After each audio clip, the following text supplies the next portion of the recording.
Thanks for coming on today's live, and this is Politik with your sure plug on politics and happenings in the polity, Dr. Omosholadeji. This is the day the Lord has made, and of course we will politik and be glad in it. Yes, this is the day the Lord has made. We will rejoice and be glad in it. I'm sorry, my YouTube people and Facebook. I'm trying to do a setting because I'm going live in Facebook for the first time. You said current.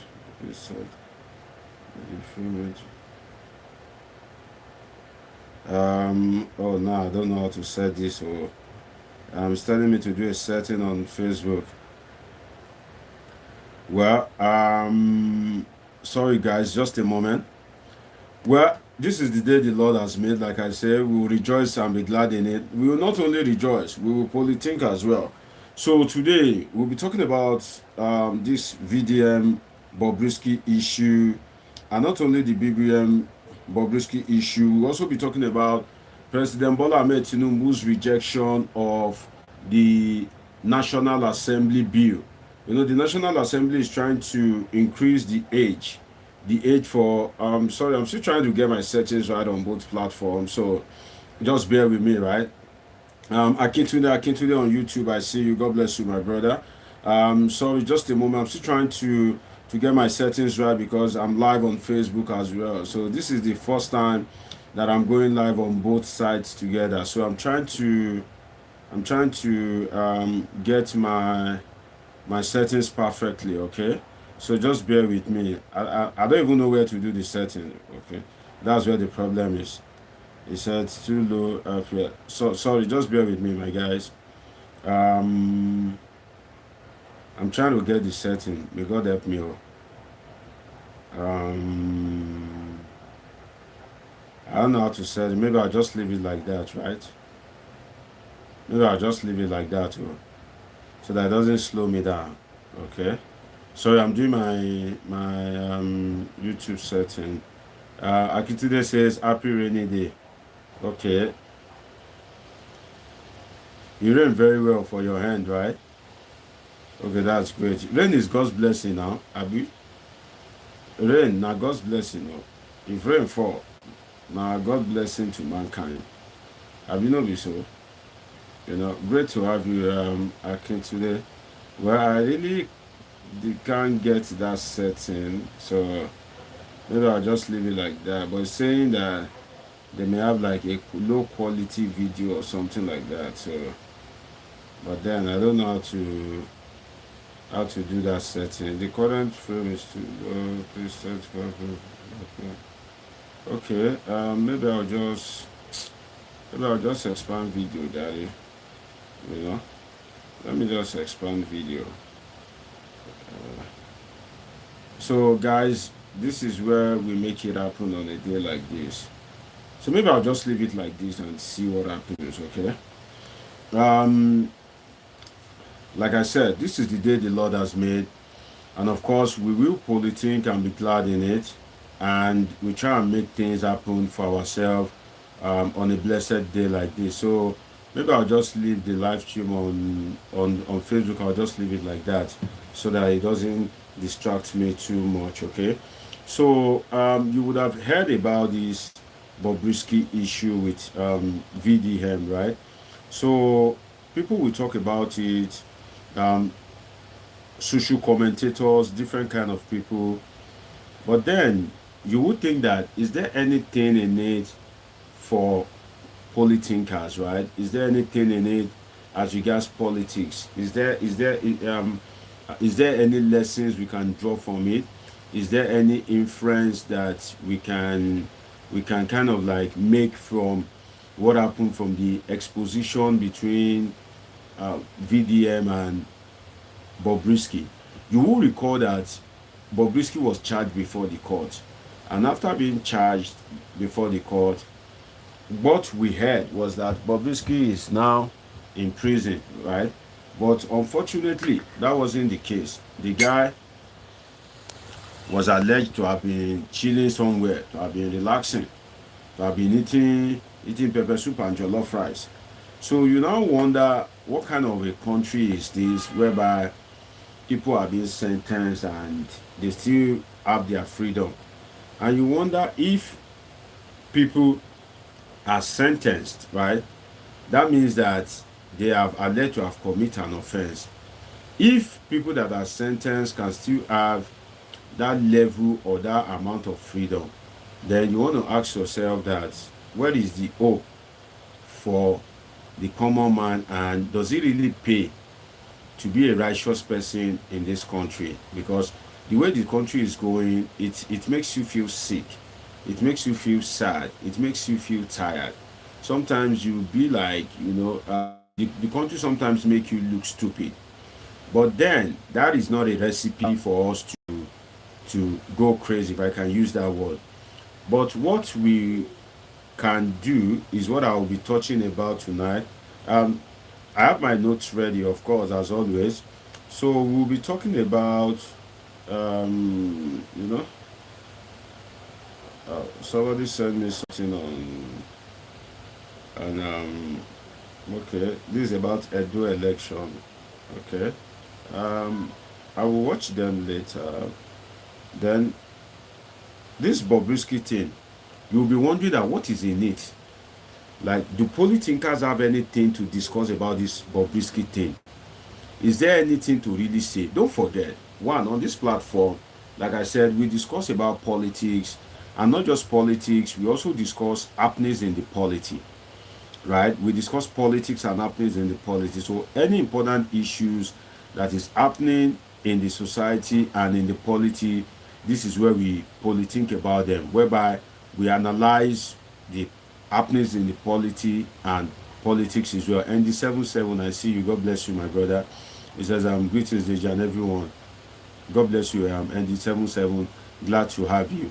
So you tend to imagine that what is wrong with Nigeria as a country, and is it a crime to be a Nigerian, right? Is it a crime? If you are a Nigerian, is there a problem, or is there something wrong with that? Because in Nigeria, we seem to be going right where nothing is right, and we seem to be turning left where nothing is left. But trust me, as always, I'll be giving you all the insightful analysis, great analysis. I have a lineup, a package of analysis for you as regards this VDM thing, this National Assembly, Tinubu rejecting the bill of the National Assembly. And you wonder that, can Tinubu reject the bill coming from the National Assembly? Because the National Assembly has shown him so much support. The National Assembly has given him great support. Akpabio is willing to sign anything. Akpabio is willing to approve anything. So if the National Assembly now sends a bill to President Bola Tinubu and he rejects it, what does it mean? Does it mean that there is no executive legislature synergy before that bill was sent to Bola Tinubu? So there's a lot to unpack this evening, a whole lot for us to unpack, and trust me, we will, as I used to say, definitely we will make it happen. It's not going to be too long because I have some things to catch up with, but of course, I'm thinking Fidelis Emua Oigbochie. Oigbochie, how are you? That sounds like a Delta name. Fidelis, are you from Delta? Sounds like a Delta name. Or is it Edo? Oigbochie? No, Oigbochie is not Edo. I think it's Delta. Where are you from? Fidelis Emua Ogbochie. God bless you. Great to have you. Okay, and Akitude and the 77. Please like this video, okay? Please help me like this video. So let's make it happen. I think let me start with that of the National Assembly. President Bola Tinubu sent a bill to the National Assembly sent a bill to President Bola Tinubu. They want to increase the retirement age of workers in the National Assembly. So they send the bill to Bola Tinubu, and naturally you think that, oh, this government, naturally now, you understand as it be, Evelyn a padi government. So you think that government would naturally just approve, like President Bola Tinubu would approve it. But the shocking aspect is the president withhold assent. And you would imagine that that's why there are different institutions in a democracy. That's why you have the legislature, you have the executive, you have the judiciary. Different arm of government, so that they can checkmate each other, so that they can balance the powers of each other, which to me, it's a good thing for there to be checks and balances. It's a very good thing. But when there is this, what I can call unholy alliance, when there's an unholy alliance between the president and the National Assembly, whereby if anything comes from the president, the National Assembly will just approve it, that anything that comes from the president is good. You would think that, okay, the president will naturally pay back the National Assembly, but that is not the case. The president is saying, no, I will not approve this. I cannot approve what the National Assembly is asking for. So you ask yourself that, is this a recipe for crisis? And if the National Assembly decide to pay Bola Tinubu back, would it be like a recipe for crisis? Will crisis evolve between the National Assembly and the executive? Will it lead to a problem? Because the National Assembly have always cooperated. Look at this national anthem thing. Something as important as the national anthem, they just hurriedly passed it. Look at the one of this police act to extend the tenure of IGP Egbetokun. They just hurriedly passed it. So when they hurriedly passed it, you would think that, if the National Assembly, Yokes is saying greetings from Indonesia. Where are you from? Yokes, do you speak? I think no. Do you speak Bahasa Indonesia? I think there's a language like that, right? Because in Malaysia they speak Bahasa Melayu. So do you speak Bahasa Indonesia, right? Greetings from Indonesia, Yokes. Okay, great to have you. Are you a Nigerian or an African? Yokes from Indonesia. Where am I from? As you can see my skin color, I'm a black man, and I'm a Nigerian. Okay, so I don't know, maybe you just stumbled on this broadcast, but great to have you anyway. So you think that the president, the National Assembly, haven't, Kanu, Bisa, Bahasa Indonesia? Well, I think I don't understand Indonesia too well. If it's someplace in Southeast Asia, they say siki la. That means small. Siki la means small, right? Okay. So if you are watching me, do well to like this video and subscribe to my channel. God bless you. Great to have you. So you think that the National Assembly, as the National Assembly has been cooperating with the president, that the president will also show love. But the president said, no, I'm not approving this one that you brought to me. So you tend to imagine that, if you are not approving what the National Assembly is bringing, what if the National Assembly now decides to pay you back in your own coin? You are going to bring budget. You are going to send people for screening. They are going to oversight the works of the Senate and the House of Rep. So you wonder that, okay, but in the true sense of it, let us look at it from this perspective. Has the president done right? Of course, I believe so. Because you cannot say, because you want to extend the tenure, and you are obviously extending the tenure because of maybe you have some favorite people in the National Assembly that you like. I'm trying to touch on this quickly before I go to the Bobrisky issue, okay? So you are obviously extending the tenure because of the people that you like. Maybe your favorite people are there. But while extending the age, the retirement age, two things will happen. Number one, the people that are supposed to be promoted, that are supposed to move up the cadre, they won't be able to move up the cadre. That is one.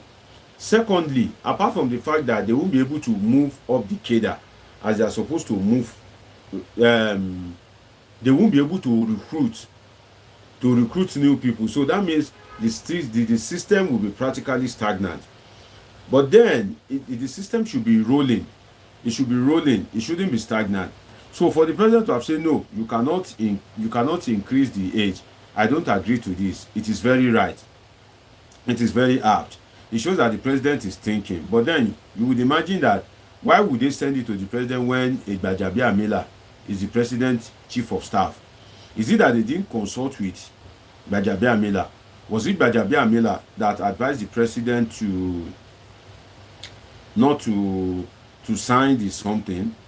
So a lot of things to unravel, but I just touch on it briefly so that we know whether it is the genesis of a problem for the National Assembly and the executive as the cases. So you guys need to watch out for that, because if Akpabio decide to retaliate, what will be the action of the president? Will the president remove him? But then another thing is, on a final note, just to touch briefly on this, is the president himself, is he a saint? Is the president a saint? Because if you don't want the workers in the National Assembly, if you don't want their age, if you don't want their age to be increased so that their retirement will be longer, but then you are amending the Police Act to favor Egbetokun. So you imagine that what is good for Egbetokun, are you saying what is good for the IGP is not good for the workers in the National Assembly? Is it a crime? Is it a crime for the National Assembly leadership to also love their workers the way you love Egbetokun? Is Egbetokun the only policeman that can be IGP that can perform? So I think it is good to lay good example. It is good to walk the talk, not just say, okay, if it favors me, it's fine. But then that which I've done that is favor me, you too cannot do it. No, you are the president. You are to lead by example. So that is the little I can say on this the National Assembly something. Then I also saw in the news, before I go to this Bobrisky thing, that Yaya Bello went to the Supreme Court. You see, Nigeria is a funny country. They say come and account for how you spend Kogi's people's money. You went to the appeal court. Appeal court say no. Go and account for how you spend that money. Instead of you to truly account, you decide to go to the Supreme Court. To do what? Simple thing. Account for how you spend money. That's the difficult thing. Come and account for how you spend money. You went to appeal court. From there, you rush to the Supreme Court. And you imagine that, what kind of a country is this? That is it that difficult to appear? Why are you running a scatter? Why? Just to appear. And to now make matters worse, you spent Kogi's people's money. They were alleged of stealing Kogi's people's money. Although the governor that is supposed to protect Kogi state people is guiding you, is protecting you for stealing Kogi's people's money. So you can see that it is double wahala for Kogi people. You can see that it is double problem for the people of Kogi state. If you are watching me for the first time, please do well to subscribe, do well to follow, do well to turn on the notification button, because I'm also test running my broadcast on Facebook. Okay, I'm trying to test run it there as well. So I'm also live on Facebook and on YouTube, right? Same page, Polythink with Omosholadeji. If you are watching me for the first time, this is Dr. Omosholadeji. Dr. Omosholadeji is a political scientist with a PhD in political science, and this is where we Polythink. Polythink is we discussing, analyzing about politics and happenings in the politics. So you can see that it's a big problem for the people of Kogi State. A very big problem at that, because you are using their money at their expense, and the governor that is supposed to protect them is also using their money to follow you to EFCC. Maybe it is even the governor that will use the state money to procure lawyer for you. So that means that you have allegedly stolen from the state, and it is still the state that that the state governor that is supposed to recover the money will still use the money of the state to fight for you. So you can see that there's really no justice in Nigeria, and you wonder that is Yaya Bello that very scarce or that very difficult to apprehend? I think EFCC is not serious. Now, this issue of Bobrisky. Let's go into it. That is my main discussion. Let's go into this issue of Bobrisky. You know this guy, very dark black man.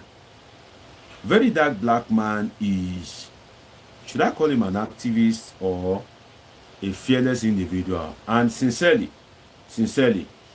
the way Nigeria is, I can tell you that we need people like that guy that can afford to sacrifice their life, their comfort, that can afford to sacrifice their convenience to expose the ills in the society, to fight for justice. Because in a society like ours, whereby oppression is very rife, you can see that when you have somebody like very dark black man. Imagine, let's say Nigeria has this very dark man guy. Let's say Nigeria has like 10.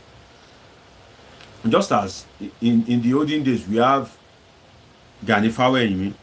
Ganifawa Emi really made a lot of impact. Let's imagine that in the olden days, the way we have Olufumlayo Ransom Kuti, the woman really made a lot of impact. Let's imagine in the olden days where we had Fela Anikulapo Kuti. Fela Anikulapo Kuti really made a lot of impact. But today, you will see that who do Nigeria really have? Who is that person that can really speak out? You know, it's not everything I fancy about the guy. You understand? He just caught my attention recently, but the truth is the truth. If you like, run to Europe, leave Europe, run to Asia, leave Asia, run to Oceania. The truth is what is the truth. So the guy is really trying. For instance, this Ashmoshi, is it Ashmoshi or something, that collected money and failed to execute the project. The guy, was able to give justice to the guy that was being cheated. That's greatness in the true sense of it. It is not when you buy luxury cars. It is not when you post luxury cars online. It is not when you have 50 billion followers that you are great. We have people that have followers. We have people that should really be influential. Rather than that, some of them have chosen to dine with the oppressors. Some of them have chosen to even oppress the people they are supposed to inspire. Don't mistake me. Inspiration is different from oppression. If you are educating people, if you are enlightening them, if you are using your money to train people, to give them a skill, to give them a life, you are inspiring them. For instance, if Burna Boy decide that, okay, there's so much unemployment in Nigeria, there are no graduates, and there are graduates without jobs in Nigeria, I want to see how I can help 1,000 graduates. This 2024 has really favored me. I've done shows all around the world, and I just want to give back. For instance, there's nothing he wants to buy, whether Burna Boy, whether Wizkid, whether the video, there's nothing they want to buy that they don't already have. So it is an addition. There's nothing. Is it car? They have it. Is it house? They have it. Is it blinks? Diamond? They have it. So there's nothing that they want to buy that they don't already have. But there are people around them that don't have that which they can survive on. So the survival of those people is logical than having more blinks. The survival of those people translates into curbing insecurity. The survival of those people translates into having a just and equitable society. But if you now decide you already have fleets of cars in a poverty economy, in an economy where people are finding it difficult to feed, you now go and buy more car, or you buy the latest car. You didn't keep it in your garage. You didn't just call your friends and family to just have wine or tea or maybe some soft drink or alcohol if you like with you. You now decided to post it online. You are posting it online to people that your followers, 80% of them, or should I say 90% of them, can't afford a decent life. 90% of them can't afford to fuel their generator. 90% of them don't even know how tomorrow will be. And you are posting such a thing to such a platform. What you are doing is not inspiring, because the people you are trying to inspire, they can never have that 150 million to go and buy that car. And even if they have 150 million today, they first of all attend to other things. They want to train themselves, get a home. So if you are posting a 150 million naira car to your followers on Facebook that cannot afford it, you are not inspiring them, because even if they have that 150 million, they won't use it to buy the car. What you are doing is you are oppressing them. There's a different, get that clearly. Lord Lucas, I see you. Great to have you. God bless you, my brother. You are not inspiring them, you are oppressing them. Now, I've established that if that your wealth is now gotten through questionable means, it makes it worse. For instance, Davido, you see him shows in US, Canada, Burna Boy, you see him in shows, Ashake, Whiskey, you see them in shows, right? That is, God has answered. You see Rayman. You see this guy that used to cover one eye, Ruga. You see them in shows. So if they buy car, Wasrainde, Saheed Osupa, Pasuma, you see them in different shows every time. So if they buy car, you can say, okay, you are not supposed to post this car because most of your followers are poor people. So you are not inspiring them, you are oppressing them. But then if they choose that is the way they want to live their life, because their earning is legitimate, we can say, okay, well, it's your money. But what happens when you are now posting luxury life and we can't really trace the source of your wealth, and you are now posting it to your poor followers? What you have is many people will turn Yahoo. Many people will turn to ritualists. Because why? They want to do what? They want to meet up. You've forgotten that you are a role model to so many people. That's what brings me to this Bobrisky issue. If you are doing cross-dressing, I can't really say, okay, this is the cosmetic company that you have, Bobrisky. That this is the cosmetic company, that a reputable cosmetic company that we know that, okay, Bobrisky beauty place, that everybody is patronizing there, that we see the wife of governors coming there, like this guy that used to do tailoring, Sheyi Vodi. Okay, if Bobrisky is like Sheyi Vodi, we'll be like, okay, we can really trade, because that Sheyi Vodi that used to sew cloth, you see governors, you see senators, you see ministers, you see celebrities patronizing him. Jesdan Juma, I see you, says Yaya Bello is a tactical man. He was waiting for window opportunity to strike the so-called EFCC, such as the Bobrisky saga that's trending currently. Greetings, political sir. Greetings, my brother, Jesdan Juma. God bless you. Great to have you. So if you now earn your money from an illegitimate means, and you are now posting it online, and we can see clearly that maybe this your cross-dressing, if they really pay you, if they bring money for you, or maybe you are into homosexuality and it is bringing money for you. The problem is the effrontery for you to come online to parade such wealth, and you have been parading it successfully. It's a problem on its own. Because why? You have damaged a section of the society. As a celebrity, whereby many people are looking at you. I've talked about the video, this Sheyi Vodi, that it is wrong for them to be posting luxury houses, cars on social media to a population that can't even feed. Let's leave that. But if that is how they choose to live their life, and we can trace their wealth, that okay, if you have 3 days of shut down show in the UK, you should be able to buy a car. If you have shut down show, the way Ashake, Burna Boy, you know, Olamide and all of them used to have those shows. You should be able to afford a luxury car. So if you now work for that money and you decide to flaunt it, well, good luck to you. Glory to God.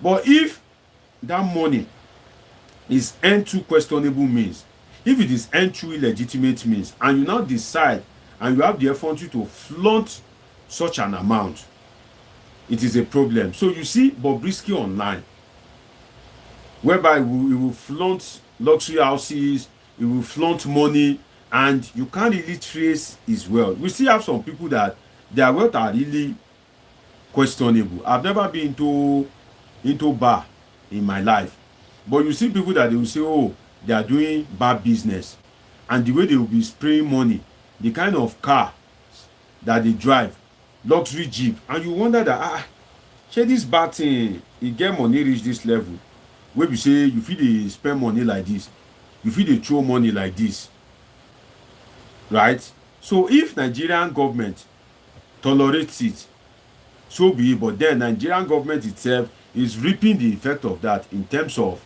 poverty, in terms of insecurity. So that you earn the money illegitimately is something that should be of concern to everybody. But then when you earn this money illegitimately and you are already influencing a population of the youth, then you are now seeing influencing them into something that is like a taboo in Africa.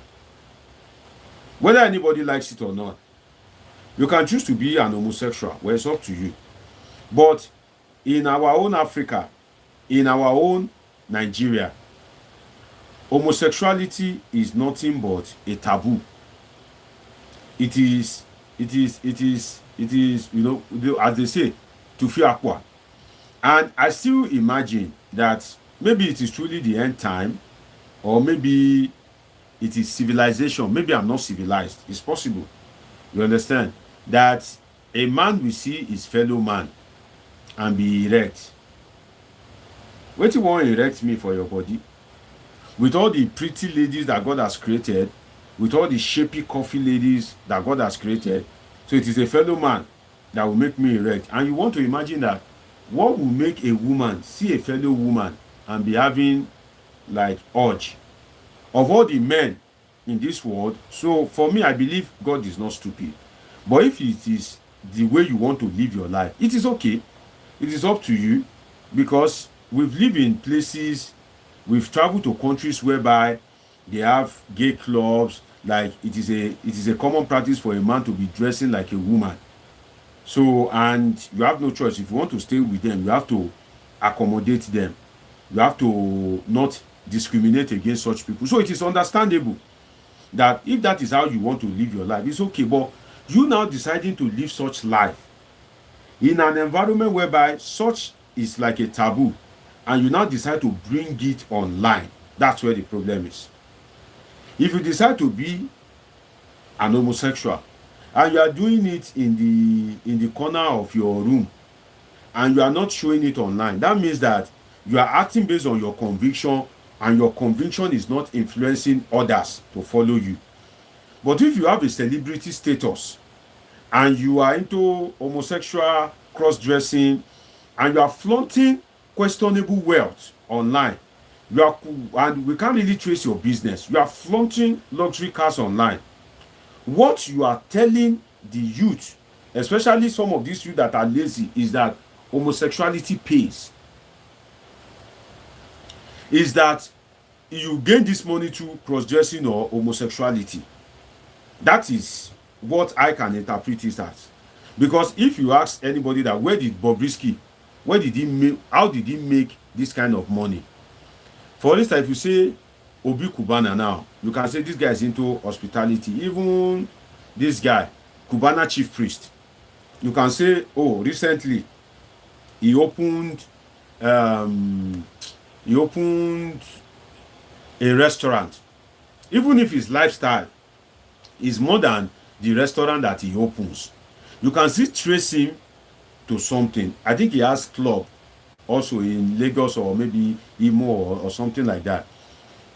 And maybe he sells cars. So you can still trace him to something. But the thing is, what can you trace Bobrisky to? So if we cannot trace it to anything, it is what we see you doing regularly that we will assume that it is that thing that is bringing money for you. That's what we will assume. We will assume that it is that thing that you are doing regularly that we see you doing that is bringing money for you. What am I trying to say? What I'm trying to say is, in this case of Bobrisky, Nigerian people will assume that it is cross-dressing that is bringing money for him to be able to kind of like flex, to be able to live large, to be able to flaunt watts of cash on social media. All that.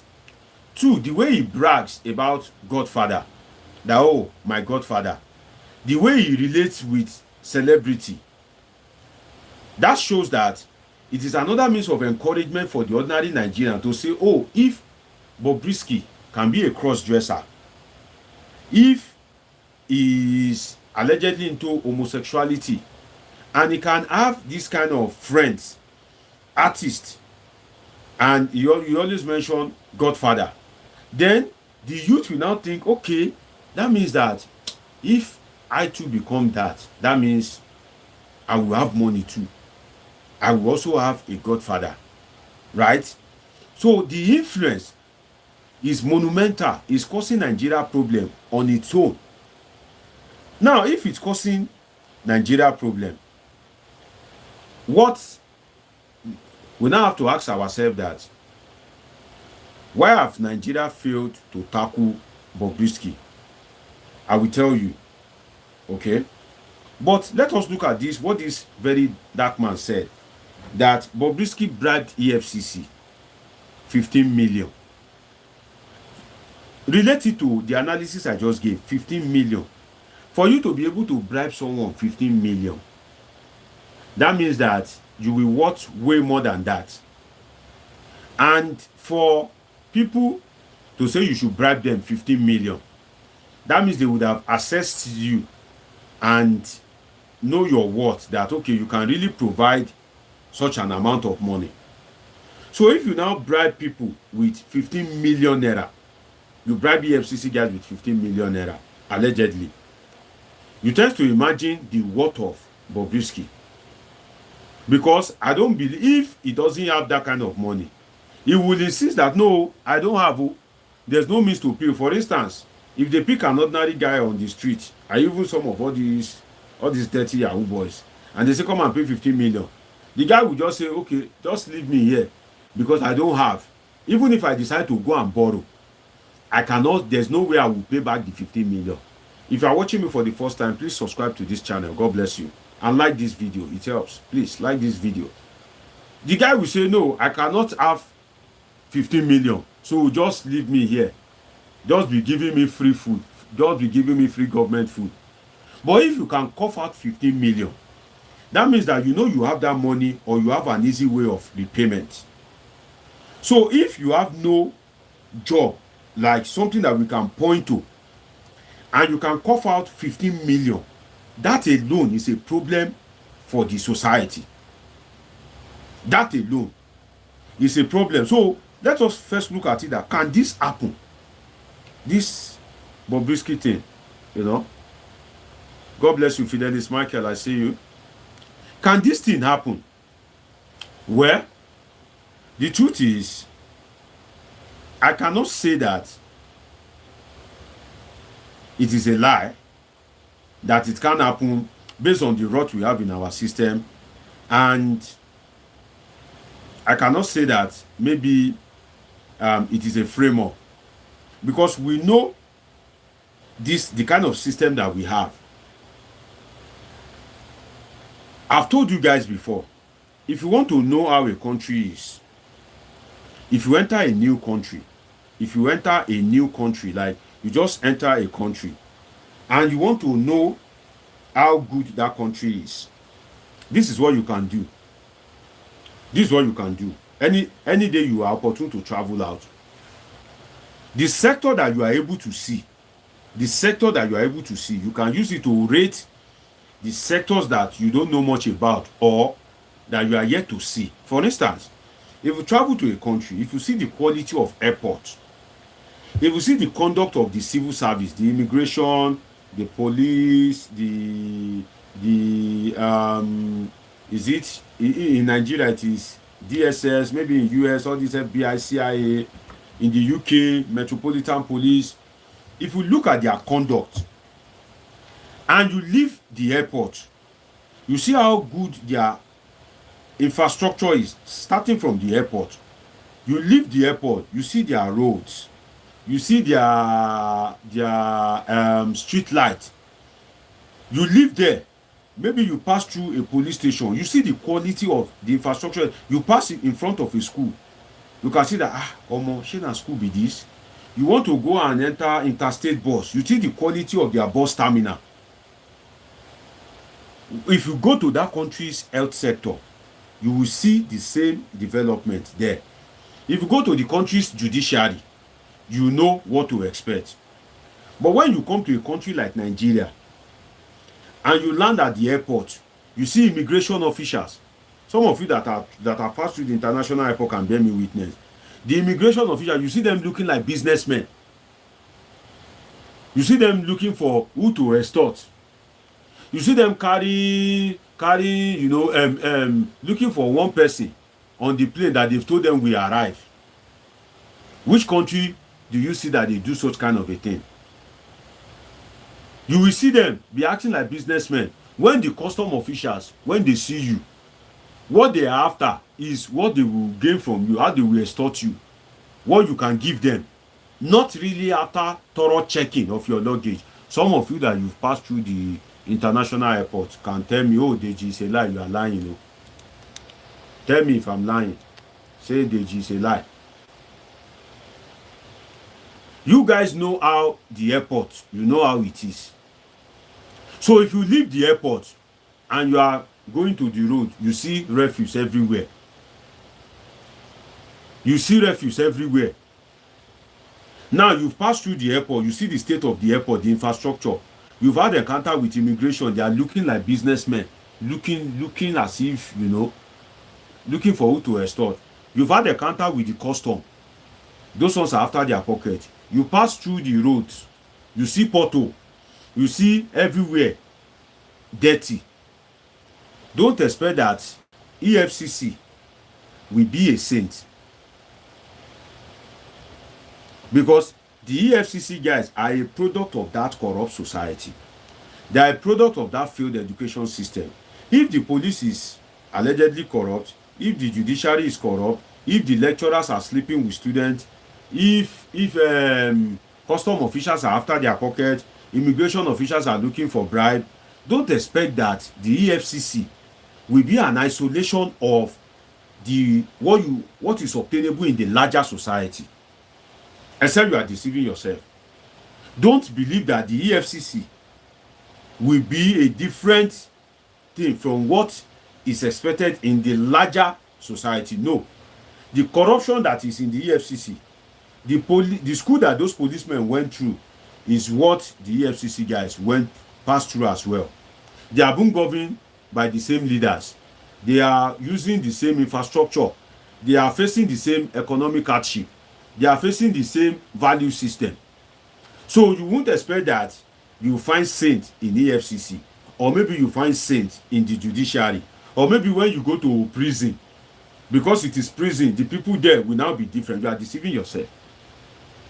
So whatever is obtainable in 2, 3, 4, 5, 6 sectors, expect it in that sector. That, in fact, go to health. You are not a medical doctor, but go to the health sector.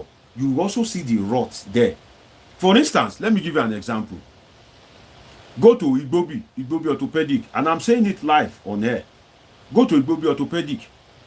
There was a time that one of my uncle, his child, a baby, so it seemed like the girl want to have this shift at the waist. The leg is not balanced. So one of my hands noticed when the baby was about maybe 4 months old or 5 months old. They quickly noticed. They now said, if it is something, or if it is an issue, let them take her to Igbobi, so that since she's young, even something are still tissues. Our bone is yet to form like our own that we had, or that they can easily amend it. They took the baby to Igbobi hospital.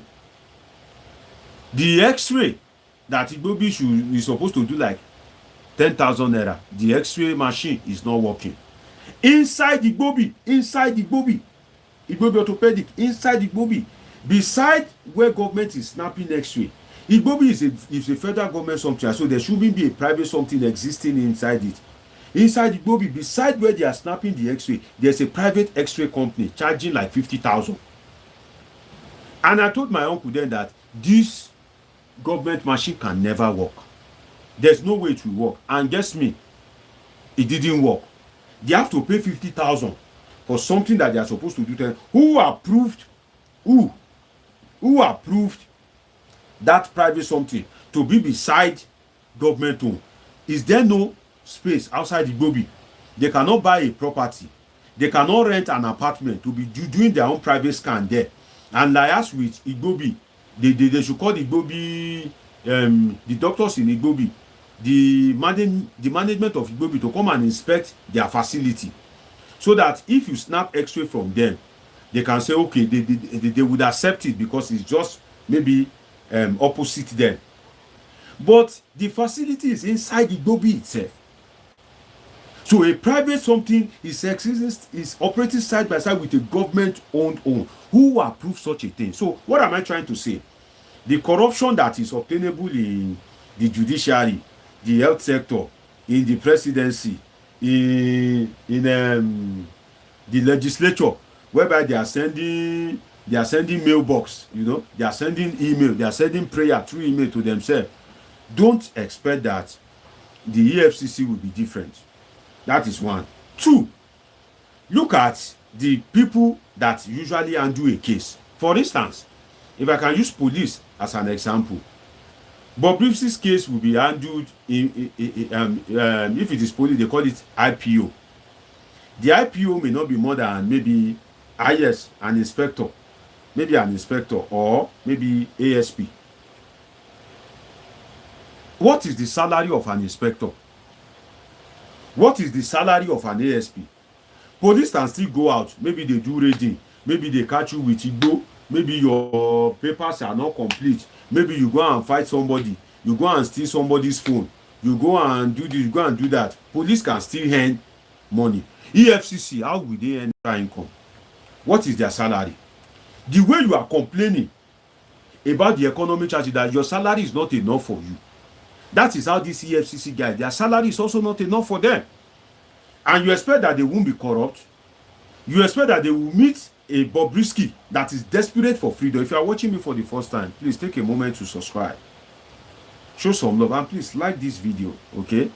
Big M says, when we came to Nigeria last year, they took $300 from me at Murtala International Airport, Lagos. You see what I'm saying?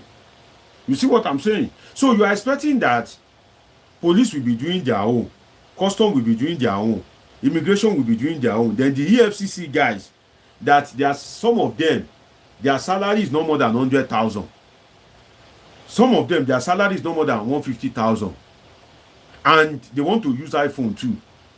They will buy fuel. They have wife to feed. They have children to feed. They have school fees to pay. Are you surprised that they will see a Bobrisky and they say they collect 15 million and you are shocked? Are you surprised that EFCC will just go and raid? They will go to a hotel. Are you surprised that they will go to a hotel where they know that Yahoo boys are sleeping? And if you are, if God catch you, you are not a Yahoo boy, they come bust your hotel. Now when you dey knack, if you be saying now when you won't come, now they go bust door. That girl where you dey look say, oh my sweetheart, my sweet porero, that girl will be say, if your fellow man dey pass, if you won't look back, say, oh nice girl, you go front face. Some of these useless EFCC guys, they will bust into your hotel room and be seeing everything free. We've heard report on the social media how some of them usually harass some of these women. And because of doing the raiding, the way they slap the buttocks of some women. And it is it is, it is a sudden operation. So definitely, maybe you guys are in a cozy mood. Maybe the woman is even naked. If you see cases of police harassment, do you think the EFCC will be a saint? Do you think the EFCC will be a saint?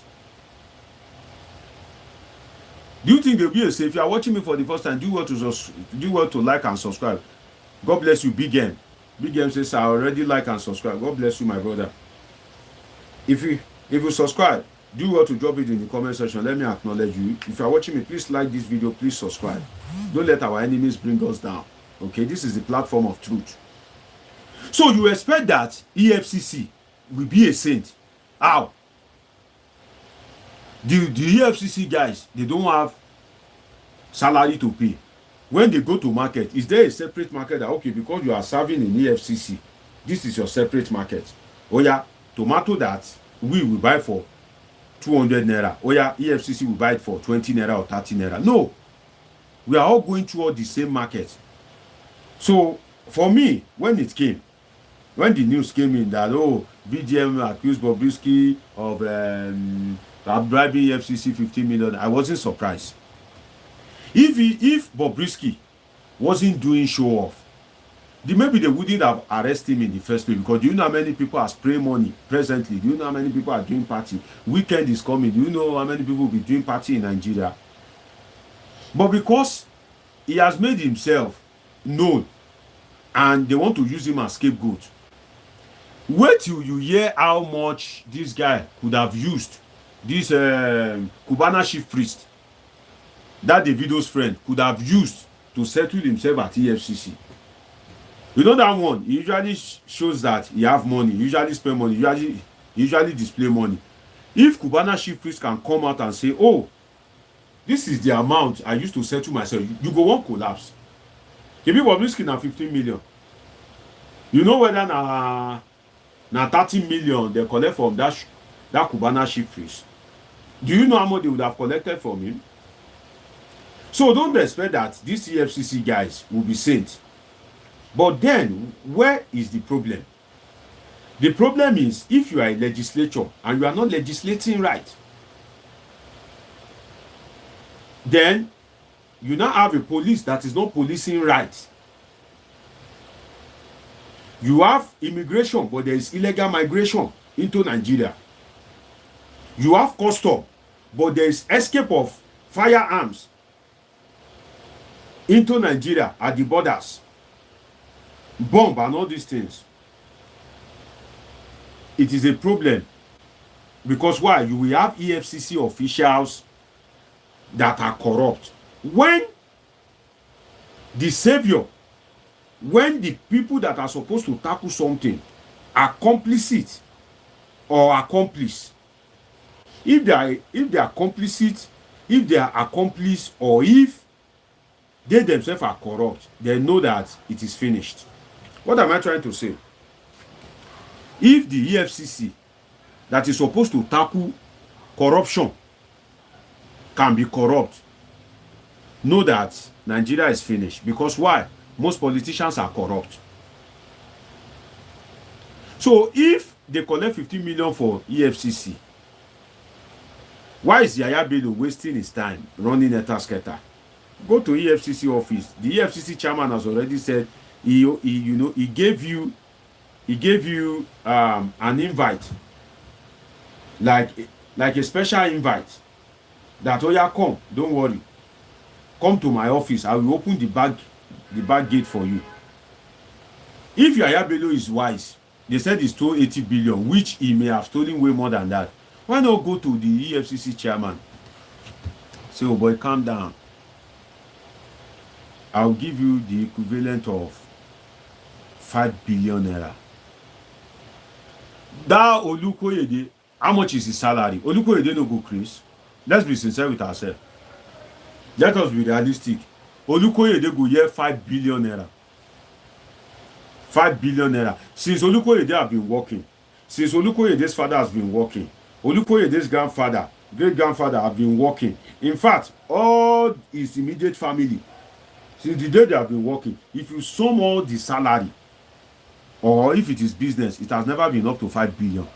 If you now say, okay, take 5 billion for you and your boys, do you think they will still arrange Yaya Bello? Look at this guy, Abdurrashid Bawa, that young guy that is in his 40 years. Do you know how Rashid Bawa was collecting bribe?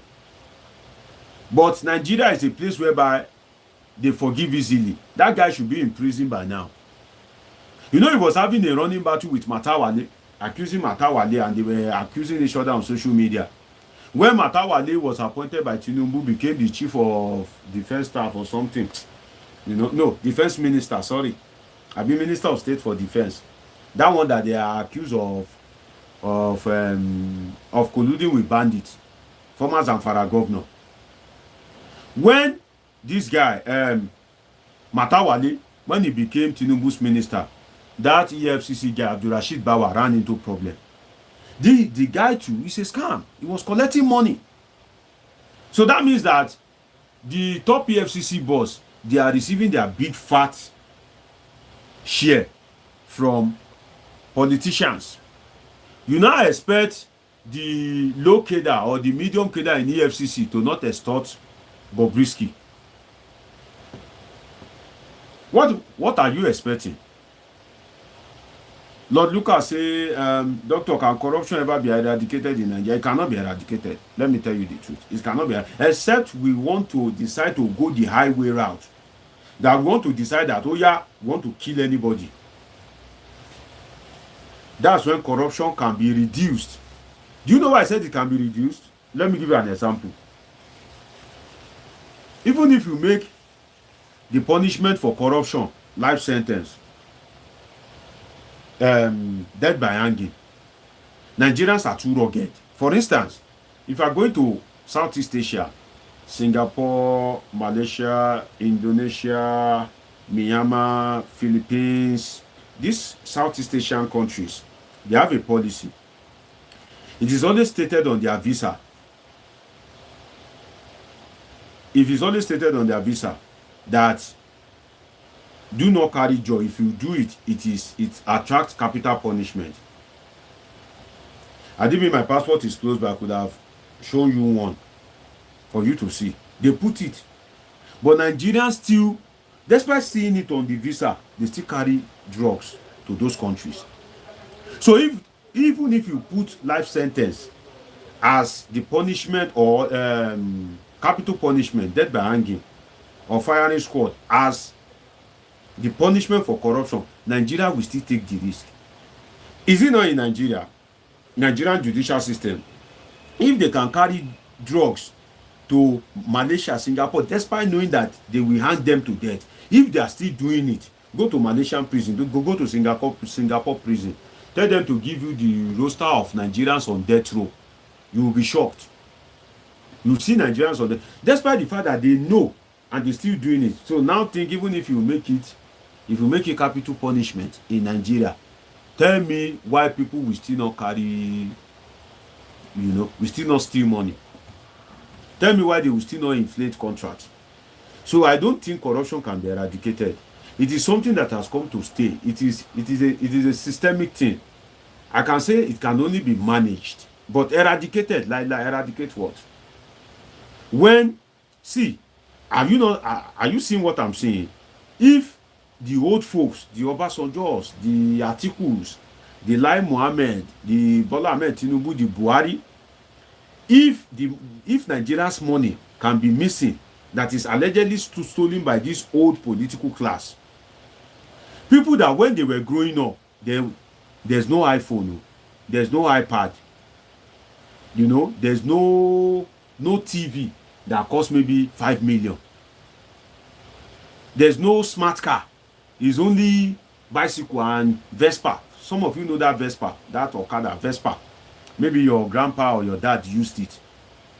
If they can steal this much, the incoming generation are the most dangerous, because why? They are growing up when there is when there is smart homes that you use remote, the curtain will go.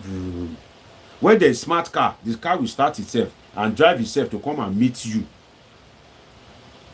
Where life now is about luxury.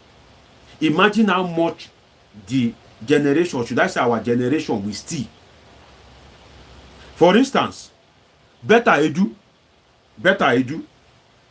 she was minister for how many months? Look at how much has disappeared for now from her ministry. If you are watching me for the first time, please take a moment to subscribe. God bless you. Look at how much disappeared from her ministry. Betta Edu. If that amount can disappear under a 36-year-old girl, you can imagine what is coming. So corruption cannot be eradicated because the likes of Betta Edu, they know what they use money to do. This is generation of money spending. This is the generation of social media. So corruption cannot be eradicated.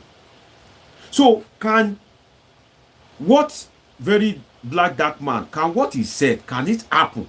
That's first. When I first heard that something, that was what first came to my mind. Can this thing happen? And when I look at the Nigerian civil service, infrastructure, landscape and everything, for me, I will say, yes, it can happen. Whether this now happen, I don't know. But can such happen? Yes, it can happen. But did this one of Bobrisky truly happen? I will say I don't know. But can a similar thing or something that is worse than that, can it happen? I will say yes. Because why? We know ourselves. We in Nigeria, we know ourselves. We know what is obtainable. We know ourselves.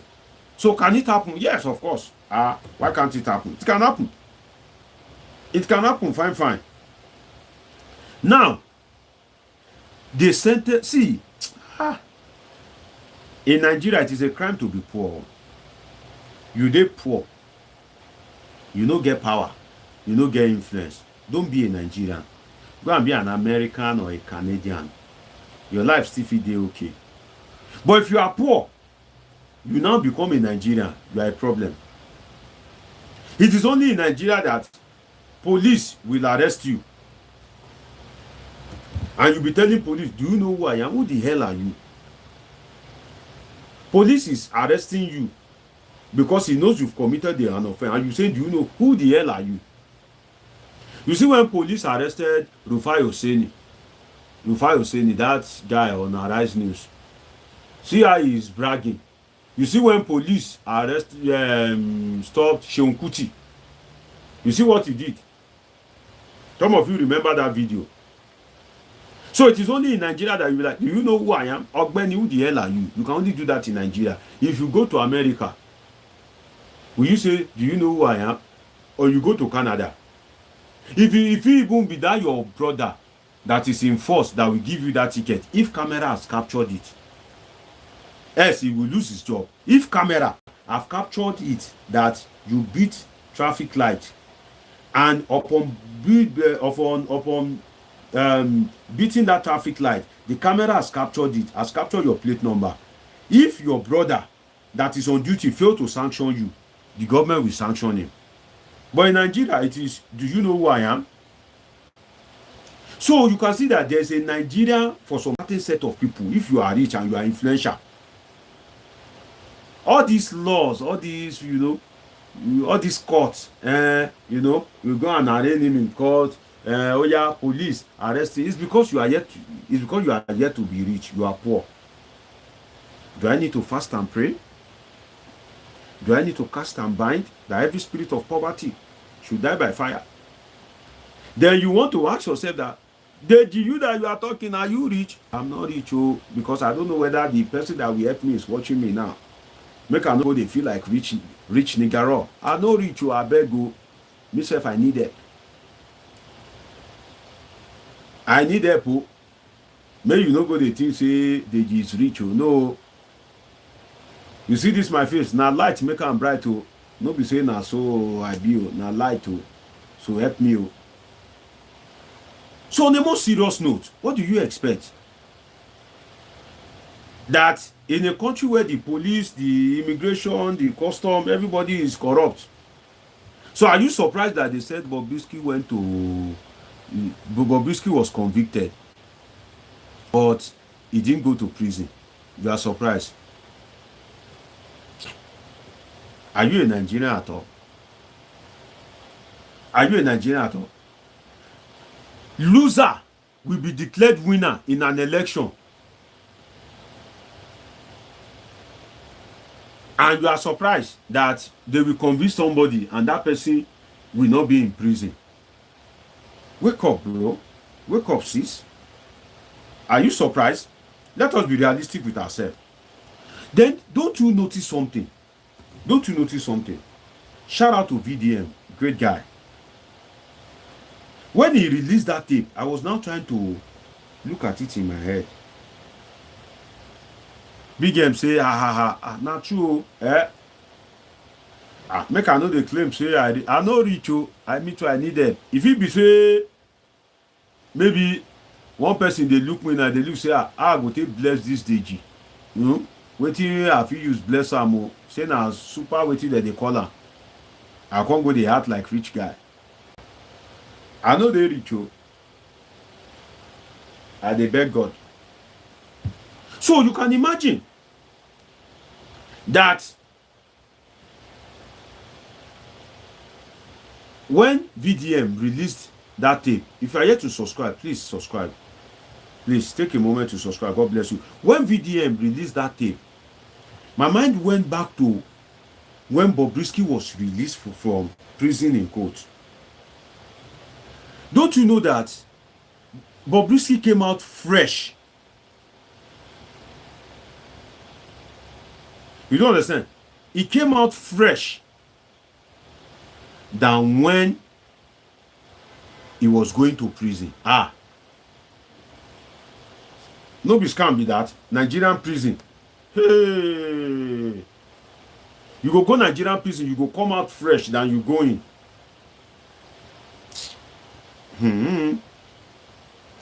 Even politicians.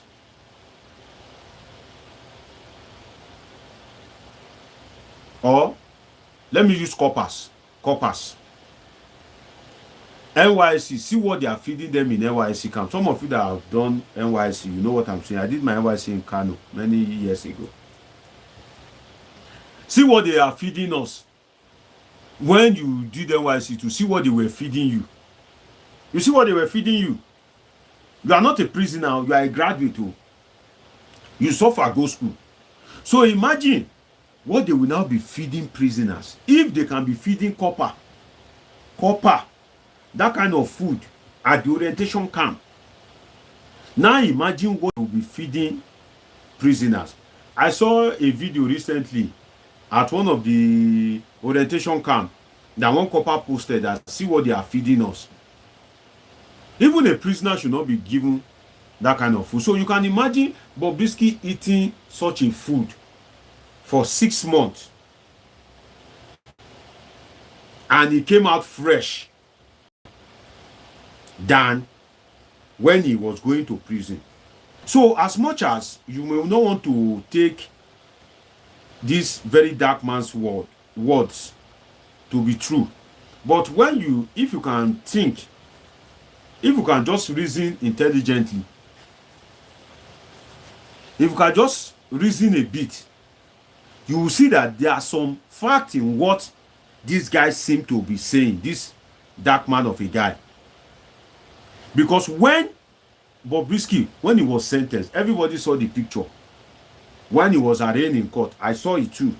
And what can make you, if you have been living a good life and you didn't go fat, is because maybe you are not stable. You understand? You go out, you run a tasketa, you burn calories. But Bobrisky was in a place.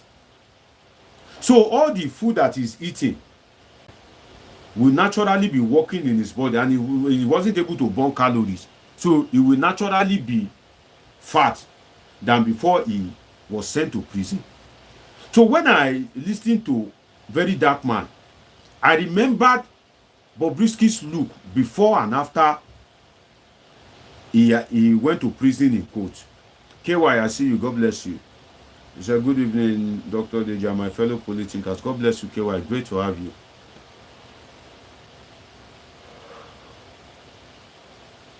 So you see that, why was he looking fresh?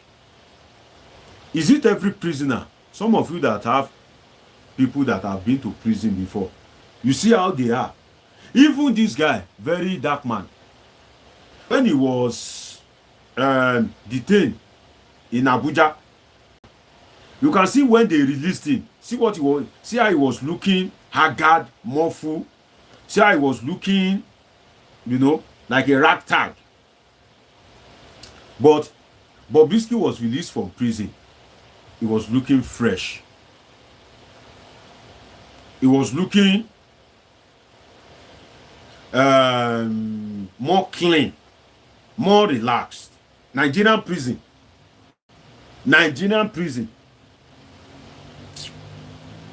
You know, I'm trying to establish some of these things for you, and what I'm teaching you now is what I can call logical reasoning. Logical reasoning. I don't want to call it scientific reasoning because we are not doing research and we are not adopting methodologies and all that. So I can call it logical reasoning. I've told you that can this happen? Can 15 million be used to bribe EFCC? I said yes, it can happen, and I've established it for you. So if you are just joining me, you are late. But maybe this one of Bobrisky, maybe it now happened, though I don't know. But can EFCC be given 15 million for a case? Yes, it can happen. But did this one of Bobrisky happen? I don't know. I was not trying that. Can somebody be convicted in Nigeria and not be in prison? I said yes, it can happen. Did this Bobrisky one happen? I don't know. But when Bobrisky came out from prison, he was looking fresh. And when you go to Nigerian prison with the mosquito, dirty water, bad food, you can never look fresh. You can never what? You can never look fresh. There's no way you look fresh. Fresh care. How you want it fresh? Fresh out. If you are watching me and you are yet to subscribe, please subscribe, please. Show some love, okay? Click the subscribe button. Bobrisky came out fresh. And this Bobrisky issue, one of the things it has taught me is that, wait, let me first of all talk about, you know, Falana, Faust, his son, was mentioned in this case. And let me say that I disagree with VDM. Hear me out. You see the reason why I disagree with VDM. I disagree with VDM on this Falana issue, in the sense that there are some things that your professional job brings to you. You should be able to separate people's personality from their profession. For instance, if you are a lawyer, you think it is only saints that will come to you. You think it is only righteous people that will bring case to you. The thief will come to you. In fact, most people that will come to you are people that are guilty, that they want you to save them. The thief will come to you and say, save me. It is your profession to go to court and argue that that thief is not a thief and try your best for that thief. It is your profession. That doesn't mean that you are a bad person. No. It is your profession. For instance now, if, please put it in the comment section, give me a worst politician. A politician that you can say is worst. That, this guy is very terrible. Give me a name, please. Give me a name in the comment section. Give me a politician that you know that, this guy is very terrible. Somebody should give me a name. Let me work with your name. Ojus Okalu, Tinubu, okay. Let me go with you. Assuming but not conceding. If Tinubu says Deji, Akpabio, okay. Now they mention them. So as soon as they mention them, I agree with you. Because now your example I want to use. If Ojus Okalu, Tinubu or Akpabio has mentioned, if they reach out to me and say, oh, Deji, I came across some of your works, right? some of the things that you've written, and I think you are, you are a vibrant political scientist. I've watched some of your argument on TV, on social media. Okay, I want you to be my political consultant. If Akpabio reaches out to me and say, Deji, I want you to like research and advise me accordingly how I can become president after Bola Tinubu, despite the fact that Bola Tinubu is a southerner, that even if Bola Tinubu used 8 years, I also want to become a president. How can I achieve it? And they contract me. Will you say that, oh, I'm a bad person? No. I am doing my job.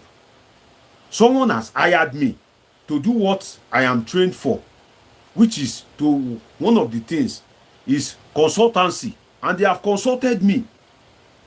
Do I deserve to be insulted? No. Let's be realistic with ourselves. If Tinubu say, Deji, Obasanjo did not achieve third term, I want to achieve third term. Oh yeah, do research for me. Come up with something. I want to rule Nigeria for 3 times. If I consult for him, you now say, oh, I'm a bad person. No. So, for Femi Falana to be accused, for me, I disagree. Armed robber will come to Femi Falana. He is a lawyer.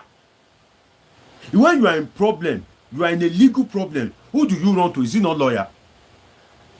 So if Bobrisky wants a pardon and is ready to pay, it is Femi Falana's job to offer him his legal service for a fee. That's where I disagree with VeryDarkMan. I totally disagree. You cannot bring Femi Falana into it for rendering his professional service. For rendering his professional service. You are a doctor, a medical doctor. Do you select who to treat? Malaria people will come. Even if they bring HIV patients, you are still bound by the Hippocratic oath to treat such a person, even if that person is your enemy. Because why? You are trained to save lives. Not that you are trained to save the life of educated people, but because you are from a rich family, you cannot treat poor people. No, you are trained to save lives. Lives. Doesn't matter. There's no discrimination. So that's where I disagree with VDM. That you cannot bring Femi Falana into it and begin to harass the man and begin to criticize the man for rendering his professional service to VDM. If VDM is a lawyer, definitely what will happen? Well, HS Medical people say, I never see you as a sincere money but looking for, okay. Don't worry. You can't watch me again, eh? Pele? Sorry, I'll miss you, eh? I'll miss you. Sorry. I'll miss you. Bye-bye. You know? We are talking intelligent thing. This one is saying nonsense. So, where somebody is looking for his professional service, where somebody is offering his professional service, you cannot harass such a person. They bring car to a mechanic. The job of a mechanic is to fix car. You now say, oh, the mechanic is fixing a stolen vehicle. How does he know that the vehicle is stolen? His work is to fix car. They brought the car. The negotiated price is fixing it. You may not agree with me, but that's my own perspective. Lawyers are trained to defend the indefensible. In fact, what will make you a good lawyer is if somebody die, you'll be popular among your colleagues. If somebody die and the person that killed him, they know that it's this person that killed this person, and you're able to argue it in court and say no, and they were able to release that person, you become popular among your legal friends, that if they have a similar case, they will recommend it to you. Say, go and meet Falana. He's a good guy. Go and meet Falana. He's a good lawyer.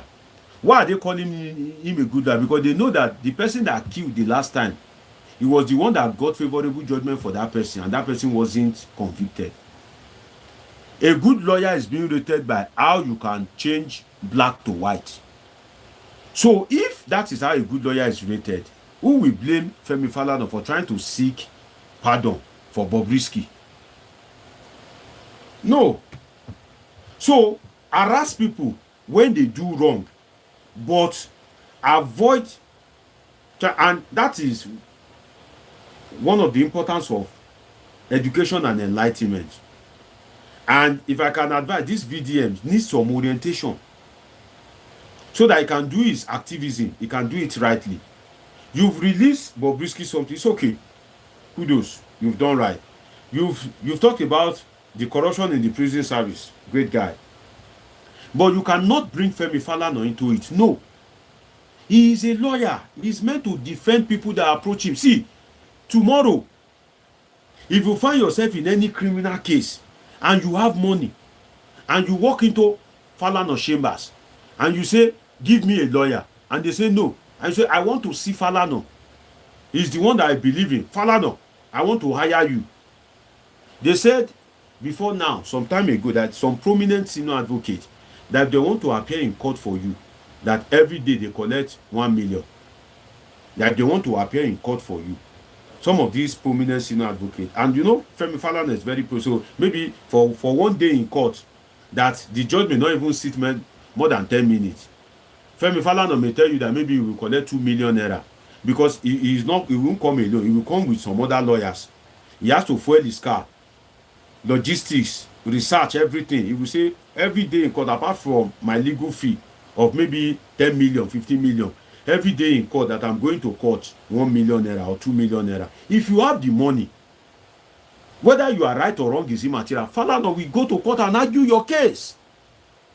He will go to court, he will do his best for you and leave the rest to God. He will unleash all his legal networks. He will unleash all his knowledge of law. He will even seek counsel from some of his friends. If he's not too good in that case, he can handle it for you and be receiving advice from his fellow senior advocate that used to handle something, or use part of the money that you've paid him to hire that one and include him into the legal team.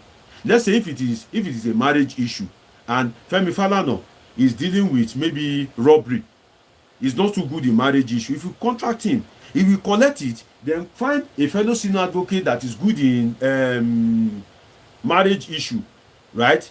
And he is not good in it. He will put him in the legal team and he will collect his money. So that's where this VDM guy needs orientation. He lacks some crucial orientation, if I'm to be sincere with you. He's a great guy. I like his activism. I like the way he's exposing all the rot in it. In fact, Nigeria needs people like VDM. We need people that can be feared, because we miss Fela. We miss Olufumi Layo and some Kuti. Those are the great people that we have. We miss Femi, we miss Gani, Boda Gani. We miss Gani Faweimi. Not so many great people are alive anymore. So we need VDM. If you expose Ashmushi, if you expose Tontodike, if you expose police, expose EFCC, the society will be better off. Then maybe they will say the fear of VDM is the beginning of wisdom. So great guy, I acknowledge him. It's not easy, but then he needs to polish his orientation. Bringing Femi Falana into it, no. Then you say Faust that, oh, because he sang about it, that Abi Faust said they do, that is Faust also gay or something like that, or is he into homosexuality? Well, it depends. If VDM has a good lawyer, what he said is Abi Faust they do. That is a question. Are you mad? Is different from you are mad. Are you crazy? Is different from you are crazy. Let's get it right. So if VDM has a good lawyer, he will say true. Because are you mad is different from you are mad. Let's be sincere with ourselves. You know, KY says we miss Dora Akinyuli too, former no, former Akinyuli. It's not NDLEA. I think it was NAVDAC. Abi? Yes, now NAVDAC, Abi. Not NDLEA.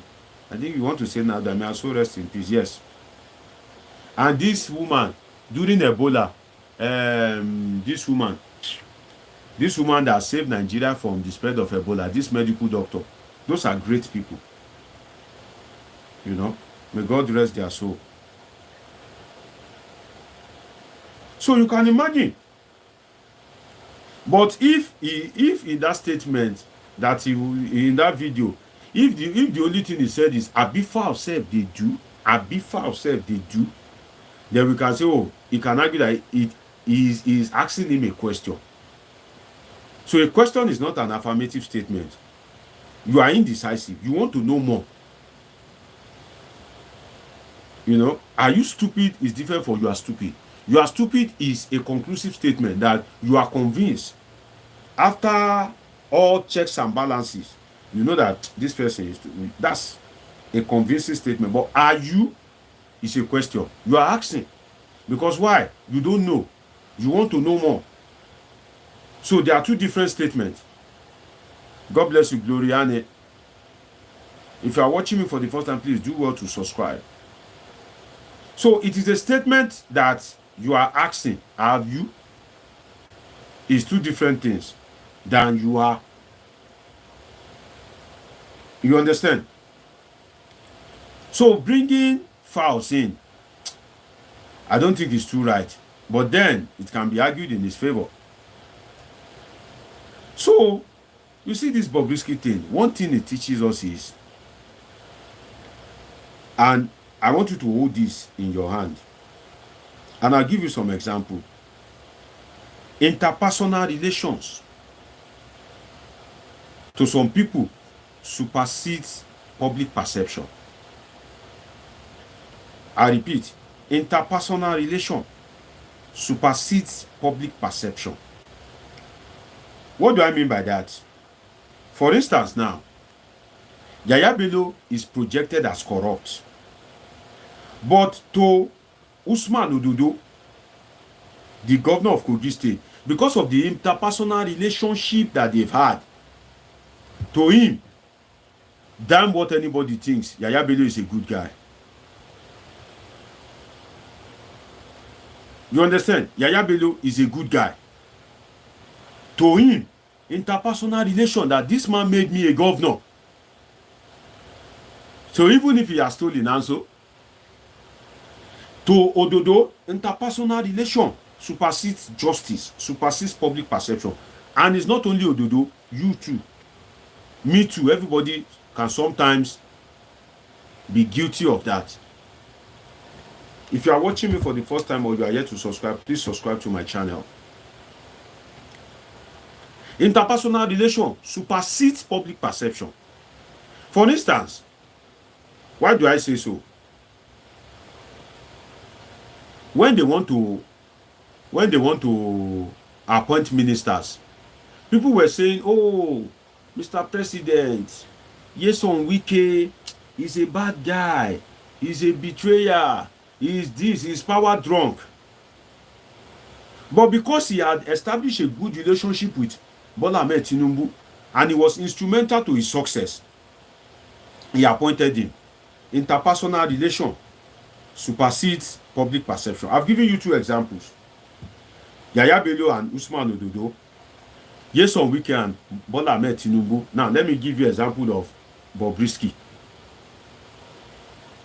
Bobrisky, you read it in the social media that celebrities were giving him money.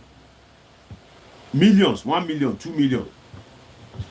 So if somebody is a cross-dresser, and some of those people gifting him, they are Christians. So if you go and check them, some of their mothers are prayer warrior. Some of them, their father owns a church. Some of them, their father is an imam. Even Babalawo self, even the traditional worshippers do not support cross-dressing. And some of these people are giving Bobrisky money after he was convicted. It shows that values when it comes to interpersonal relation, values is subjective. It's subjective. What do I mean by that? That your value, that thing that you would naturally not do. You will do it when you see somebody that you are very close with. When you meet somebody that you are comfortable with, somebody that has developed a good relationship with you, that thing that you naturally don't do or you shouldn't do, you find yourself doing it. Because why? Interpersonal relations most times usually supersedes public perception or even values that have lived with you for years. You grew up in a Christian home. Your father is a Christian. Your mother is a Christian. You attended church. Maybe you are part of the choir. You are part of the choir in church. It is from that choir that you japa into worldly music. So that means that you know about the Christian something well. And you know that this thing doesn't work in Christianity. Cross-dressing, homosexuality. You now become a celebrity. You've made money. They now convicted a cross-dresser. You are now donating money as a celebrity, donating 1 million, 2 million, 5 million to that cross-dresser. What that shows is your interpersonal relation with that cross-dresser has override your personal value as a person. 1. 2, it has override public perception, because naturally you know the public will be against you. But you don't want your relationship with that person to go sour. So you want to favor that person. So what is Bobrisky something? What it teaches us. For instance, you are a professional. You have used so many years to work in EFCC, to work in prison. They convict Bobrisky and somebody contact you that, oh, you should please help them favor Bobrisky, and you said yes. Is that part of your job? What that shows is interpersonal relation has override your values, has override your sense of reasoning. If you are yet to subscribe, please click the subscribe button. Subscribe to my channel. God bless you. That thing that is not right for you to do, you do it. Because why? You want to please that person that has established a good relationship with you. Something that you say, oh, you will never do. I can never tolerate this thing. When you now meet your wife, that thing that you don't usually do, you are doing it. Why? Because of the relationship you have with your wife.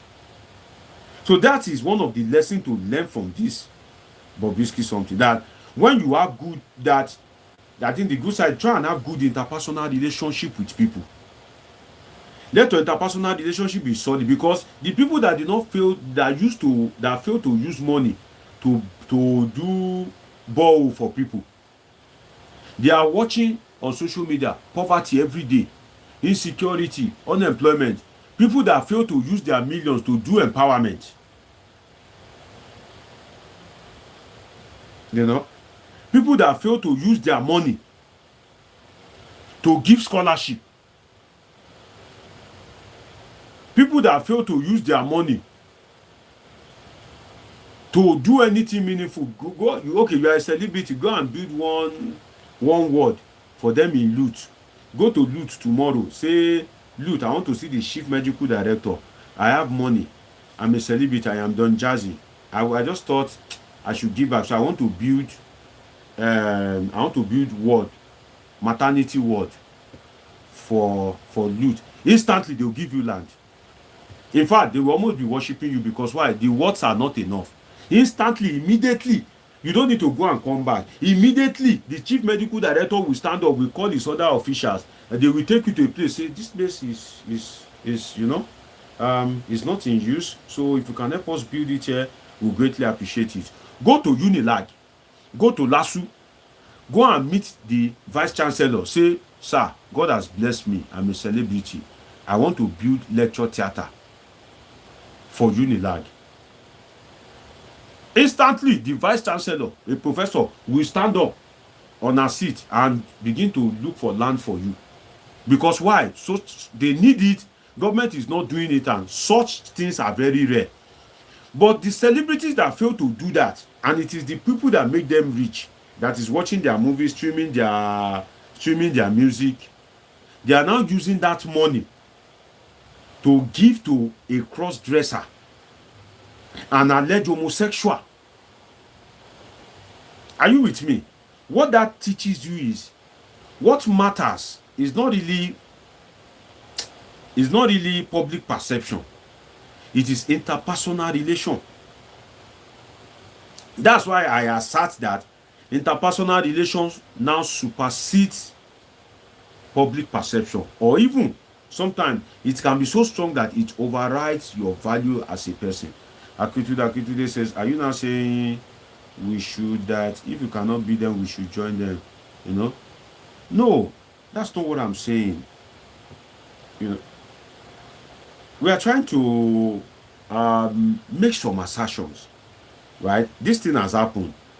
I'm trying to point out some things to you as regards, you know, what is going on in our society.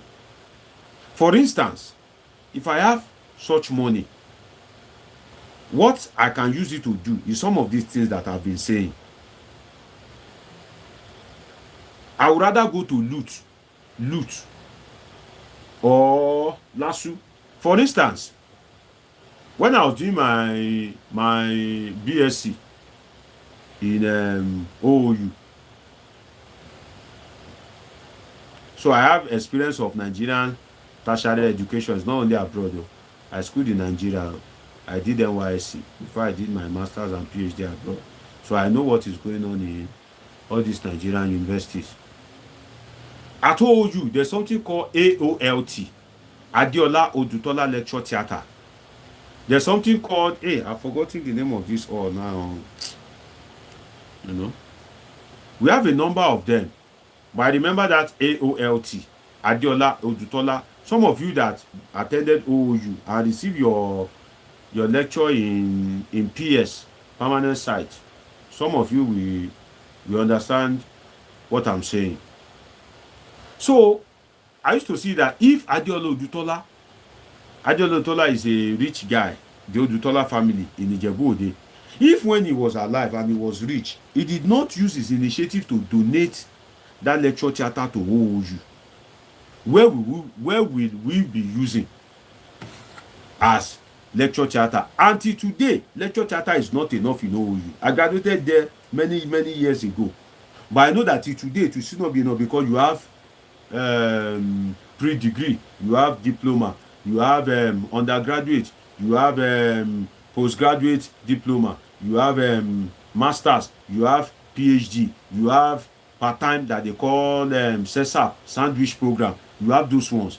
So many cadre of levels in the university. You have faculty of science, whereby you may have like 7-8 departments. You have faculty of social science, 6 departments. Faculty of management science, you have faculty of education. And in OOU, they are duplicating everything under education. So if you have department of microbiology, you also have microbiology education. You have political science, you have political science education. You have give me a course, sociology, you have sociology education. So that means that if OOU has maybe 100 courses, it is times 2, because most of all those courses have education. If you are studying Agric, you see some of your colleagues, they are studying Agric education. So how can lecture theatre ever be enough? So I'm not saying that, you know, that if you cannot beat them, join them. No, you can join them. Yeah, I'm not joining nonsense. So if I have money, I would rather go to OOU, where I did my first degree, and say, oh yeah, VC, give me land, so that when I'm dead, I'm gone. Till today, it's a way of remembrance. Some of you that have money, you don't know, you don't be buying car, you be buying nonsense car that another brand will come out. You'll be buying nonsense designer clothes. All of your life is stinginess. Some of you are very stingy. To give back to the community is a problem. Some of you are very rich. You'll be seeing poor people around you. Some of you are so rich that you can't even help your driver. After you've given that your driver salary, you cannot do anything to better the life of your driver. And it's bad. That car, nobody will remember. But if you build lecture theatre, till today, they cannot change that name because you sign agreement with school staff. So long as this structure exists, it will always be named as Adeola Odutola Lecture Theatre, AOLT. There are so many of them that are built by people, but that's the only one that comes to my mind. You know, it's been long I schooled there. Ọjọ́ ti pẹ́ o, you don't tell. Not be today. You know, so I can't remember most of those, but I remember that AOLT. So you see that if I have that kind of money, rather than to give Bobrisky, I will go to loot. Because why? When you die, you have already buried yourself. For instance, now, I know AOLT. See the year I've graduated. Another people will still go to the undergraduate now, they know AOLT. So that means you are dead, but you are still alive. That's the way to make it, but not buying all these luxury cars and you can have accident tomorrow. Some of you have learned something from me now, so that when you have money, and it's not until when you have those millions. So no, it's not until when you have those millions or billions. No, there are so many little things that you can do to help people. If you see somebody that needs scholarship and God has blessed you, you give that poor child that is very brilliant, you say, yeah, go and study in Unilag. You have helped the destiny of that boy because that boy will marry. His children will benefit from that education. His wife will benefit from that. His family will benefit from that knowledge. My family is benefiting from my knowledge, although I've never gotten scholarship. Nobody gave me scholarship. You understand? You know? Nobody gave me scholarship. I worked hard for any degree that I've gotten. In fact, maybe one day I'll tell you the story of, you know, how I suffered to earn some of these degrees. Some of you will cry. You'll be crying on my behalf. It's not easy, but to God be the glory. So immortalize yourself is very important. But that's not part of the something. It's Akintude that made me to touch on that one. Interpersonal relation supersedes public perception. That is one thing that this Bobrisky something has taught me. Now, let us look at why Nigeria cannot sanction Bobrisky for cross-dressing. You know, when they arrested Bobrisky, his real offense was cross-dressing. You know, when they gave him award of best dressed female, Nigerians went haywire. Females attend a party, you are giving a male best dress. No. And they decide to punish him. But do you know why they cannot punish him for cross-dressing? That's why you need to be all-rounder. Your reasoning has to be vast.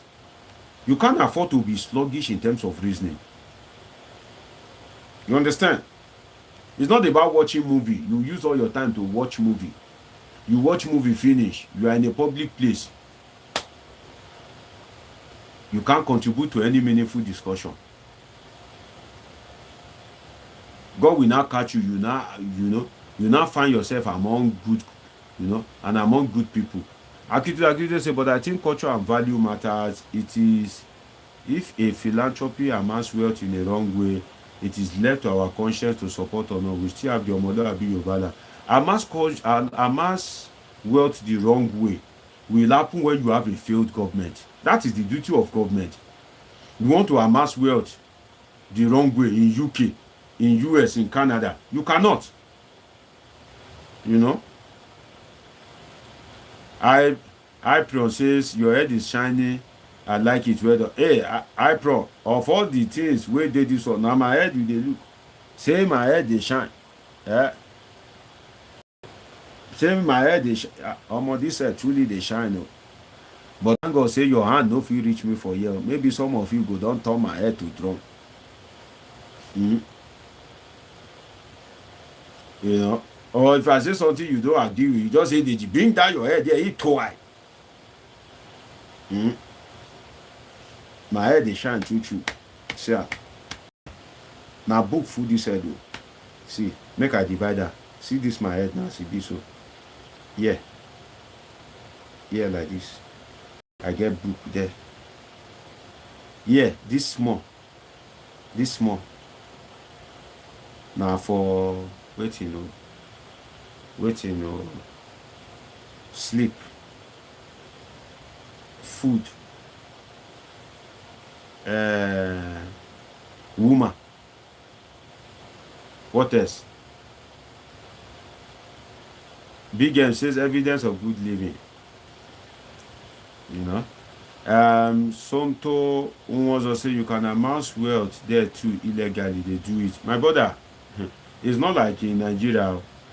The governor of a state in US, you go and steal 80 billion pounds. If they say Yaya Bello steal 80 billion naira, the governor of a state in US will steal 80 billion pounds. Let's be realistic with ourselves, my brother. Let's be realistic. Not that they don't steal, but it's not like our own. We will steal everything, steal anything, steal everything without the fear of God. So let's be realistic with ourselves, my dear brother. So why is it that Nigerian government cannot sanction Bobrisky? The reason is that Nigerian government or Nigeria is truly not independent in the true sense of it. We have orgas, and this is, if you are very interested in politics, listen. We have orgas. Our orgas are these Western countries, US, UK, Canada, all these countries. Nigeria like free money. We go about with begging bowl. Anywhere Nigeria here, there's free. See now, see Tinubu, represented by Shetima, is begging UN for debt forgiveness. You are begging for debt for forgiveness, and you are still borrowing every day. What kind of forgiveness is that? You are borrowing money and you are buying luxury jets. What kind of you want debt forgiveness, and they are reading that your governors are stealing 80 billion. Which forgiveness is that?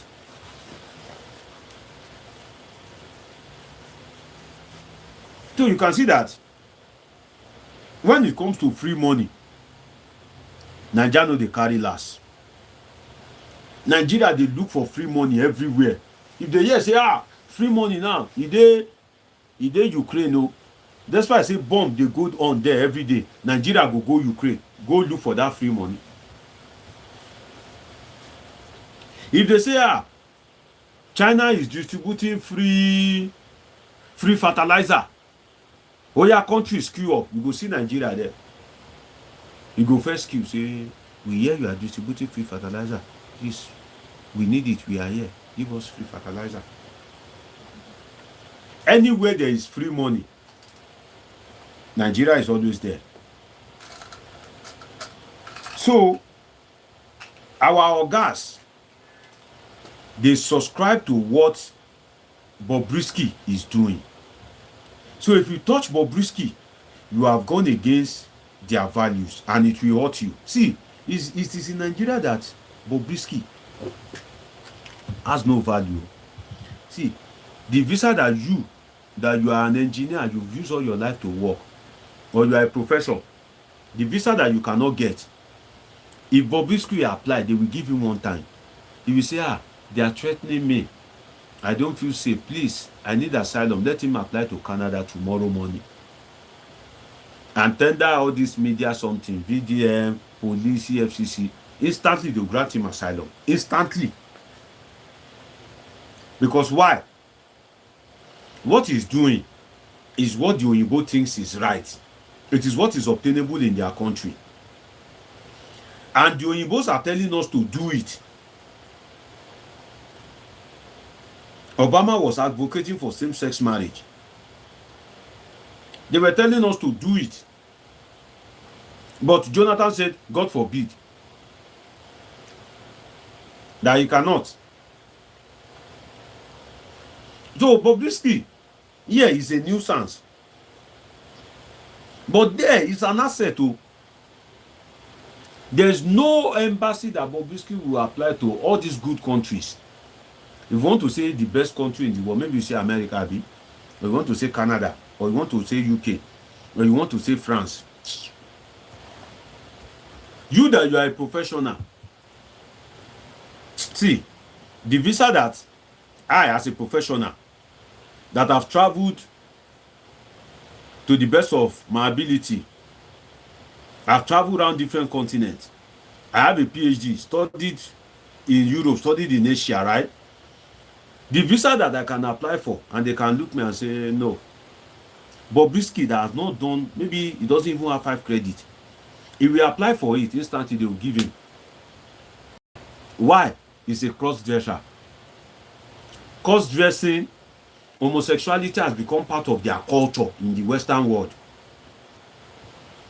And these Western people are the orgasm debt forgiveness. You go to the UN that is controlled by US and its allies, that they are the ones that have the veto, the permanent seat, the Security Council. You are going there to beg,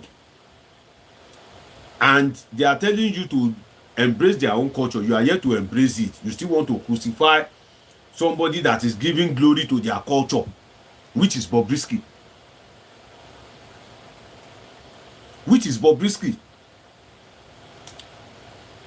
If you are watching me for the first time, you are yet to subscribe, please take a moment to subscribe and like this video.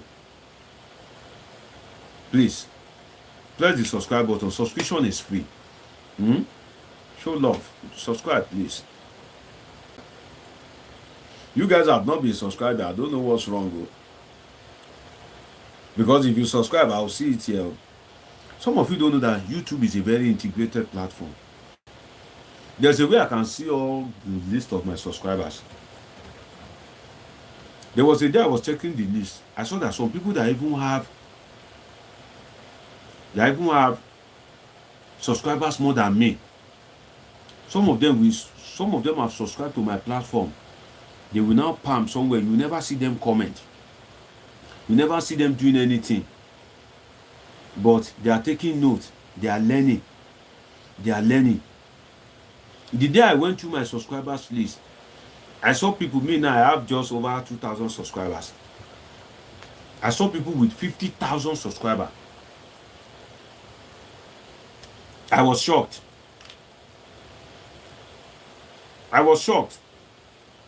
So, it means say that they feel am. You understand? They don't say the brain dey. So if those people can subscribe, my people, you too subscribe. Oh. You understand? Show love. You get it? So that's why they cannot openly come out and sanction Bobrisky. Actually, am I on your subscribers? It's long that I checked. Though.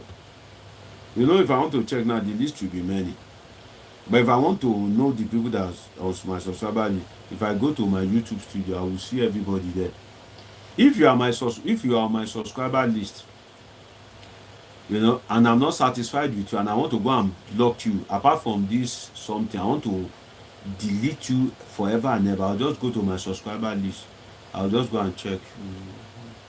Yeah, restrict, delete, block. You know. So you see that Nigeria, you wonder why Buhari, that is a conk Muslim, cannot sanction ordinary Bobrisky, Idris Okuneye, despite their belief in Sharia and all these things. Jonathan, a strong Christian, cannot sanction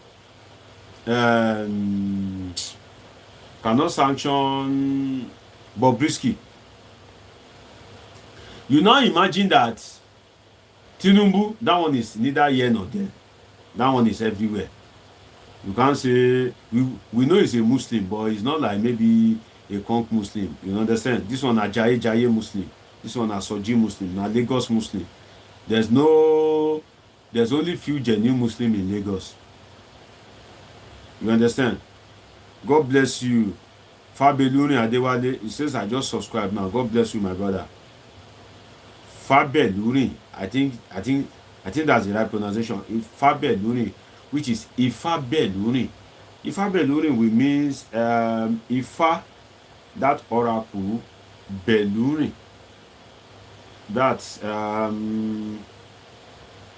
Ifa, like maybe superintending over the affairs of a community or something. Ifa Beluni, where are you from? Which state are you from, or which village? Because it should be Ifa Beluni. Even the Ifa Beluni, okay, yes, Ifa Beluni. From which state is that?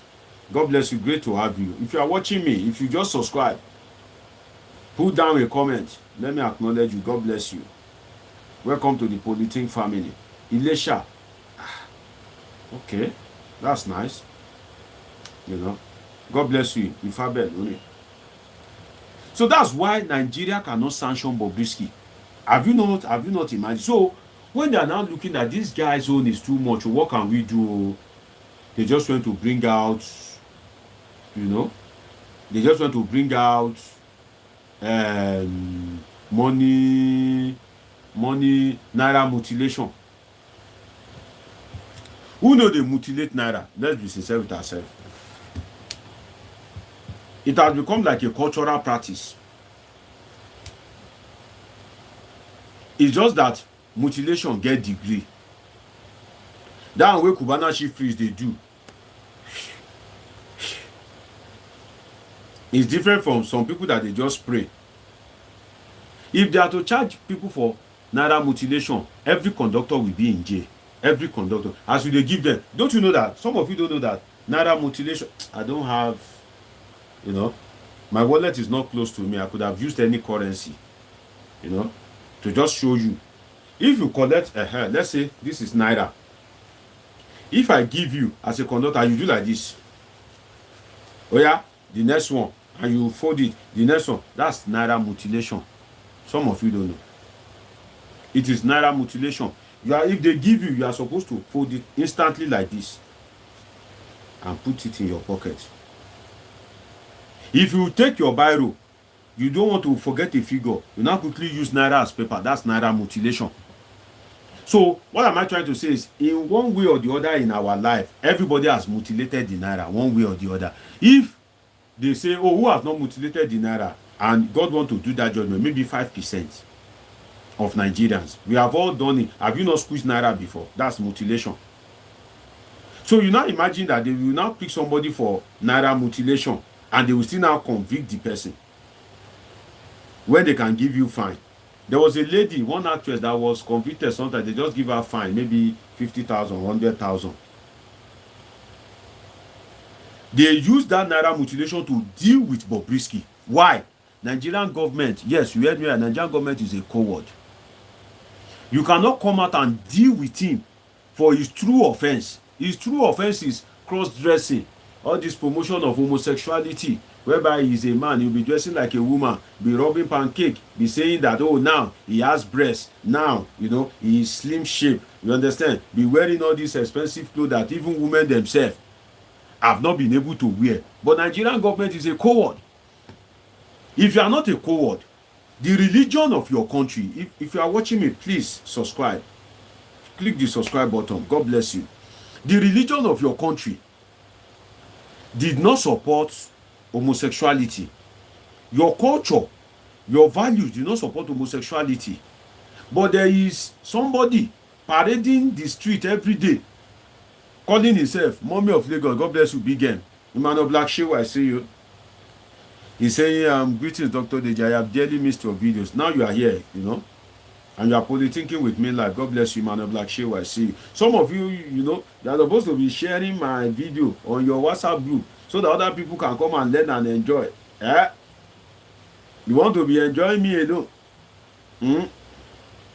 So Nigerian government is just a coward, because you don't want to bring the guy to book for the true offense that he has committed, which is promoting homosexuality and cross-dressing. But because you fear UK, you fear US, you don't say you the whole UK, You know say that money where you want me UK give you. You know say that borrow, that debt where you want me them forgive. You know go dey possible if you sanction Bobrisky. Yes, you heard me right.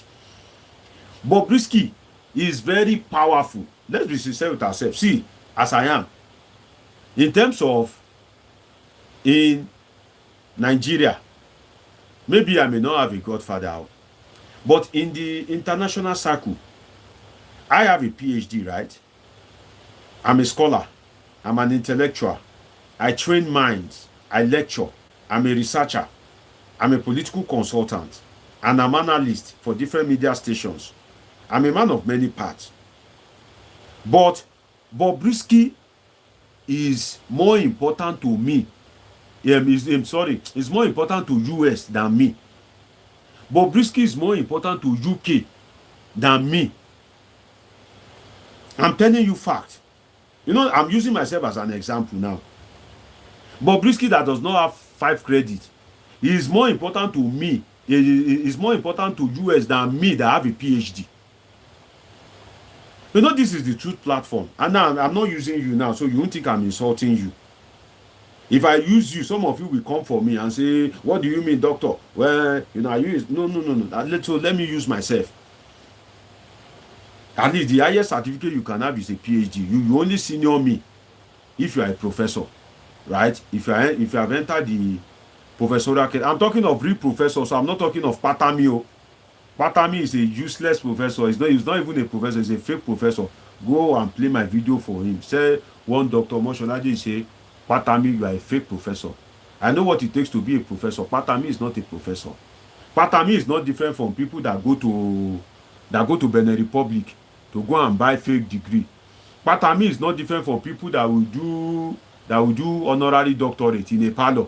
You know our people, they will go and stay in one mushroom parlor. All these yeye British, they will go and stay there and say, oh, they are receiving honorary doctorate. If you want to earn a doctorate, you read. I'll come and tell you the story another day. You read, you won't die. They will squeeze. In fact, that's a story for another day. So that's why I used myself as an example. God bless you. Abdurrahman Abdulaziz says, I used to share your video to my friend on WhatsApp group who administrated. God bless you. Thanks for showing me love. May God love you too.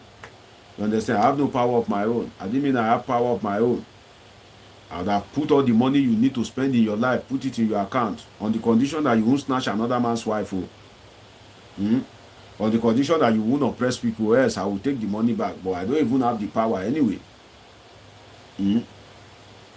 But God bless you, Abdurrahman Abdulaziz. Thanks for showing me love. For everybody that love me, may God love you too. Understand? Abdurrahman, you dey laugh. It's true now. Because if I give you, I didn't mean I have the power now. May not be saying that my own girl said you go one for a snatch. See, Dr. Lee, you have such a beautiful lady. Now me give you power. You still want to snatch my girl? God bless you. And all of you watching, please subscribe to my channel if you are watching me for the first time or you are yet to subscribe. So the truth is, Nigeria government fear all this US, UK. Now wetin that they look for. That's why you see that it will be difficult for any government to say they want to arraign Bobrisky for cross-dressing. Okay, you cannot arraign him for cross-dressing. Maybe there's no law in that, right? Why can't the National Assembly quickly pass a law and say, oh, in Nigeria, if you are a man and you dress like a woman, 5 years imprisonment. If you are a man and you dress like a woman, 5 years imprisonment. Is it Akpabio that is quickly passing law, change police act, change national anthem that cannot quickly change law? Don't forget that the National Assembly is also filled with Muslims. Let us always think intelligently. You know, when you are a political, you must be. Do I need to lay my hands on you and begin to fast and pray? Do I need to begin to cast and bind? Do I need to speak in tongues? The National Assembly, most of them, especially the House of Representatives, they are from the north. In the north, There is Sharia.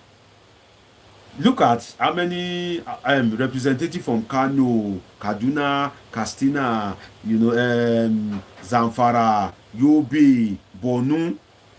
So if you bring a law that if you are a man and you dress like woman, naturally all of them, they will already support it. Because why? It is totally against their religion. They don't tolerate it because of their high Islamic, something, their high addiction to Islam. God bless you, Oyeri Dadeshino. He says, I am new. I love your lesson. God bless you, my brother. Thanks for loving my lesson. No be me dey knowledgeable pass. No be me sabi book pass. There are a lot of people that are intelligent than me. Some of them, they don't even have access to education. That if they have had access to education, they would have shown exceptional brilliance than me. So I know they carry shoulder pad. No. God bless you for loving my lesson. Now God say me and you go be friends. You understand? And as I usually say, that's why I don't curse people on my platform. This time that you are using to watch me, you can use it to be watching movie. No be so. You can use it to be watching movie, but you decide to come to me to politic, right? You can use it to be playing games. You can use it to be ministering to your wife. But remember, say baby food, especially if you are in Nigeria, is not expensive. Don't come to me for palliative food. So you see that if you introduce a bill to the National Assembly, instantly it will sail through. Instantly, if you introduce a bill on cross-dressing to the National Assembly. But why is it that they have failed to introduce it? Because why? It's not because of Bobrisky. They are not afraid of Bobrisky, but they are afraid of the people that believe in what Bobrisky is doing. That Bobrisky is a nobody. But when the hammer of the culture that he has went to borrow, when it falls on Nigeria, Nigeria will cry out tears. That's why Nigerian government have been unable to go against Bobrisky, despite the fact that in the National Assembly you have senators from states that they are practicing Sharia. You will see Isba. See hypocrisy na dey kill Naija. You will see Isba in Kano, Islamic police. They will be going after bottles of beer, destroying bottles of beer. Yet they are collecting tax from beer that they are drinking in Lagos, because federal government is collecting tax. They will remit it to the federal government. They will share it across all the states. When you don't like beer, why don't you say, oh no, exclude me, oh, please, oh, we are Islamic police, oh, we don't want to share out of that VAT, that tax that you generated from alcohol. No, it's haram. All the states are collecting it. Lagos state government says no, it shouldn't be like that. They didn't agree. Lagos state government, Rivers state government had to go to court. Out of fear, Supreme Court is here to deliver judgment on it till date. Till now. Supreme Court is here to give judgment on it till now. You can see Nigeria. So that's why they've not been able to go after Bobrisky. KY says it is alleged that some of these politicians, big men in the country, patronize Bobrisky too, which can also be seen as a reason for the government not wanting to take due actions on it. See, the people that are patronizing him are not as powerful as the people that are not patronizing him. Are you telling me that Malami from Kebbi State, all these conquests, are you telling me that Malami is also patronizing Bobrisky? Are you telling me that Buhari is also patronizing Bobrisky? Why did they go after Nnamdi Kanu and leave Bobrisky? Is Bobrisky not a threat to the future of Nigerian youth? Is Buhari not a conquered Muslim? The reason why they cannot go after him is the fear of US, UK, Canada, all these Western countries. Because why? See, I will come back and give you lecture on another day on aid, loans, grants, debt. 4. Aid, They are different from each other. Aid, some of you don't even know what it means. Aid, loans, grant, debt. You know, if you want to form acronyms, aid, that is A, loan, L, grant, debt, ALGD, or ALGD. That can be used as GLAD, right? You can use it to form acronym as GLAD. That means grant, loan, aid, debt, GLAD. May God spare my life. One day I'll come and give you in-depth analysis with fact and figures as regards what I will call GLAD, grant, loan, aid, debt. That's why I say if you are watching me for the first time or you are yet to subscribe to this channel. You know, subscribe to this channel. So that's why they can't go after this guy. They cannot. They cannot. They will find, they will say, oh, it is Naira mutilation. Whereas the real thing you want to punish the guy for is cross-dressing. They can't sanction him for cross-dressing because Nigerian government, Nigerian leaders, they are cowards. They don't want cross-dressing, but they want money from countries that cross-dressing is their culture. They want money from countries that lesbianism has become part of their culture. Gay, homosexuality has become part of their culture. You want their money. Buhari will go to Buhari, a conk Islam, we go to those countries and say, give me money, borrow me money, please, I need money, please give me money. Jonathan, a Christian, we go to those countries and say, please give me money, borrow me money. Bambialaism, say, give me money, please, I need money, borrow me money, please. Oh yeah, give me debt forgiveness. Okay, I'm in trouble. Oh yeah, give me aid, you know, please. Oh yeah, give me grant. Oh yeah, give me loan. Oh yeah, forgive my debt. Is that not cowardice? Is that not cowardice? Apply for visa. Let Bobrisky apply for visa. They will not give you, they will give Bobrisky. But does that mean that Nigerian government cannot find a way to tackle this thing? They can. And do you know another reason? Nigerian government like distraction. You see, when you are talking, if Tonto Dike is fighting Funke Akindele, Burna Boy is fighting Davido is insulting Wizkid, they like it. I'm a political scientist. I'm telling you what goes on in the political circle. They like it. Those distractions, BB Naija, they like it. But immediately you start talking about politics, governance, they will become apprehensive. All of them will be shaking. What are they saying about us? What is the problem? Oh, they want to protest. Protest. No, they won't. That's why one of the distractions is Bobrisky, James Brown, and Nigerian government. They love those distractions. Just be talking about Bobrisky. Don't reason us. Just be thinking about Bobrisky, be talking about Bobrisky. Let we be stealing money. Let we just be enjoying ourselves, living our life.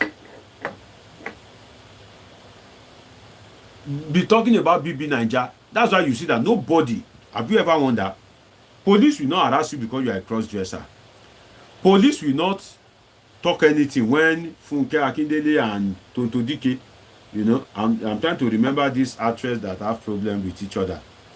Iyabo Ojo and whatever, you know. I'm trying to remember. Maybe some of you can give me an example. Nigerian police will not say anything. DSS will not say anything. Immediately you mention Tinubu, they will roar like thunder. Have you not noticed? Immediately you mention Tinubu, say, oh, Tinubu, you are in problem. That is act of what? Cowardice. Act of cowardice. Now, Let us now look at what I call the future of Nigerian youth. You know, some to says, is there a solution to Nigeria problem currently? My brother, that question where you ask, it weak me. You know, there's a solution, but the solution can never be implemented. Go and pass law. Go and pass law that there should be jail time for or death by hanging for corrupt people. Is a solution. But can it ever be passed? Tell people not to be involved in vote buying is a solution. Will people not still sell their votes? There are solutions, but we are not ready. So this Bobrisky thing makes me question the future of Nigerian youth.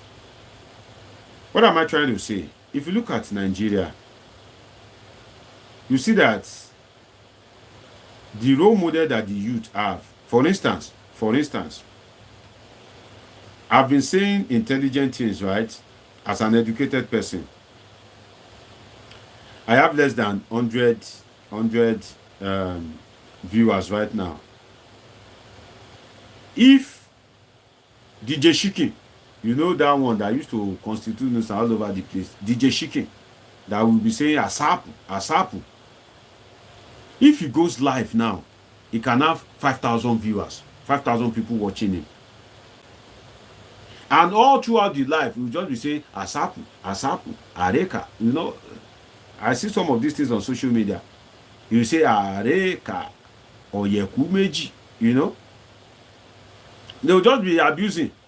Shikin, there's another one. Hey.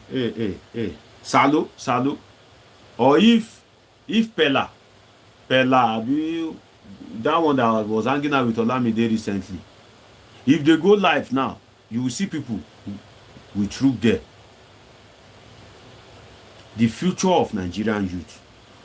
If you go to other countries, some of you watching me from abroad can testify. If you go to other countries, you will see their youth very busy. They are into technological advancement, innovation, software development, you know, mechanization, like different things. How they want to go to the moon, how they want, you know, Mars to be like Earth, how they want to, like maybe in 10, 20, 30 years time, how people will not be going to Paris for holiday, but they'll be going to another planet entirely. They are doing research. But Nigerian youth, who are the role models? Wike,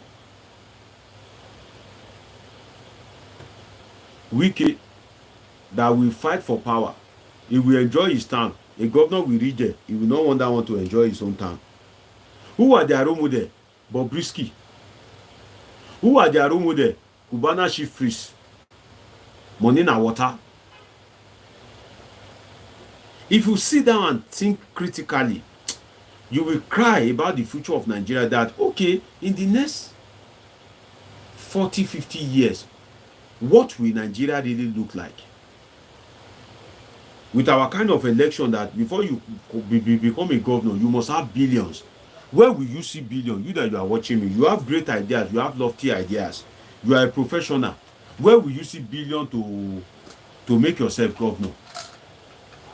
It is all these people that are into drugs, all these people that are drug barons.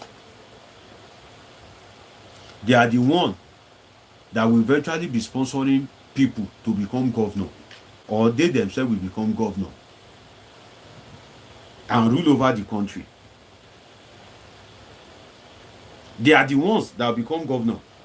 Or if they see that you don't cast, they cannot be governor, they will use their money, their billions, to sponsor you to be governor.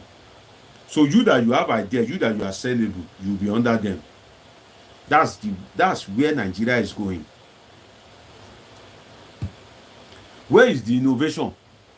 Where is the technology? Where is the education? Where is the orientation? All gone, all dead. So it makes you question the future of Nigerian youth. If you go to other countries, they will tell you, oh, I want to be like, I want to be like, I want to be this, I want to be that. If you ask Nigerian youth, you remember Segun Waya, what do you want to become in the future? Timbada mo fẹ́ máa ṣáṣẹ́. What that means is I want to become a Yahoo boy. Mo fẹ́ máa ṣáṣẹ́. Some of you will remember that boy that Zlatan interviewed. He said, Timbada mo fẹ́ máa ṣáṣẹ́. That's I want to be doing Yahoo. That's what the guy said. A lot of Nigerian youth are like that. Then, if somebody is convicted and that person did not serve his jail term, some of you will say, I take concern me. But while I was preparing this note, a definition of conviction, that when you convict person in court, comes to my head. I wasn't doing much critical thinking, but it just flowed. I try to understand that conviction comes after prosecution for offense against a person, the populace, an organization, and or the government. I will link it to this Bobrisky something. When you are convicted, that means that you have been prosecuted for an offense, either against a person, an individual, the populace, the community, an organization, and or the government. For instance, if you steal my phone and I report you and I take you to and they charge you to court, when you are convicted for an offense against your fellow human being, only me, right? That's why you are convicted, that you stole phone. That is for person. The populace, if you go and steal electricity cable, or you go and steal transformer, they now catch you. You are convicted. You are convicted for committing an offense against the populace, or if you like, the community. That's true. If you go and collect Owo Lapo, or you go and collect loan from OP, and you did not pay back, they now arrest you, they now take you to court, they now convict you.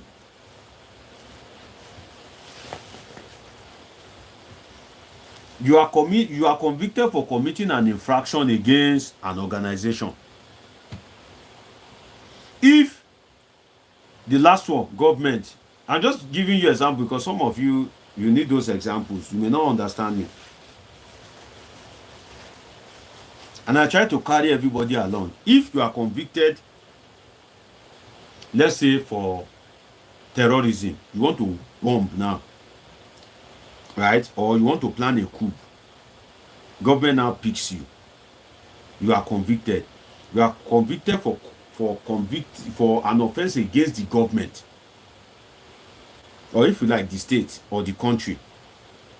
That's why I see conviction. That I said, conviction comes after prosecution for an offense against a person, the populace, an organization, and or government. For instance, if you go and steal transformer and it's government that buy down transformer, you have committed an offense against the populace, the community, and government himself.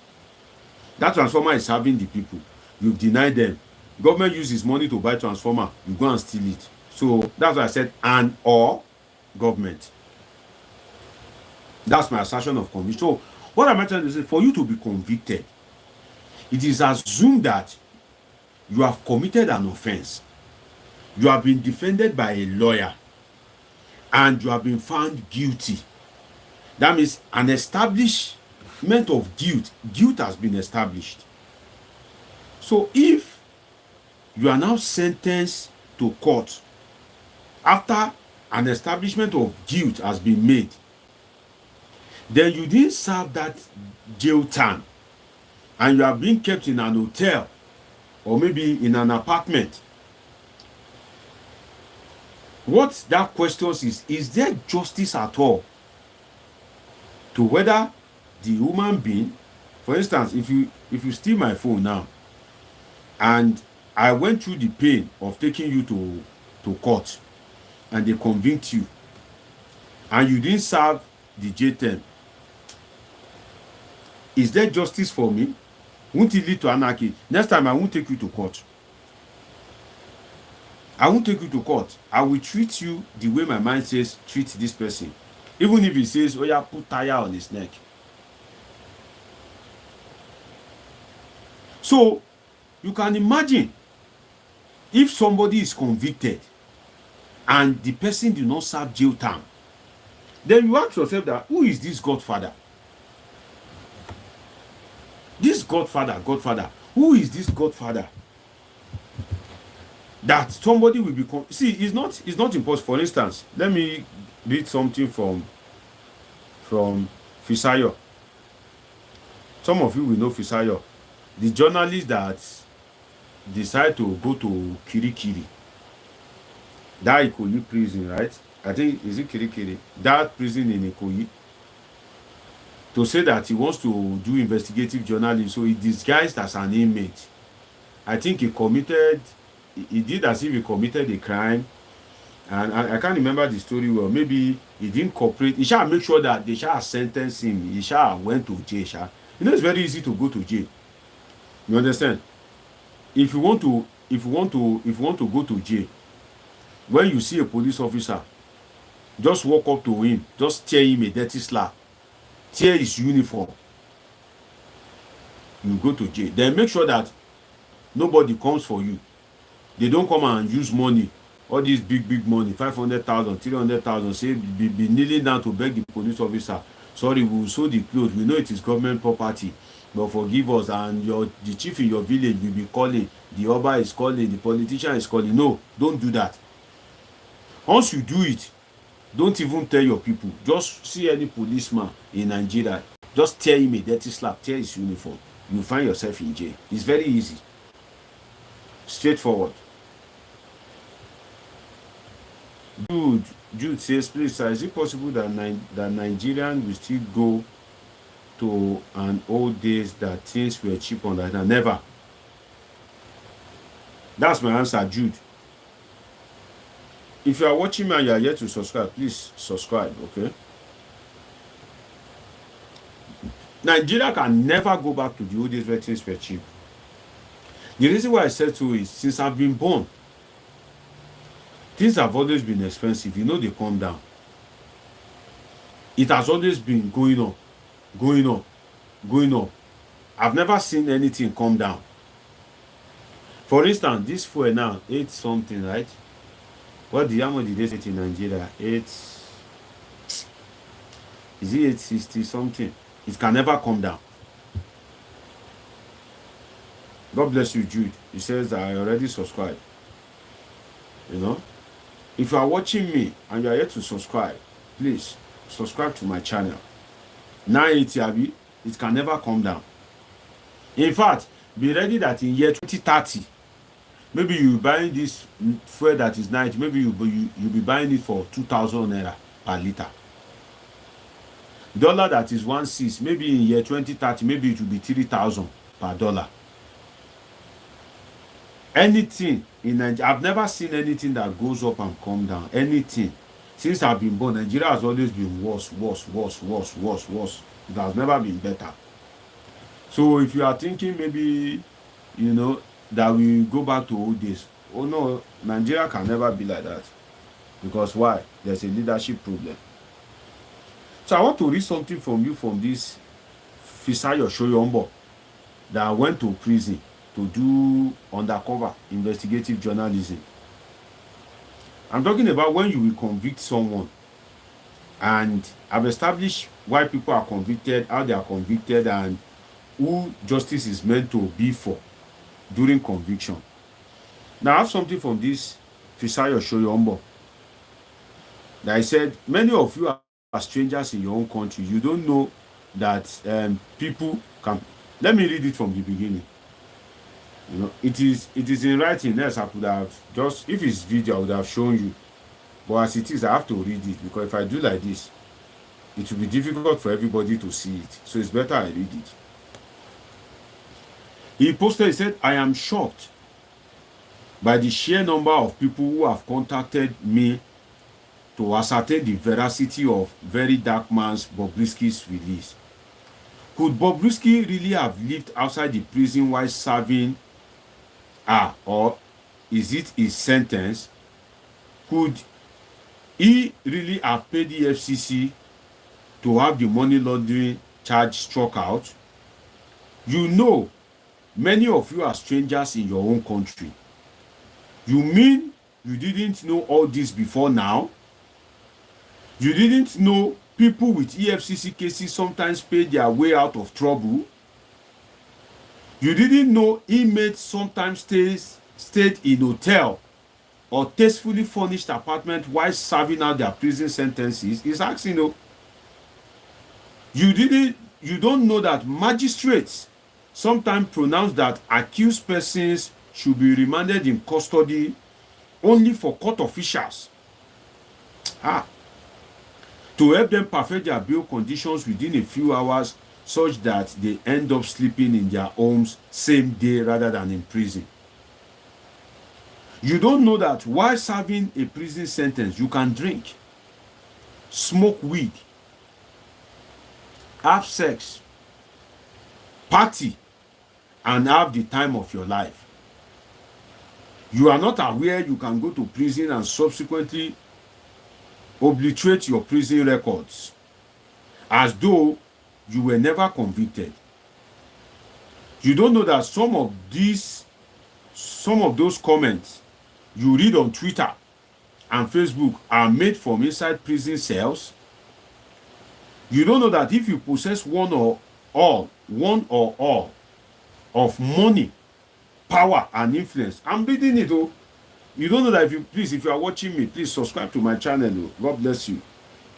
That you don't know if you possess one or all of money, power, influence, you can bypass the Nigerian justice system, notwithstanding whatever pronouncements were made in court. So what do you really know about your country then? Some of us do the work we do because of our understanding of the bastardization of our institutions under the watch of the government, of course. But you know we are enemies of government or enemies of progress, who must be discredited on social media and hunted, harassed, and arraigned by state actors. If you seek to understand the severity of Nigerian institutional decay, please Google and read Undercover Investigation 2, Drug Abuse, Sodomy, Bribery, the cash and carry operations of Ikoyi prison. There's enormous work to be done in cleaning up this country. The first step is understanding the scale of the rot. You see that this thing that I just read to you is very loaded. It's very, very loaded. You see the amount of things the guy packed into it. Is what is very, very, very, very, very, very, very loaded. Then you ask yourself, where is the justice in Nigeria? It's only when you don't have money, when you are not influential, when your father is not a governor, when your mother is not a senator, then you will run into problem.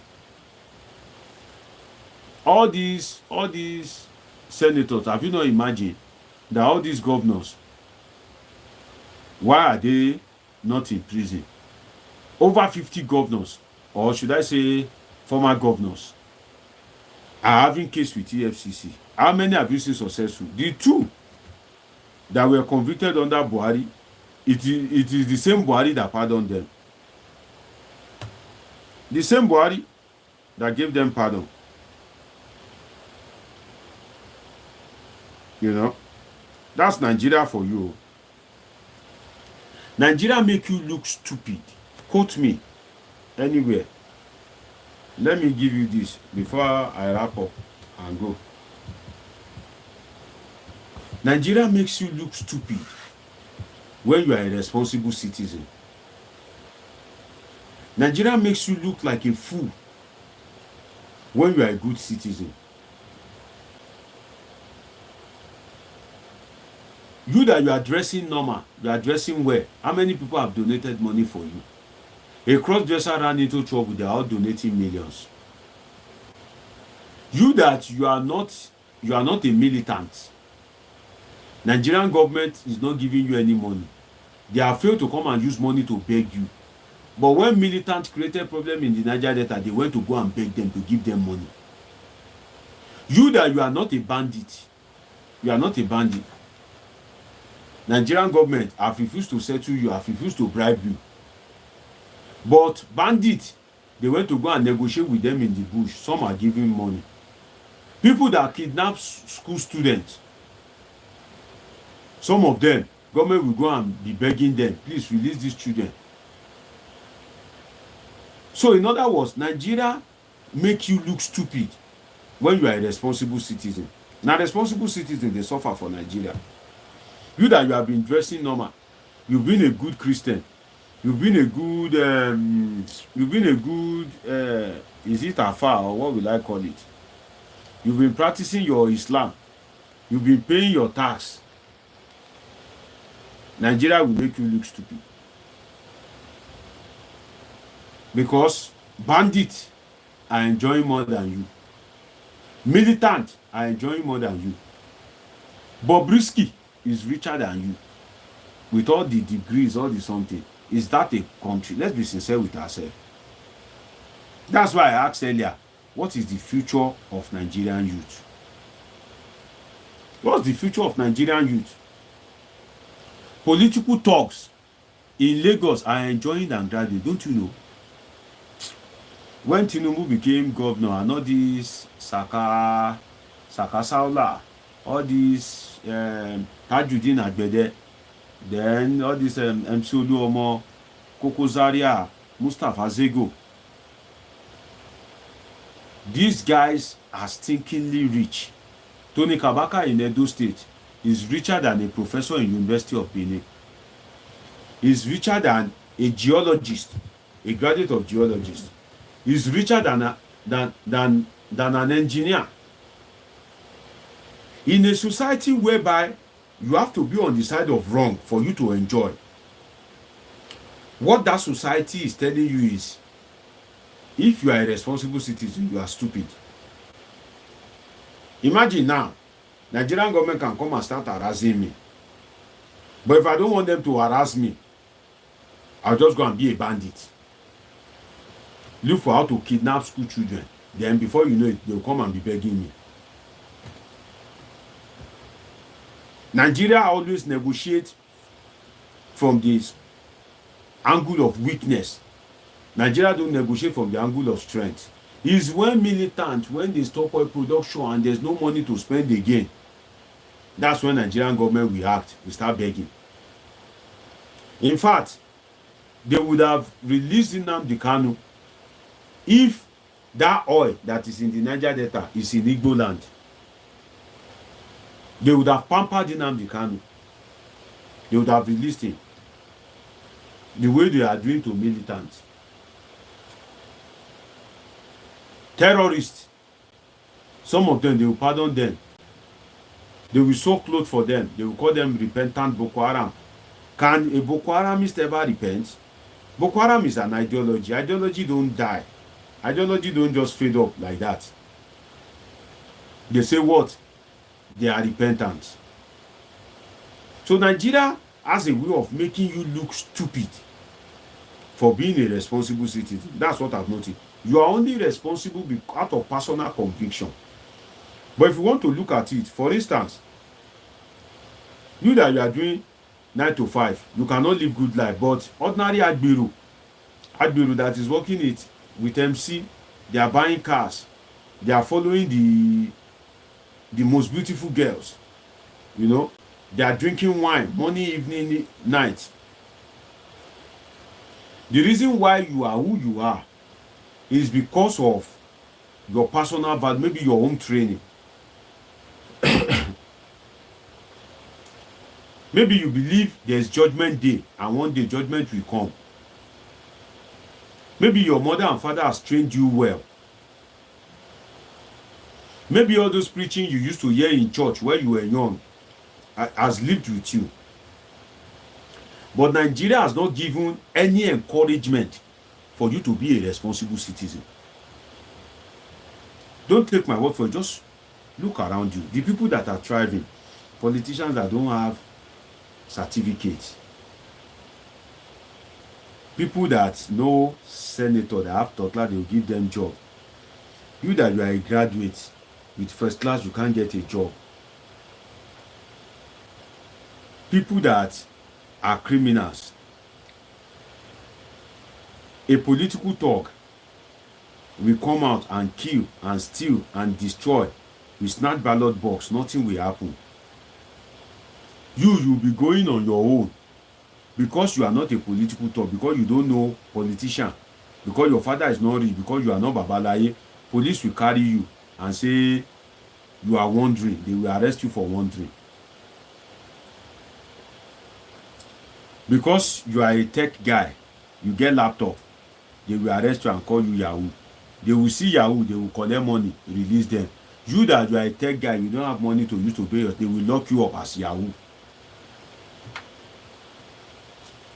I've seen this thing over years and it's very painful. For instance, you go to school. After you go to school, you decide that, let me go and do masters. You do masters. Maybe you are working, they are giving you 100,000 after your master's degree. There are some of you that went to go and read medicine.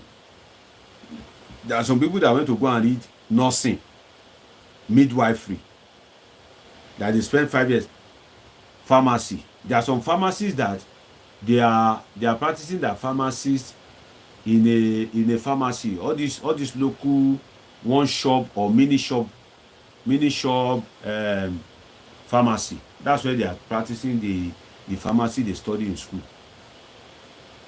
You went to go and study medicine. After doing your MBBS, after doing your NYSC, you will go and work in a government hospital. Government will not pay you salary. You will struggle to read masters. You go and collect PhD, whether in Nigeria, whether real or fake. You say you are a lecturer. They won't pay ASU. So people that are doing good professions, they are not making any headway. But people that are of questionable background, character, they are the ones driving the best cars. The car that a medical doctor cannot drive, Bobrisky that has never gone to school is driving it. Government is watching.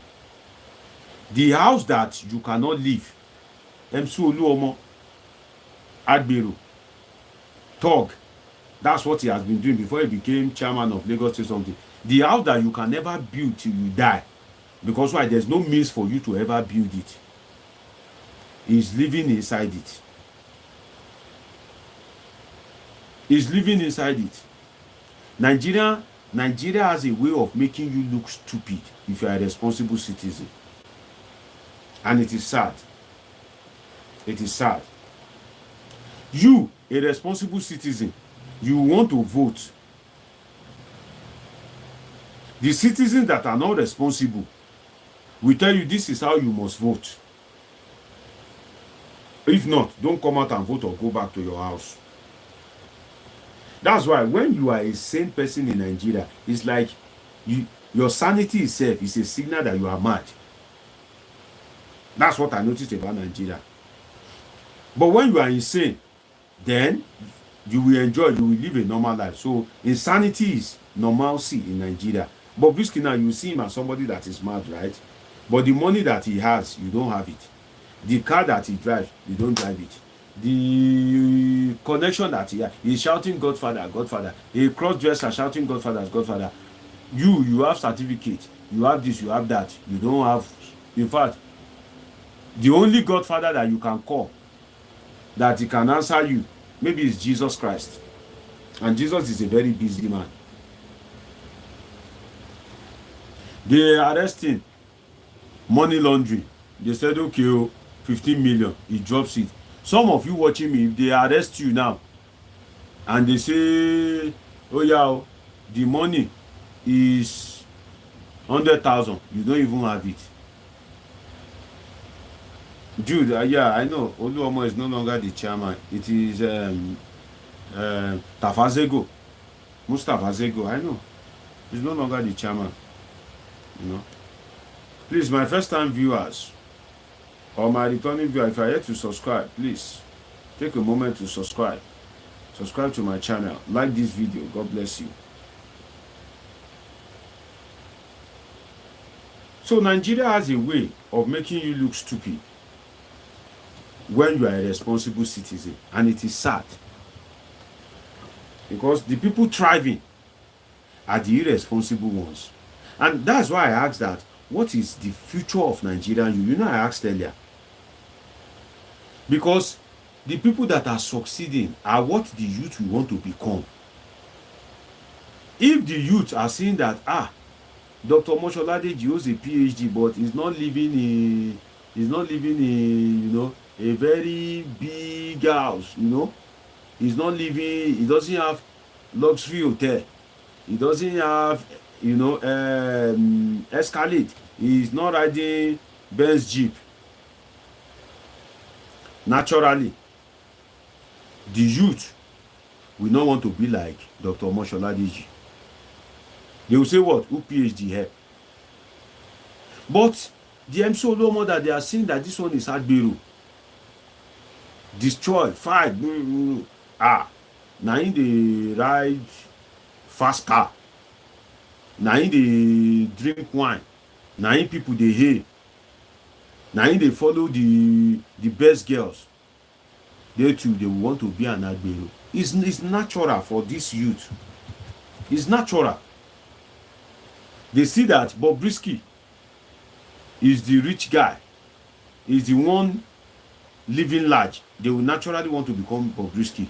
They see that Cubana chief priest, he didn't go to school, but he's always throwing money. They want to be like Cubana chief priest. It is normal, except people that have home training. And the parents that we are having nowadays, they are not like our mothers. You know? Jude Olode says, I'm a first time viewer. So God bless you, my brother. I appreciate you. Glad to have you. God bless you. God bless you. So they will naturally want to be like these guys. For instance, they say, Ayo Fayoshi, he was a thief. He stole his money. Oh yeah, EFCC, this, that. Oh, go and get down there. Now thief. Oh yeah, EFCC, for sure. At the end of the day, these people are not in prison. But they are richer than before. The youth will naturally want to be like them. And you say, oh, the youth cannot become a governor. They don't have to be a governor to be like them. If they find themselves in the position of a bank manager, they will be like them. If you put them in charge of street carnival, street money, they will be like them. In fact, if you give them money to keep, or you keep money in front of them, they will steal it. They will be like those politicians. It is normal. And that's why I asked the future of Nigerian youth. If there's anything I fear most, it is the future of Nigerian youth. Because, do you want to hear the truth? There's no future. And to make it worse, before I grew up like this, I've always been seeing NYSC officials. I've always been seeing people passing out without a job. Now, people are still passing out. I did NYSC. I went to primary school, secondary school, university, NYSC. People are still passing out without a job. I've served many years ago. People are still passing out without a job. You ask yourself, where is the future? No future. See, in any environment whereby there is no pathway to success, that you are born in a poor family and you want to become a medical doctor, and the country, the government have made it possible for you that this is how you will follow. Okay, if your mother is selling pure water and you are very brilliant, government will sponsor you even if you want to study abroad. When I was doing my PhD, my supervisor, Professor Nora Fida, she's from a poor family in their country. But she did a PhD in one of the best countries in the world. Why? It was government that sponsored her abroad. She told me that she have almost finished paying the money, but she's still paying the money. She has moved from a doctor to professor, but she's still paying the money because why? Their government will give you flight money, ticket money, application fee money, school fees, and when you are doing that PhD for years, they'll be giving you money every month. Money that will make you live happily. You will tell them how much do you want that you can live conveniently. If you tell them, they'll be giving you that money every month. But every penny, they are calculating it. When you now finish and you are now working, you will now pay all that money. You will pay it back. You will now pay all that money back. All of it. So if you use, let's say, with this exchange, if you use, let's say, 50 million to go and earn a PhD, Nigerian government will give you that 50 million. When you finish, that 50 million to the last kobo, you'll be paying it back.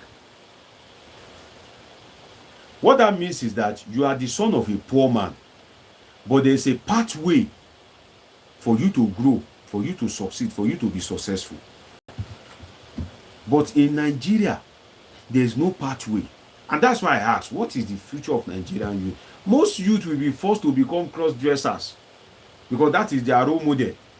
Most youth will be forced to become Yahoo because when they graduate and there's no job, that their intellectualism that they used to go and that they go and acquire in school. You know that when you go to school, you acquire knowledge.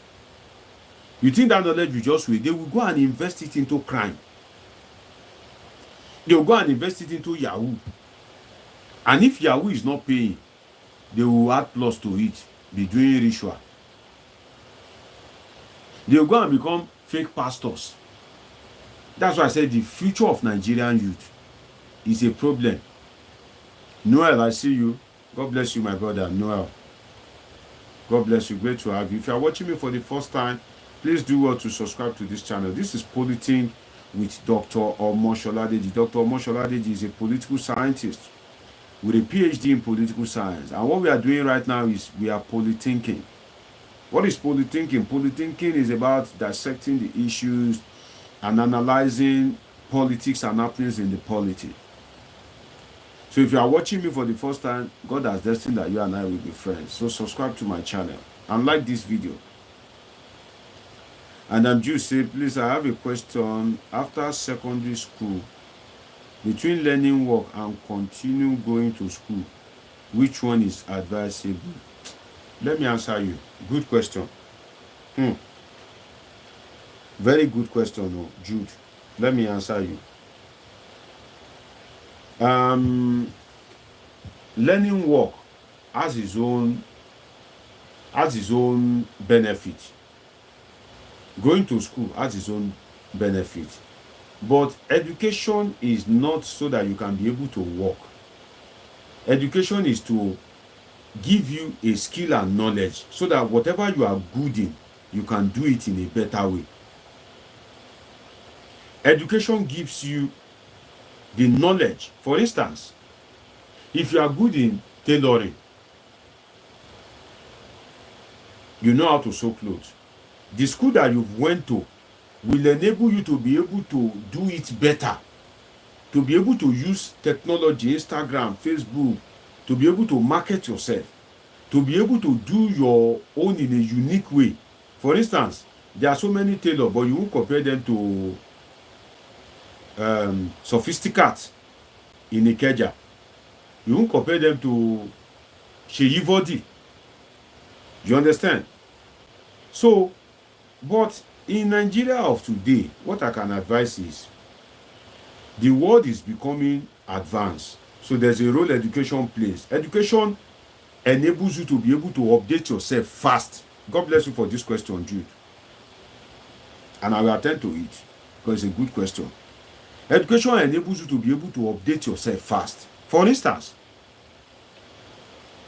In the olden days, not so old, you know, they used to have this camera that when they snap it, they will remove the film. They will go and be watching it in a black room. You need a room to be able to watch the photo inside the, you know, for the image to come on a paper. But now, technology has advanced that with your iPhone, with your Samsung, with your smartphone, you will snap a picture without calling cameraman that will even be better than the photo that we snapped then. Now you don't need a room. In fact, you don't need a photographer sef. When you are doing party, you say, oh yeah, snap me. You collect the phone of your friend. You guys will be snapping each other. Then you guys will do photo collation. If I appear in your picture, then you create WhatsApp group. If I appear in your picture, send it to me or just upload all the pictures to the WhatsApp group. Everybody will be picking their own.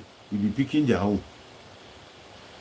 So you that you have restrained yourself to watching photo in a dark room, you have what? You have lost out. I'll give you another example. In the days of when our fathers were young, it is taxi, yellow and black. You have to go to the park to say, oh, I want to book taxi. Then they will negotiate. They don't know whether there's traffic or there's no traffic. They will just negotiate, say, I'll collect so amount to. Traffic may end up collecting all the money from them, but there's no technology, there's no GPS, there's no map to know if there's traffic. When Bolt came, when Uber came, the uneducated can no longer survive anymore. That's why you see that all those Baboni taxi, they are not selling again. Because who will carry taxi when you can carry boat and you would have seen your price? Who will carry taxi when you can carry boat that boat or that Uber is already registered, the profile of that driver is already with the company? Who will carry taxi that dust will be touching you when you can carry boat or Uber or in drive that AC will be blowing your skull? So in other words, those that are not educated, they have been wiped out. I give you another example. While I was young, there's this B2, that Volkswagen B2, then all these 504, 505. Those were the cars then, B2. For you to repair B2 or Peugeot 505, Peugeot 504, what you need is to be able to repair. You just learn it from all these mechanics. They will teach you. They do freedom for you. But now, most of the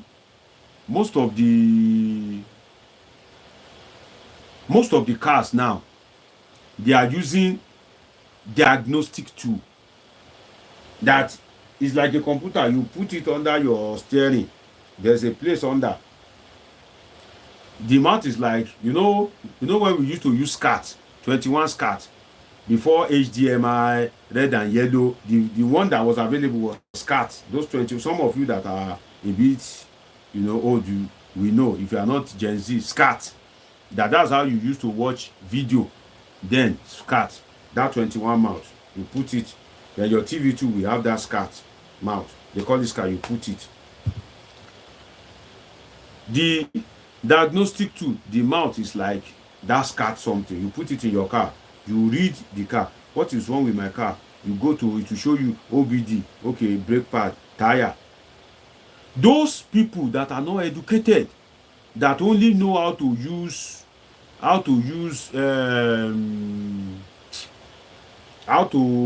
repair Peugeot, they've been wiped out by technology. They've been wiped out by ignorance. They've been wiped out by illiteracy. That is what education does to you. Before, you have to go to somebody before you can see them. Today, there is phone, WhatsApp, video call. You can call your friend in US, UK, anywhere, and instantly you guys will be seeing each other. But if you are not educated, you don't even know how to operate a phone. So education has its own role. But let us look at the Nigeria of today.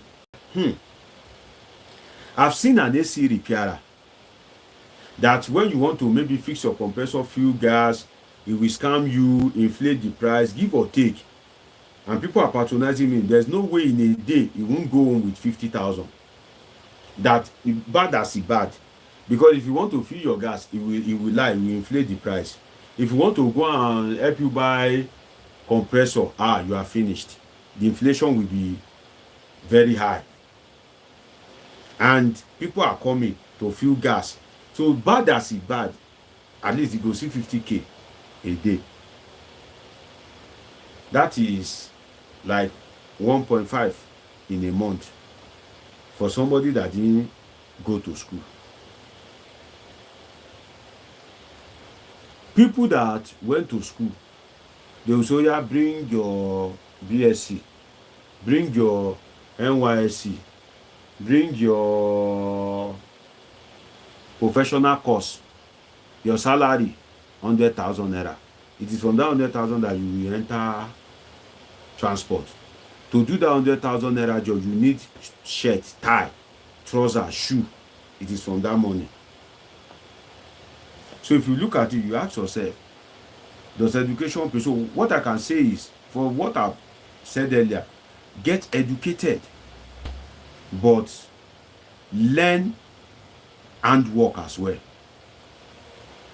So that at the end of that education, if you are unable to get a job, that handwork, you could use that knowledge of your education, and you know that you can last on that particular handwork. As technology is evolving, as society is, you can be evolving along with it.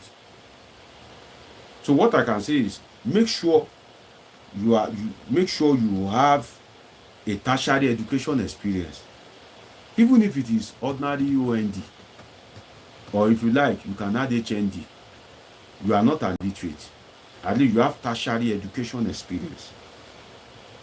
But in Nigeria, if you only go to secondary school, by Nigerian definition, now they are already illiterate. That law school. Not that you didn't go to school, you finished from secondary school, but because you didn't go to polytechnic or university, they will say, illiterate.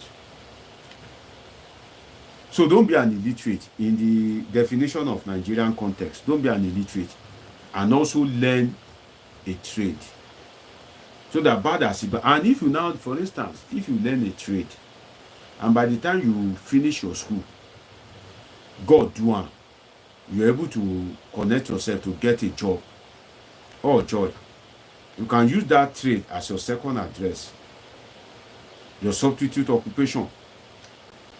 But if you go to school to learn work, to get degree, you no can't know how to do any work, you no still can't get job, you are finished. But if you do not go to school, there's a limit to your capacity. There's a limit to your potential. There's a limit to your reasoning. There's a limit to who you can mingle with. For instance, if you do not go to school and you see a beautiful girl that you like, money can do all things, but money cannot do everything. And of which, how much do you have? If you are learning trade and you see a beautiful girl, how much do you have? Are you Abiola family? That girl now is now a graduate. You didn't go to school. It will be a bit difficult. If the girl do any little thing, you will think she's intimidating you because she goes to school. But if you are a graduate, you won't reason like that. You won't reason like that. There was a time I called one of my friends in Nigeria. I was abroad and I called my friend, and innocently, the thing was now showing unknown number. I didn't know. I didn't hide my number. My friend was very angry that, why you dey hide number, come hide number. Are you okay?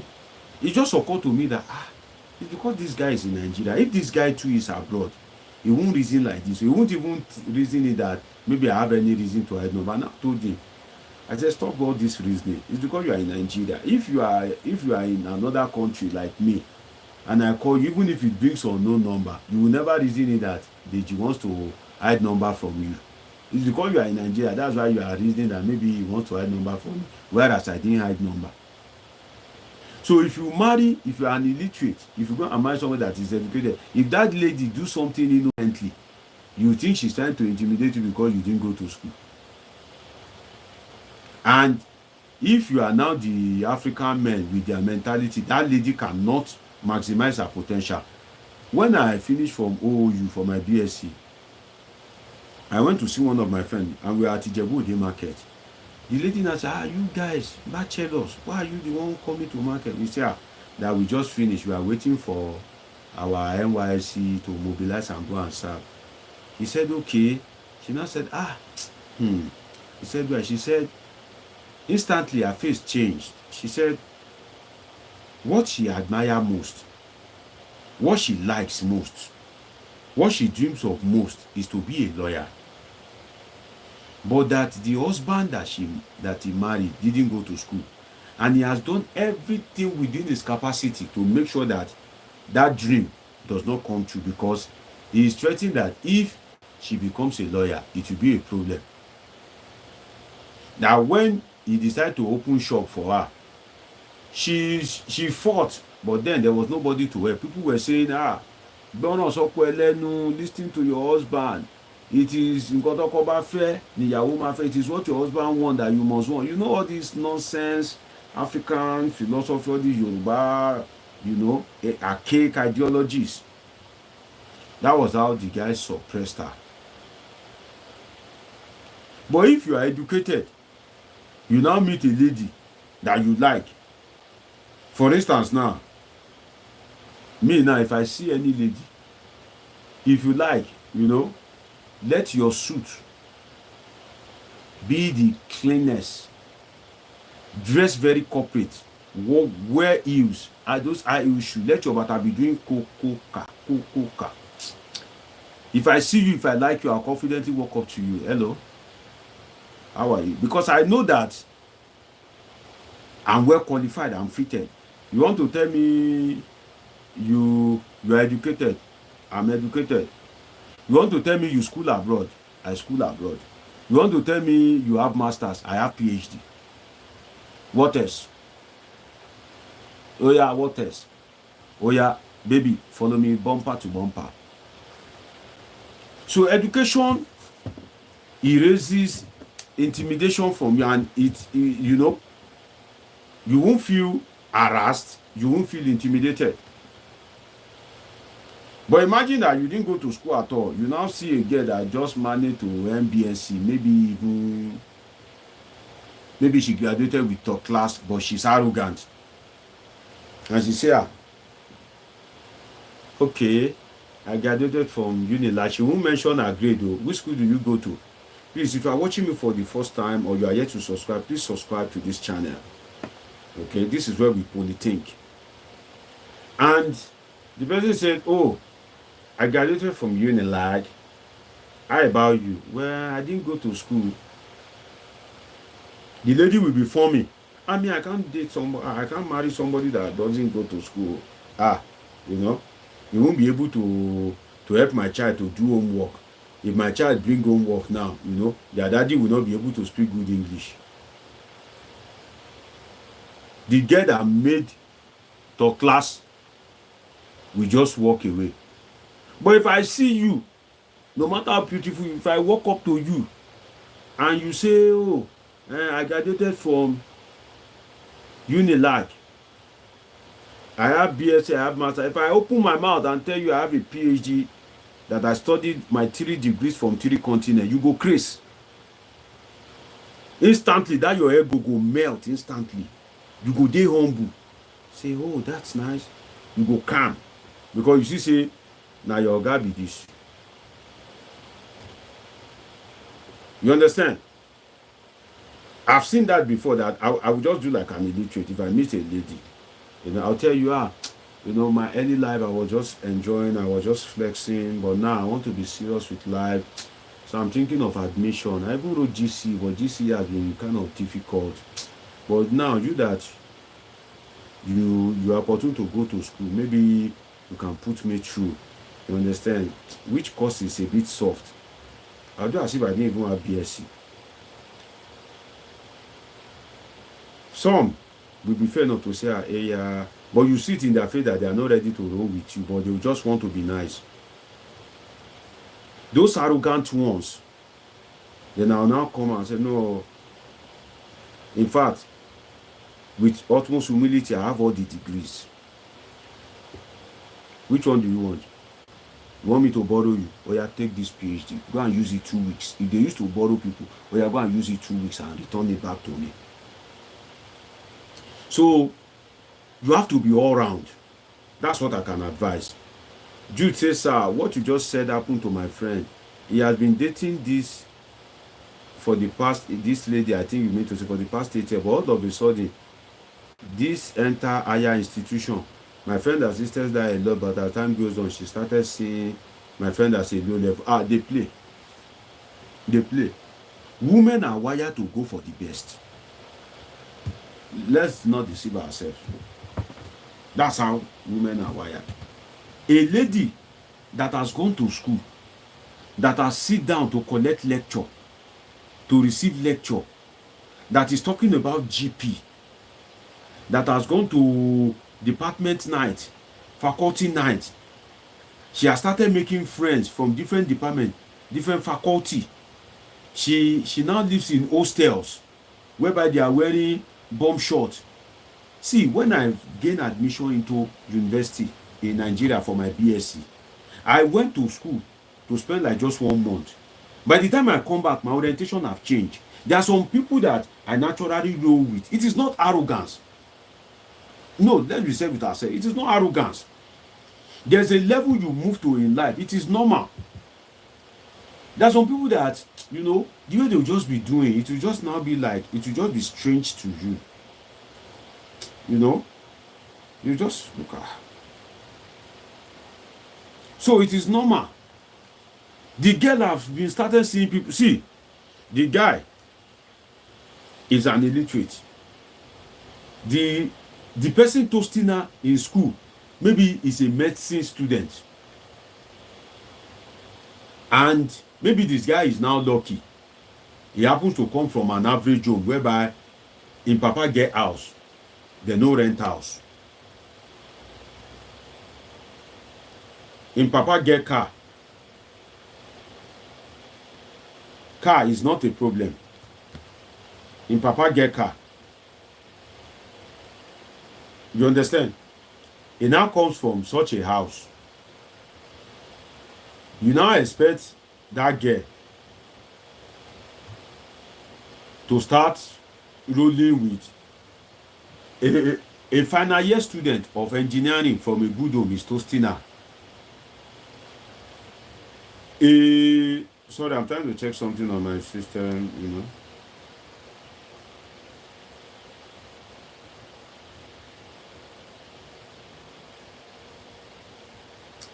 A final year student of geology is toasting her.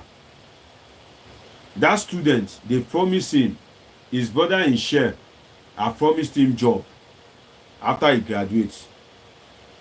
Or he is traveling abroad to further his masters. She's seeing bright future. You expect that, and you are still arrogant with your illiteracy. You don't even appreciate her. Any small thing, you curse her. You may even be practicing domestic violence. Despite the fact that your family is a nobody, no future, nothing. You expect that the girl will not follow the graduate of geology. Let's be sincere with ourselves.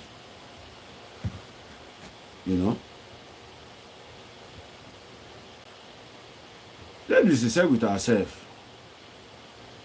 It says, my friend has a low-level guy to her standard. Now they broke up after 10 years this year, July. My friend sick and depressed, like seriously. Sir. See, if you don't want to be sick and depressed, where you are developing the girl, develop yourself. I usually tell guys, it is madness, it is stupidity, it is craziness for you to develop a lady. You send the lady to school. You send the lady to school. You will pay for the lady's work. You pay school fees. You do everything. But you do remember that you too should go and collect GCE to educate yourself. That is what will eventually happen to you. That's the truth. Samuel Yoko said having a PhD doesn't mean you find a lucrative job. In America, you have many PhD are doing blue collar jobs and some work in a grocery or furniture stores as clerk and sales cashier. Good. But at least, see, education is not PhD. You understand? When I said at least educate yourself, I said even just after tertiary education experience, even if it is OND, you are not an illiterate. Even if it is HND, you are not an illiterate. It is in Nigeria. It is in Nigeria that they see education as a means of no. You should be educated. You should have a PhD if it will make you feel fulfilled. If you have the intelligence and you want to contribute to the body of knowledge, then you can. But naturally, what do you need a PhD for? Just have tertiary education experience, even if it's OND. At least you have that tertiary education experience. But at best, try to have HND or BSc. If you ask me now, that what will you recommend? I'll say, try and have a BSc. It's okay. With a BSc, you can be anything. You can do anything in life. That is what I can say. But you don't need to read the part that, oh, you have to, no. You don't need it. That's what I can say. But there's something that education does to you in terms of reasoning, and over the years, as time goes on, as life evolves. If that your friend, Jude, if that your friend have also been developing himself, and the fact is, in fairness to some of these ladies, some of these ladies are really in love, but some of our guys are terrible. A lady loves you, you are not educated.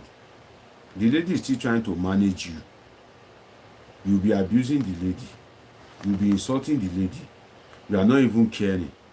The lady will use her brain to give you intelligence and say, okay, instead of dressing like this, no, don't combine this color. Why not do like this? You say, what do you know? You are an idiot. Are you the one that will teach me how to dress? You want to do a business. The lady is giving you wisdom. Some of the skills that she have learned as a graduate.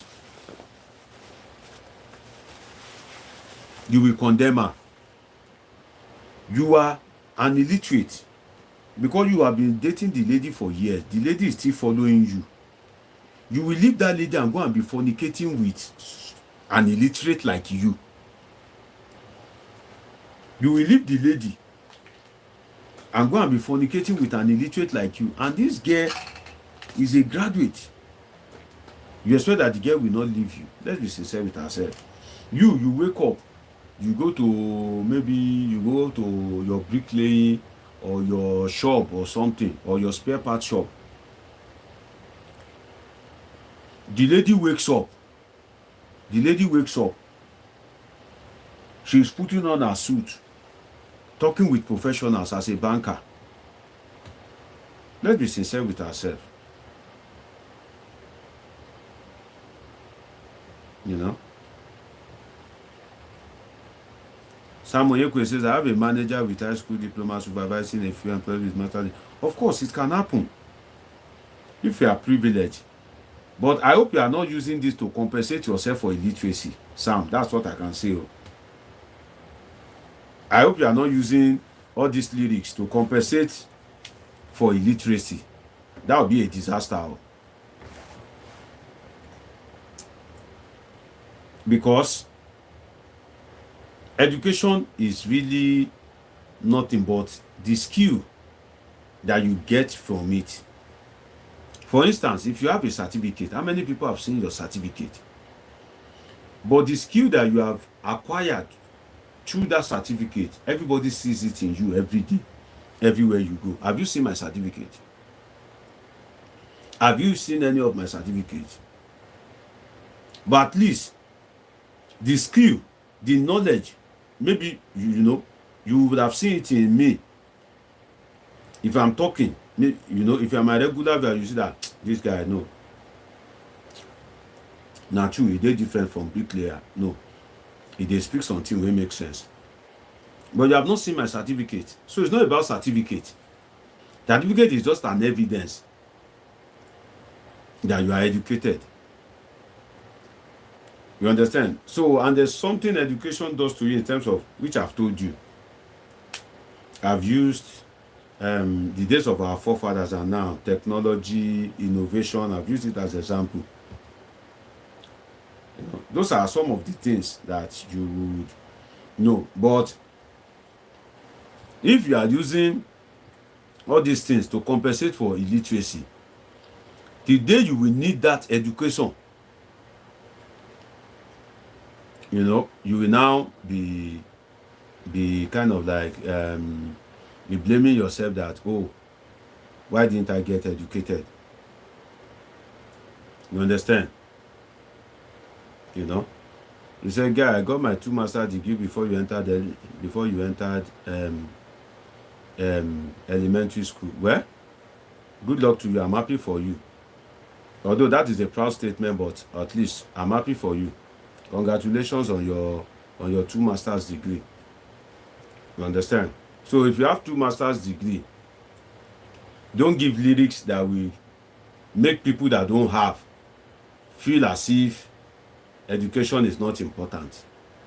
So even that is an indictment on you. You understand? There's something that makes you to acquire 2 master's degrees. So you have 2 master's degree, right?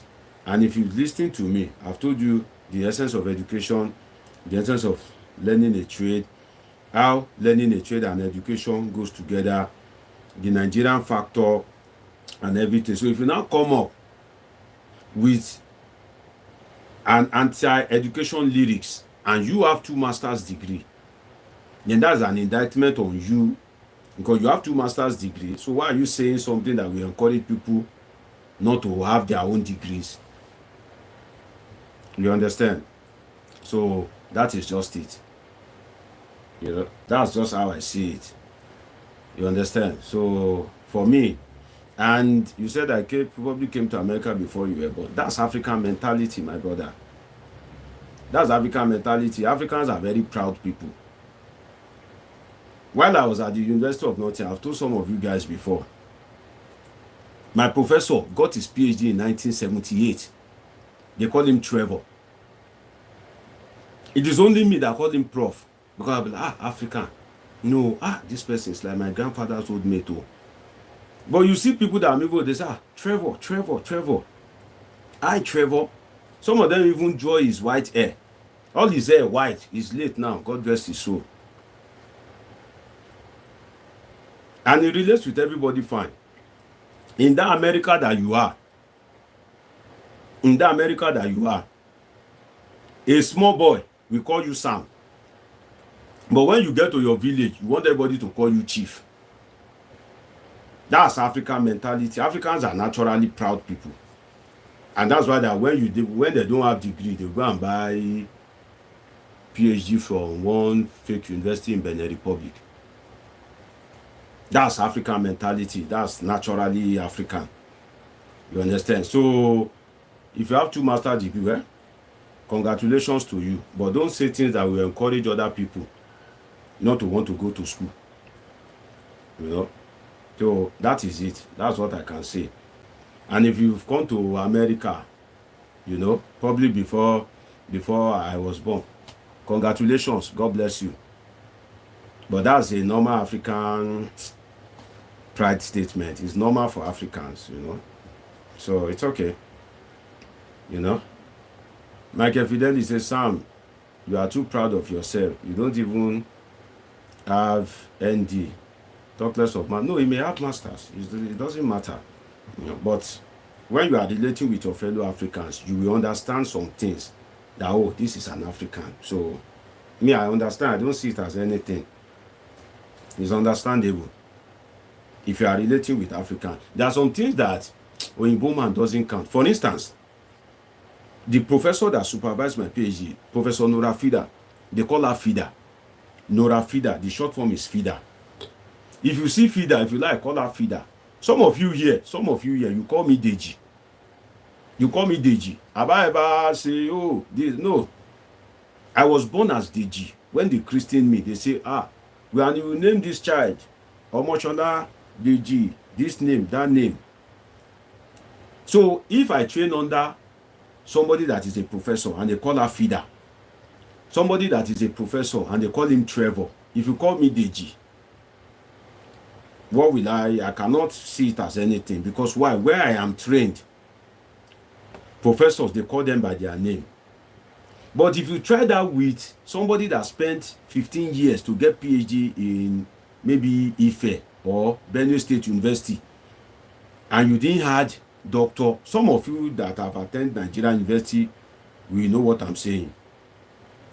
In fact, you will not graduate. You will not graduate. You must have doctor and be prostrating and be no. So there are some things that when you are relating with Africans, you understand, try and understand. So that one, I'm using it to come in defense of Sam. You understand? So some of you that want to be coming for Sam, no, leave Sam. It's our person. No, leave Sam alone. No, don't come for him. Some things are just African. That's what I can say. So just leave him. It's our person. No. So that's just it. Don't see it as anything. No. So that is it. Jude, right? I think I've answered your question extensively. I think those are some of the mistakes that our guys in Nigeria makes. When you are developing a lady, develop yourself, because if you fail to develop yourself, ladies have high tendency of moving higher. Ladies can be very lucky. A girl that is an illiterate, a professor can fall in love with an illiterate. But a guy that is an illiterate, a female oil and gas expert, cannot fall in love with a mechanic. It is rare. It may happen, but it's very rare. Very, very rare. A banker can fall in love with a plantain seller. A banker that is a man can begin to admire a plantain seller and say, this girl, let me get close to her. Women are naturally wired to be favored. Mary, mother of Jesus, she's a nobody. She caught the attention of God, and God said, my child will come through you, a nobody. So women are naturally wired that way. Women are naturally wired to be favored. So if women are naturally wired to be favored, that means if you are rolling with a woman, at least always try to update yourself too. You give a woman money to collect JAMB, GCE, you are paying her school fees. As you are paying that school fees, please have good character. So that if that woman sees that you are an illiterate, at least he would think that, okay, at least this person has listening ears, he has good character. But that you pay a woman's school fees is not a recipe for you to be how do I put it? It is not a recipe for you to be rude, to be insulting her family, to be insulting her mother, to turn yourself into a god because you sent her to school. Because I've seen such cases before with some of my friends while we were growing up. I've seen some of such cases that the guy will assist a lady, and because of that, the guy will want to turn himself into a god. If that lady,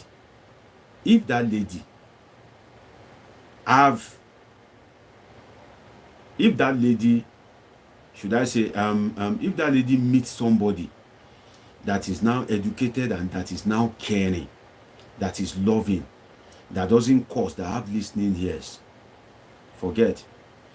It's gone. So I think some of our Africans, they make that mistake. Women are naturally programmed to be favored.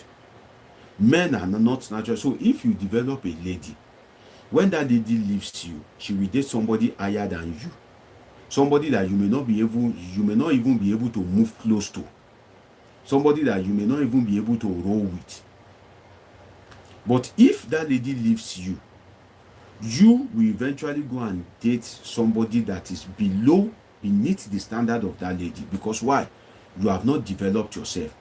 So that lady that you train to school, that is a graduate and is now very beautiful, you have to hold that tight, because if you make her leave you, it will be difficult for you to convince a graduate like her, that is beautiful like her, that is oriented like her, into dating you, because the graduate will see you as beneath her status. So that's why it's always good for men to always behave well, because sincerely, most African men misbehave. Most African men, I'm an African man too, but most African men don't behave well, especially when they are in charge of like a key aspect in a girl's life. Maybe the girl's parent is poor and they are the one kind of like assisting the girl. Most African men don't behave well, and that's why, all said and done, these women will be like, no, you are not educated, you curse me, you abuse me, you turn yourself into a god, then what do I want to live with you forever for? I give you advice, you can't listen, you intimidate me. When I'm doing the right thing, you say, oh, it's because I'm educated. These women, they get frustrated. Sam says you must be talking about African women. Of course now.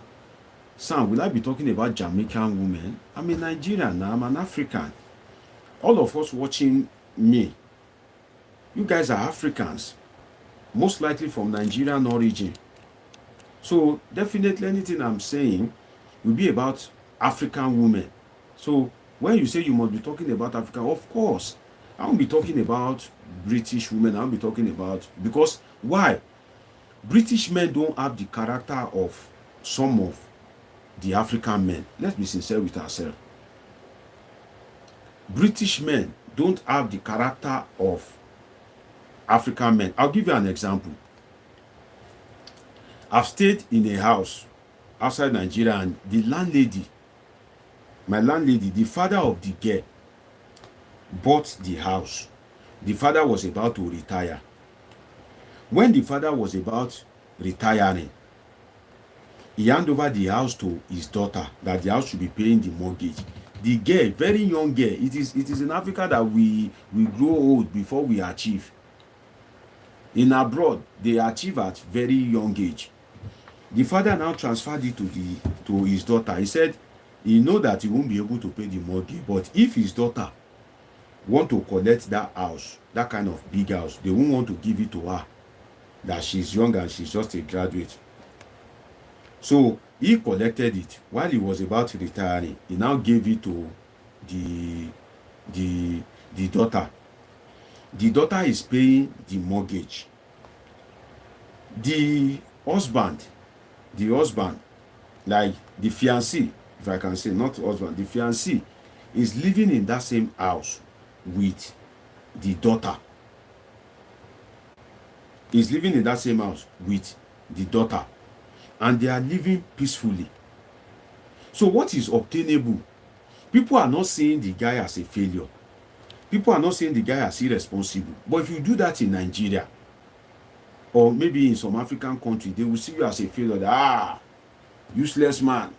It is his wife's house that is living.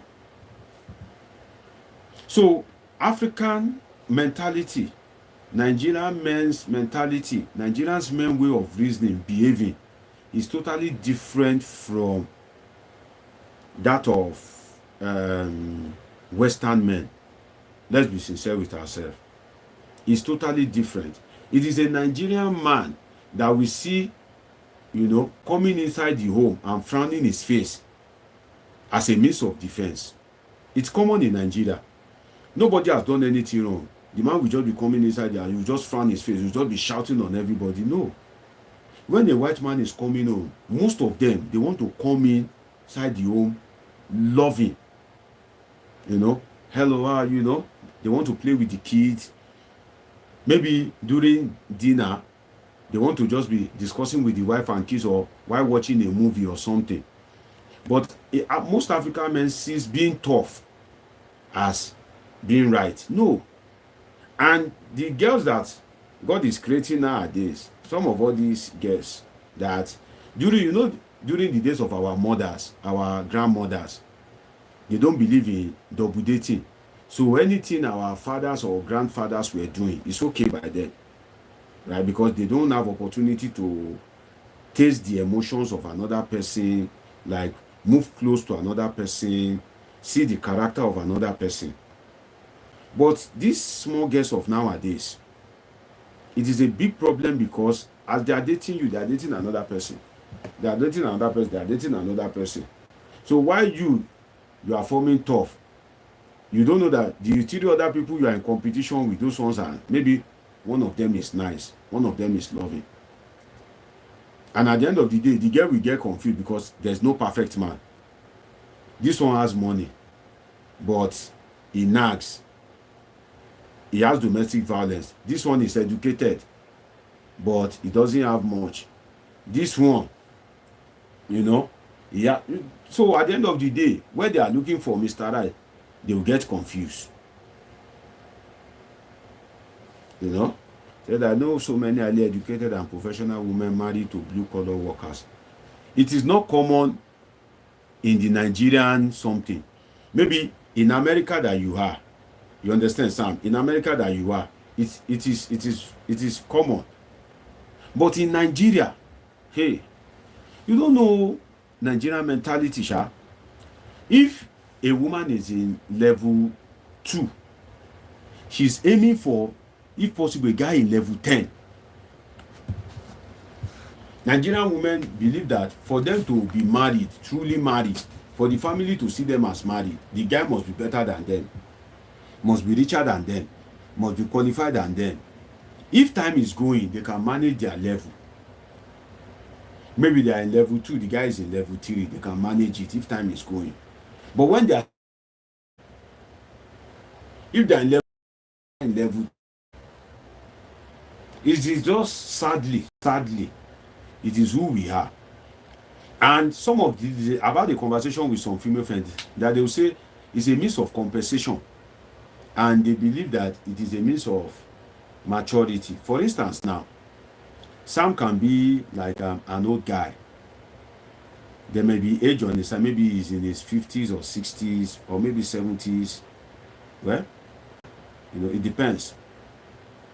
But some lady prefer that maturity. They would rather prefer to go for Sam, sometimes a 30-year-old lady would prefer to go for Sam that is in his 50s or 60s than for her to go for somebody in his 30s. There's a greed factor to it. Let's be clear. Some of them are so greedy that they will think that, okay, if I marry Sam and if I born for Sam, naturally, human being will die now.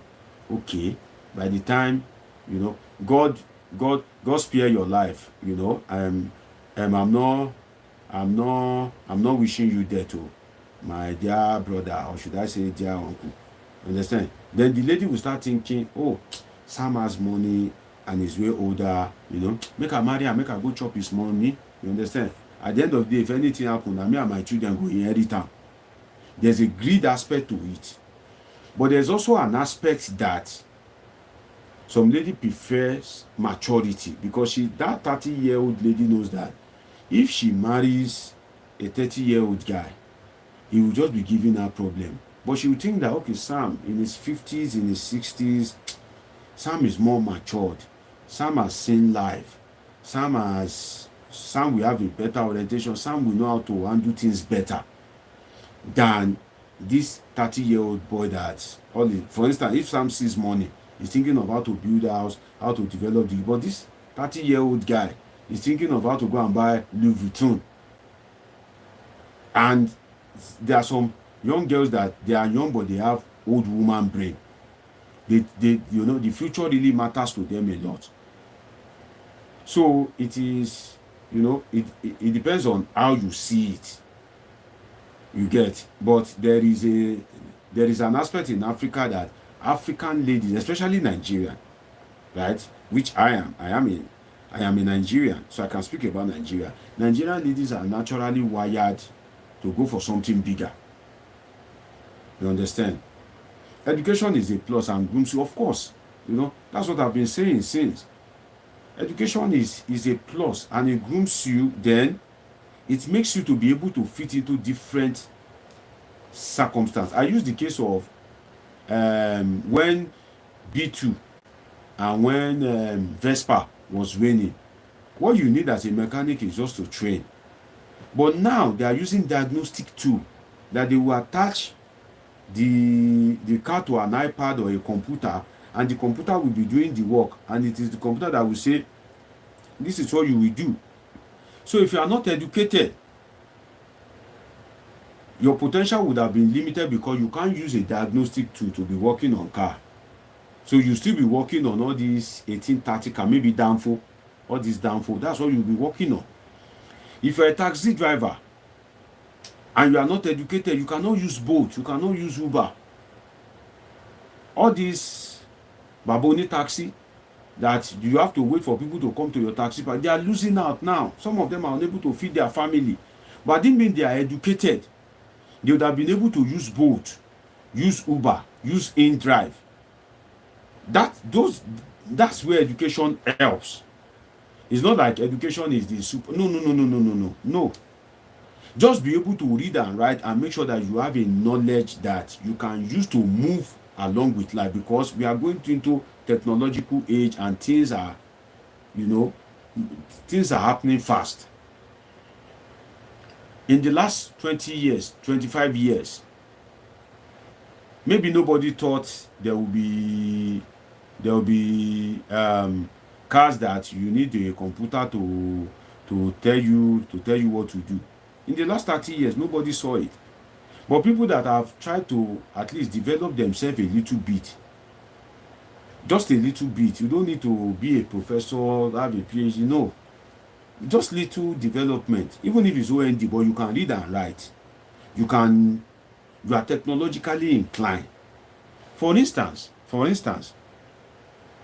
I saw a friend, a female, one day, and the guy have assisted her through school. So as we were talking, I said, how is this your guy now? He said it's fine. The guy now sent a voice note, and the lady played the voice note, and the English, even the lady felt ashamed, was terrible. Was very, very, very, very, very terrible. Very, very terrible. Very, very terrible. So if that guy have also tried to develop himself, at least he'll be able to communicate. So everything now is about technology. So you need it, and you need the education to prosper well in all you do. There are tailors that they are very good and sheyi body. They are very good and sophisticated, but they are not able to break the ice because of education. I've seen some of my big aunts, some of my big uncles that, one of their major regrets in life is that lack of education, because little thing they can't do it. I have a big aunt that what she can use to communicate on WhatsApp is voice note. Thank God WhatsApp created voice note. But if you send her a chat, she will struggle to read it, and to even respond to the chat in just simple English is a problem. It's affecting them. So you can't overrule education, but education is not the key to heaven. No, it just makes you a better person. That's what I can say. And Jude says, yes, it happens a lot. Young ladies getting married to old men, all in the name of money and power. Of course, some of them do it sincerely for maturity. For instance, if a lady in her late 20s, maybe 28 years, she have dated 30-year-old guy, smoker, drunker, immatured.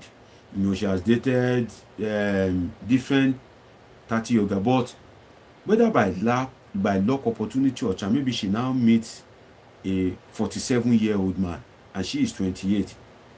That's a difference of like 20 years, right?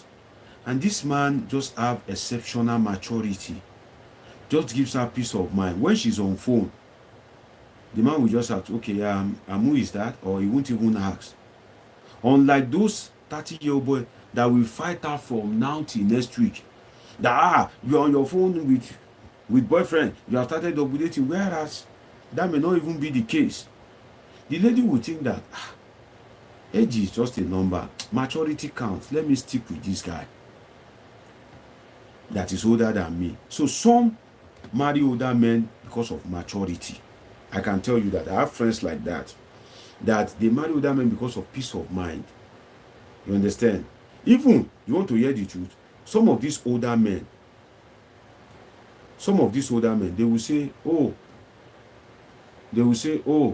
you can some of these older men, you can play with them in a relationship than all these young boys. Some of all these young boys, any little thing, why are you disrespecting me? Why are you? But maybe when she's 20, when she's with this 47-year-old guy, she's even free to play with him. She'll think, oh, this guy seems serious, let me marry him. But there are also some ladies that does it for the purpose of greed. That this one, he's older than me, well, so he will have things more than me, well, and he has worked well in his life. This one, certainly could force me die. Of course, there are ladies that do it for greed. I've seen such too. So it is on a case-by-case basis, so that when you see a lady with an elderly person, you won't think, oh, it's because of property. No. Some do it for peace of mind, some do it for respect. So you have to look at it and be able to investigate that. Why is this person managing this? So don't just jump to conclusion. That's why I have to try to explain that. And something with high school diploma, people are trained on the job and more technologically advanced. That is abroad. Sam, if I may ask, since when have you been abroad, or since when have you integrated with the Nigerian system? Because most of what you say are more in tune with what is obtainable abroad, the abroad system. That Nigerian vibe is mainly missing, because when we are talking about what is obtainable in Nigeria, you seem to be a bit missing in action. You relate it back to the abroad vibe. With high school diploma abroad, you can be okay. But here in Nigeria, you are not okay, because you want to go and do a little job. They will ask you for a degree, discharge certificate, work experience, professional course. It's crazy. In Africa, it's crazy. So you can't use what is obtainable abroad where there are lots of jobs. Unlike in Africa, that they will employ masters to go and be doing a work that ordinarily an OND or HND should be the one doing. But because there is no job, even the master's degree holder that has a family wants to take the job of an HND or OND self and just be managing it. Unlike a place whereby there is job is not a problem. Of course, when you are in a community when job is not a problem, high school diploma will do the work of a graduate. It falls under demand and supply. You understand? This is elementary economics. The higher the demand, the lower the supply. When there's high demand, it will naturally affect supply. Supply will naturally become low when there's high demand. So you can't compare the climate when you are in abroad whereby there is surplus job. When there is surplus job, definitely high school diploma, if they don't see graduate to take the job, they will pick high school diploma and train it and put it in that graduate position. And if that high school diploma is smart, then with that little training, he will perform. But where there is no job, the reverse will be the case. Master's degree holder will do the work of OND. It's simple, elementary, economics, demand, supply. And if you want to say it, equilibrium point. The equilibrium point in this case, now all these newly industrialized countries, whereby masters will do the work that a master's degree holder is supposed to do. Because job equates the level of unemployment. But when job are more than for instance, Germany is trying to bring in people because their old population is fading out and there are no new young people to take over from those people. In that kind of a situation, high school diploma will do graduate work. Now God say me person dey intelligence small. Some fee, if he dabaru person brain, or if not for say person dey intelligent, and of course I've been able to live in Africa and I've lived in Europe, in UK, I've lived in Asia. If not, I won't be able to kind of like respond to some of these things. So thank God for Jesus. So in these NICs, newly industrialized countries, BSc will do BSc work, master will do master's work.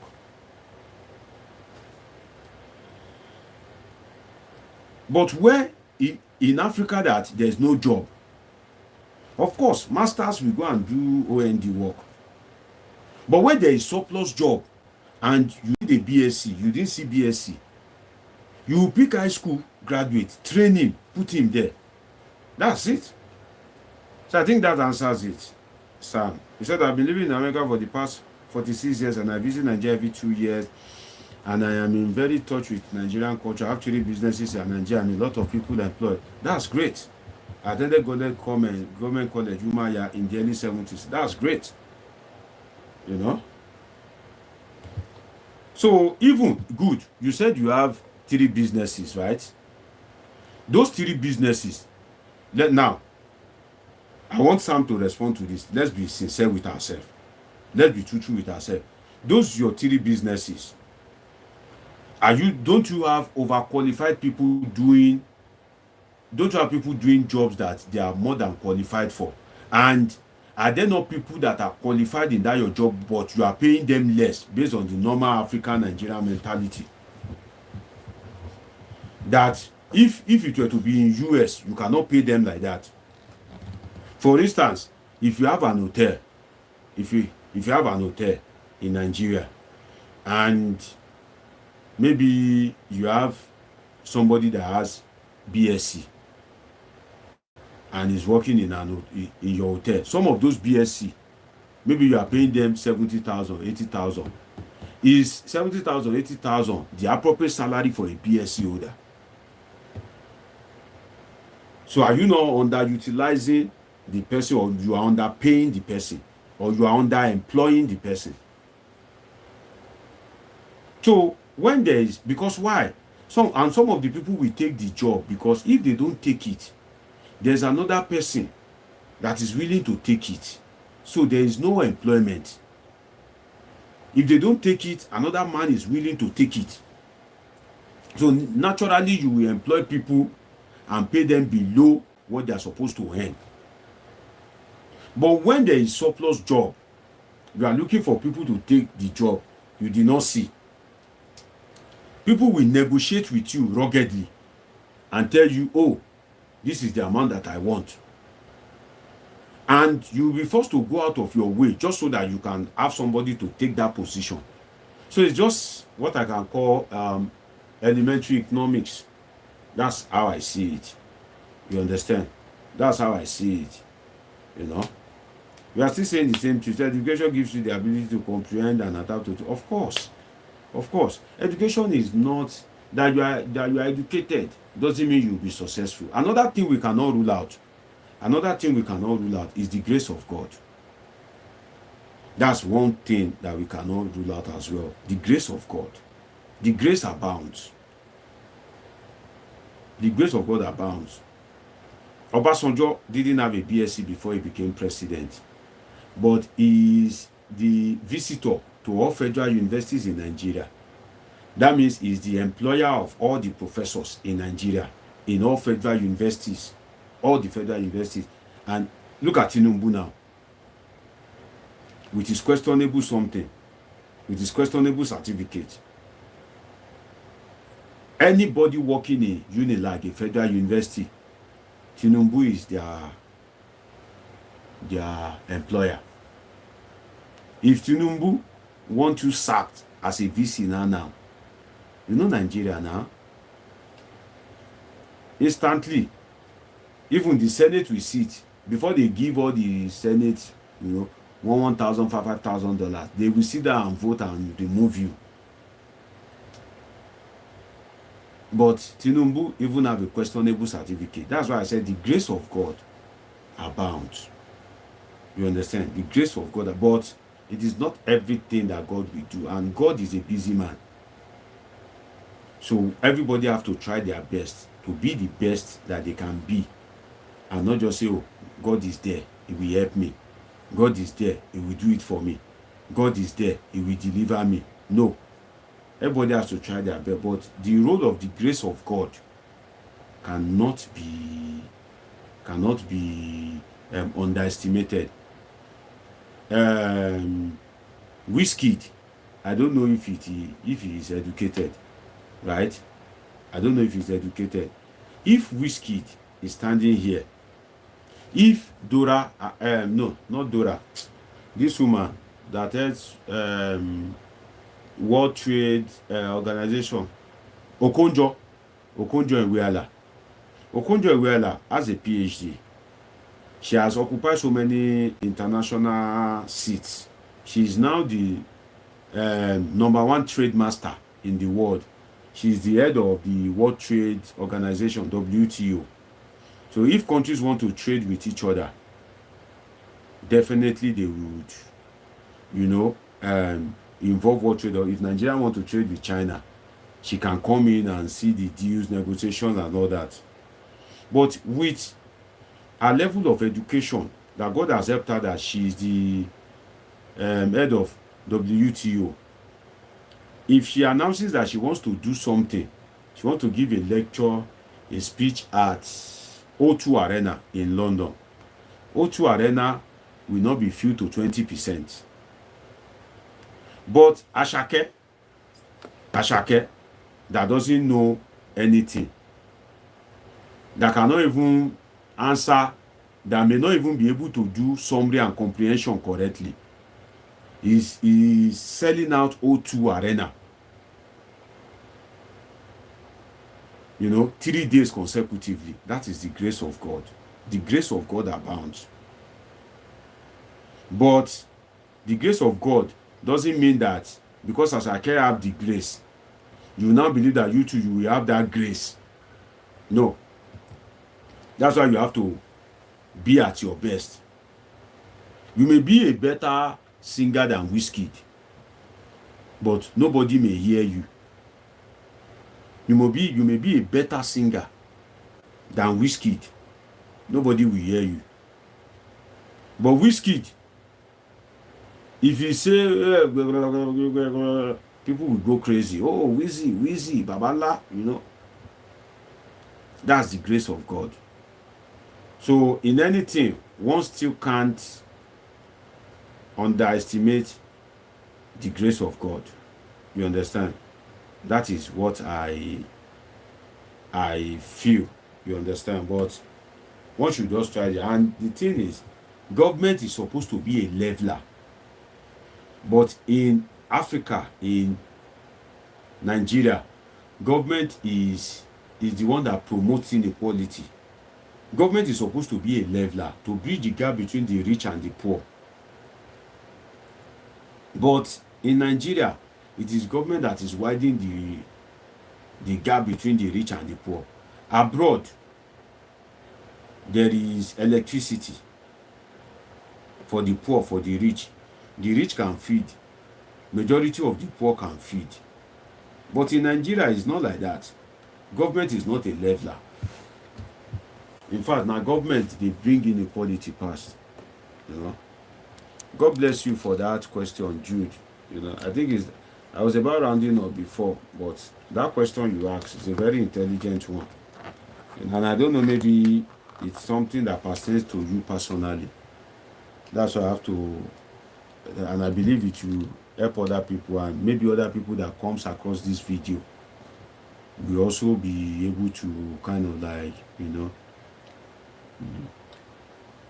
he said that Atake is an entertainer. Yes, there are so many entertainers. There are better singers than Ashake. For instance, Tope Alabi, that Yoruba Christian singer, you go to all these local churches that are no more than 50 people. Some of them have singers that are better with melodious voice than Tope Alabi. But there's something the grace of God does to you. If you are an entertainer, if the grace of God doesn't meet you, forget, nothing will work. Okonjo Iweala, Ashake is an entertainer, right? Okonjo Iweala is a PhD holder, a professional. If Okonjo Iweala calls that she wants to do an event, and I'm looking for one artist that has faded off. If Okonjo Iweala says she wants to do an event, and Blackface, the one that usually fight everybody that they stole his song, says she wants to do something, Blackface may not pull crowd like Okonjo Iweala. Blackface is even a better singer than some of the people in his team. But Face is even more popular than Blackface. You know, we have two Face, Blackface and Face. Face is even more popular than Blackface. Entertainment doesn't pull. You see, when you say entertainment pull crowd, you are making a mistake. Entertainment pulls a certain kind of crowd. If they say Ashake is doing a concert now, I won't go. It doesn't freak me. But if Okonjo Iweala wants to speak in a conference now, I'll say, okay, let me go. Let me hear her. If she's talking about leadership, she's a great leader, I'll think, okay, let me go. So now, I'm not talking of entertainment, I'm talking about the grace of God. I'm just using it in context. That in everything, the grace of God matters. That's what I'm saying. It's not every entertainer that pulls crowd. No, it's not. It is entertainers that are good and, maybe their work meets with the grace. For instance, this Portable guy, Zazu, he just came up with one track. Olamide ministered on the track. Zazu, Opochwa, Mememe, and boom. Is there no songs that are better than that Zazu? But that Zazu maybe was sung when, Christians usually say something. They say, hear the footsteps of God. He is now passing by. Maybe that song, Zazu, was sung when, just to use it loosely, that God was passing by. And the grace of God was able to touch that song. Maybe there's one loose grace at that time that just connect to that song, and that is it. But every day, we have a lot of people singing. How many people they blow every day? But do you know how many youth are singing? Do you know how many? For instance, this guy, Dan Dizzy, based in Port Harcourt, that used to carry Bluetooth speaker to go to different campuses to go and rap. Dan Dizzy is far way better artist than Portable. Dan Dizzy, you can Google him. Dan Dizzy is a better singer than Portable. Why Portable blow where Dan Dizzy no blow? Why Portable they go do show for US, they go do show for UK? Dan Dizzy, that is a better singer, is still carrying speaker all around universities to go and be rapping. Still, he never blow. Dan Dizzy, that is a better singer, despite rapping around universities, he has not gotten a call from Don Jazzy to say, oh yeah, come and even, come and test the microphone, let me feel you. And if you listen to Dan Dizzy, he's somebody that he has no lyrics. He will be looking at you and lyrics will be coming to his head. You understand?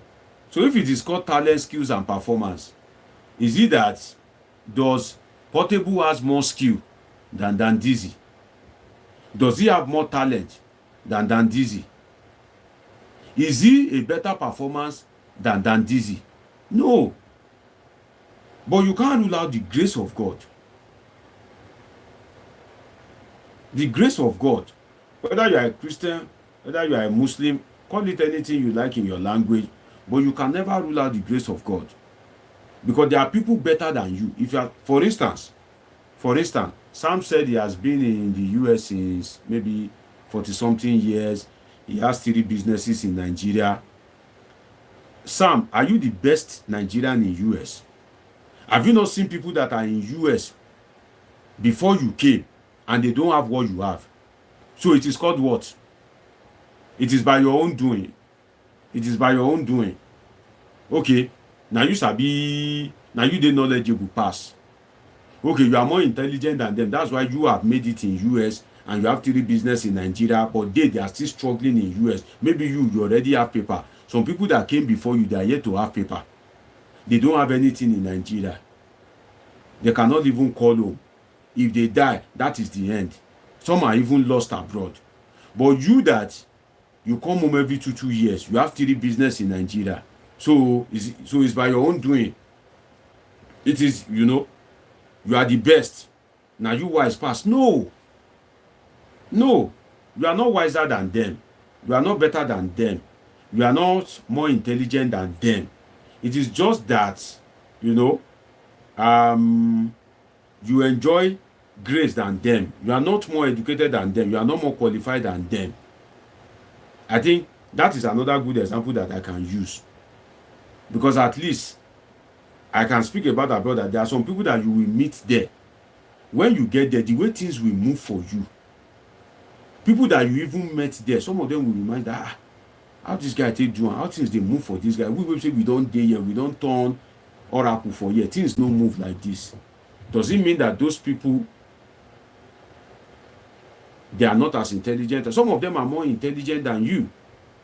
Some of them are more vibrant than you. Some of them speak better English than you. Some of them have better orientation than you. Some of them are from better family than you. That's the truth. So that's why anything you are doing, just like I use Dizzy and Portable, you can't rule out the grace of God.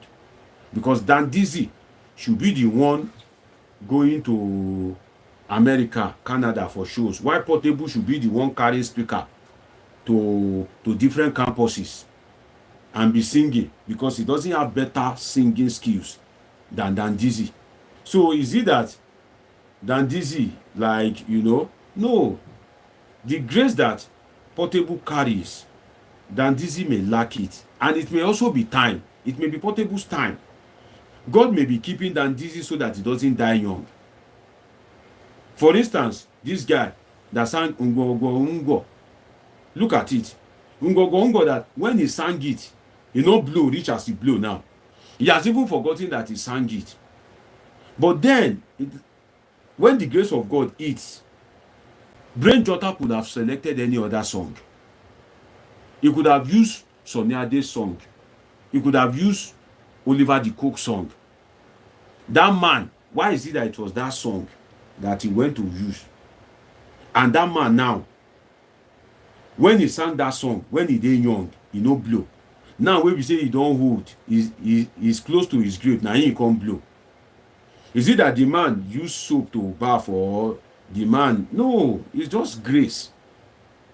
So sometimes we shouldn't underestimate grace when God answers us.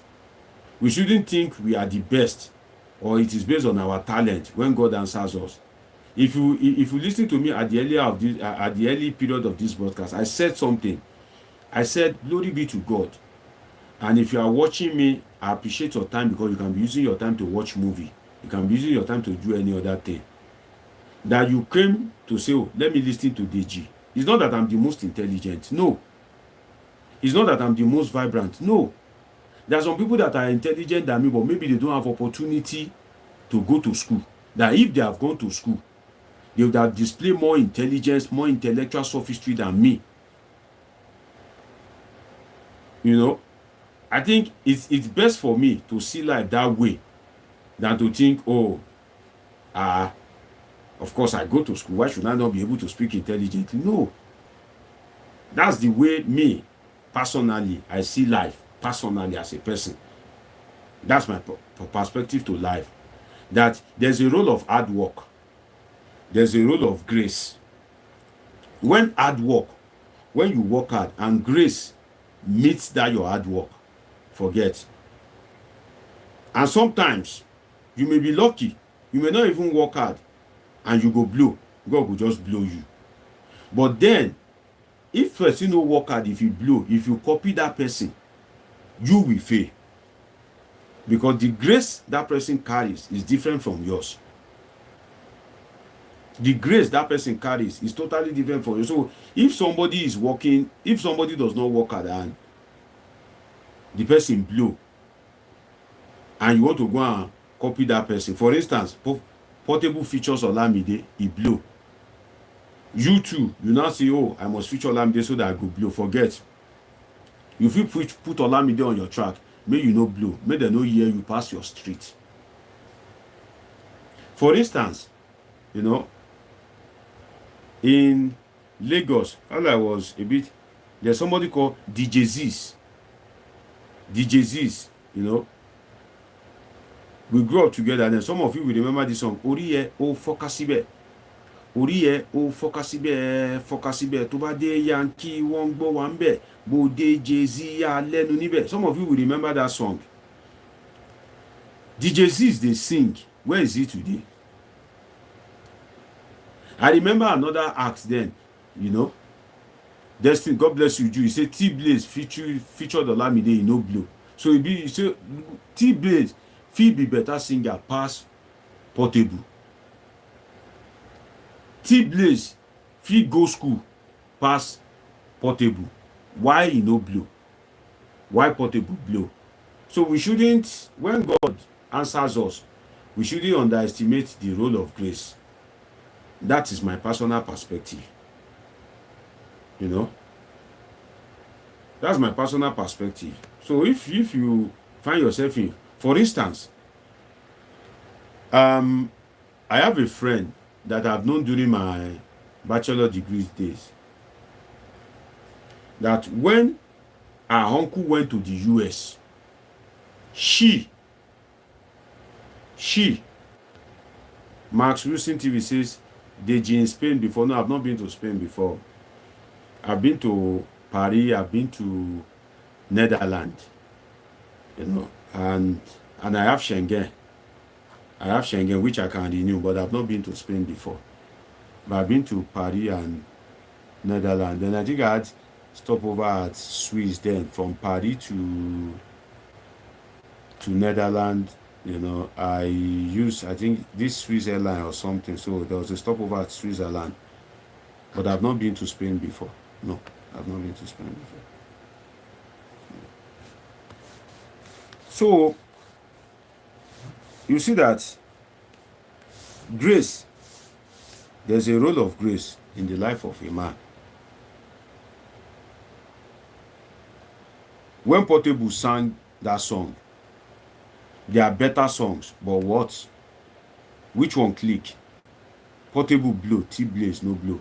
T-Blaze can come from a better family than Portable. Portable is from a poor HF. T-Blaze can go to a better school than Portable. T-Blaze could have attended school of music. Portable did not attend any school of music. T-Blaze could have gone for voice training. Portable did not go for voice training. They both featured Olamide. Portable blow, T-Blaze no don't blow. The story that I was telling you, I have a friend that I've known her since my bachelor degree days. When her father got married and the mother was 2 months pregnant, that's when she went for, that's when the uncle traveled to US. I'm sure that uncle will be older than our uncle here, Sam, or maybe they will be about the same age. I'm sure of that. They will be about the same age, or older than Sam. That lady, she used to travel back and forth. You know, she just came back from Canada. What's today? Today is Wednesday, right? She came back on Saturday from Canada. That's how she used to travel back and forth now. The first time she went to America, by that time she was, I think, she was about 40 years old. Equivalent that our uncle has been in the US for 40 years. I don't want to mention the name of that uncle because make it no go cast. That uncle that has been in US for 40 years doesn't have a space like this in Nigeria, not to talk of having a house. He has no investment in Nigeria. He has no property in Nigeria. He has no paper in US. He doesn't even have paper. And he's been there. As at when my friend went to US the first time, that is like his 40 years. So now maybe he would have used like 50 years in America. And that's why I said he would be almost the same age with Sam or even older than Sam. And he has nothing. You heard me right. He has nothing. So because he's in US, he has nothing. Does it mean that Sam is more intelligent than him? Does it mean that Sam is more intelligent than him? That Sam got to US, he prospered. He now has 3 businesses in Nigeria. He's employing people. He visits Nigeria every 2 years. Does that mean that Sam is perfect? In the course of those years, if it was flexing, Sam did not flex. Is it that? No. Sometimes the grace of God abounds. So we should always pray whatever we do that the grace of God should not depart from us. You understand? So that's what I can say. You understand? God bless all of you. I appreciate your time. You know, I was about rounding up before Jude came with that question. So now that question, I elongate these things more. But then it's worth it. I try to sacrifice my time when people ask some of these great questions. You know, one of the problems that we have had in life may not be a problem, is lack of mentoring. Let me tell you the truth. You know, as I am now, it is God that have always mentored me. Or maybe I pay to be mentored. Like if you go to school and you have a supervisor, you are paying school fees, so you are paying to be mentored. But while growing up, for me to see somebody that will mentor me, or somebody that I can ask an intelligent question and he will sit down to give me, you know, detailed answer, who get your time? All my uncles, they don't get your time. Some of them are not even educated. They don't even know what you are talking about. So I know the impact of mentoring. So when I see people that ask questions that I know that, okay, I can give very meaningful contribution, I try my best, because that is impact. If I come here, if I teach people, if I answer questions, I'm fulfilled. You understand? So God bless all of you. It's been a wonderful time. Okay, you said you actually asked the question because of your kids. Please, so your kids, you are even, by the time your kids will grow up, technology would have advanced. So please, so let them go to school and let them also learn a trade. You understand? So that your baby boy, one girl will not be feeling like star because she's able to be educated. No, please. Now it is to combine both. Education has its role, and if you are in Nigeria, learning a trade also has its role. What are we even saying? Even in NYC now is encouraging corpers. They will say they are doing skills training. Imagine that. And if you have if you have been doing this thing and you graduate along the line, you won't be ashamed. You understand? If you have been, let's say, you understand, you learn tailor at young age, you now go to school, you will call yourself a stylist. You call yourself a fashion designer. You won't call yourself a tailor. You say, oh, I'm a stylist, right? And you have your own office, you have your own Instagram, Facebook, you understand? You package yourself well, you have your own phone number, reception, people come into, there's like a mini lounge, AC chilling. You are targeting the big boys, the rich people, just as this guy, Sheyi Vodi, is doing. You understand? So if it is in Nigeria, please, if it is abroad, you can do one, you will still prosper. Of course, you will still prosper. Because all these kids abroad, they are naturally introduced to technology from young age. What education will bring to you in Nigeria, the society abroad has already brought it to them. God bless all of you. I appreciate your time. It's been an interesting time with you. Till I see you again very, very soon by the special and mighty grace of God, whereby we'll be discussing about politics and happenings in the polity. I remain my humble self, Dr. Omoshola. If you are watching me for the first time, please take a moment and subscribe and turn on the notification button so that, like I always say, we can make it happen. God bless all of you. I appreciate you all. Till I see you very soon, stay safe. I love you all sincerely. Thank you.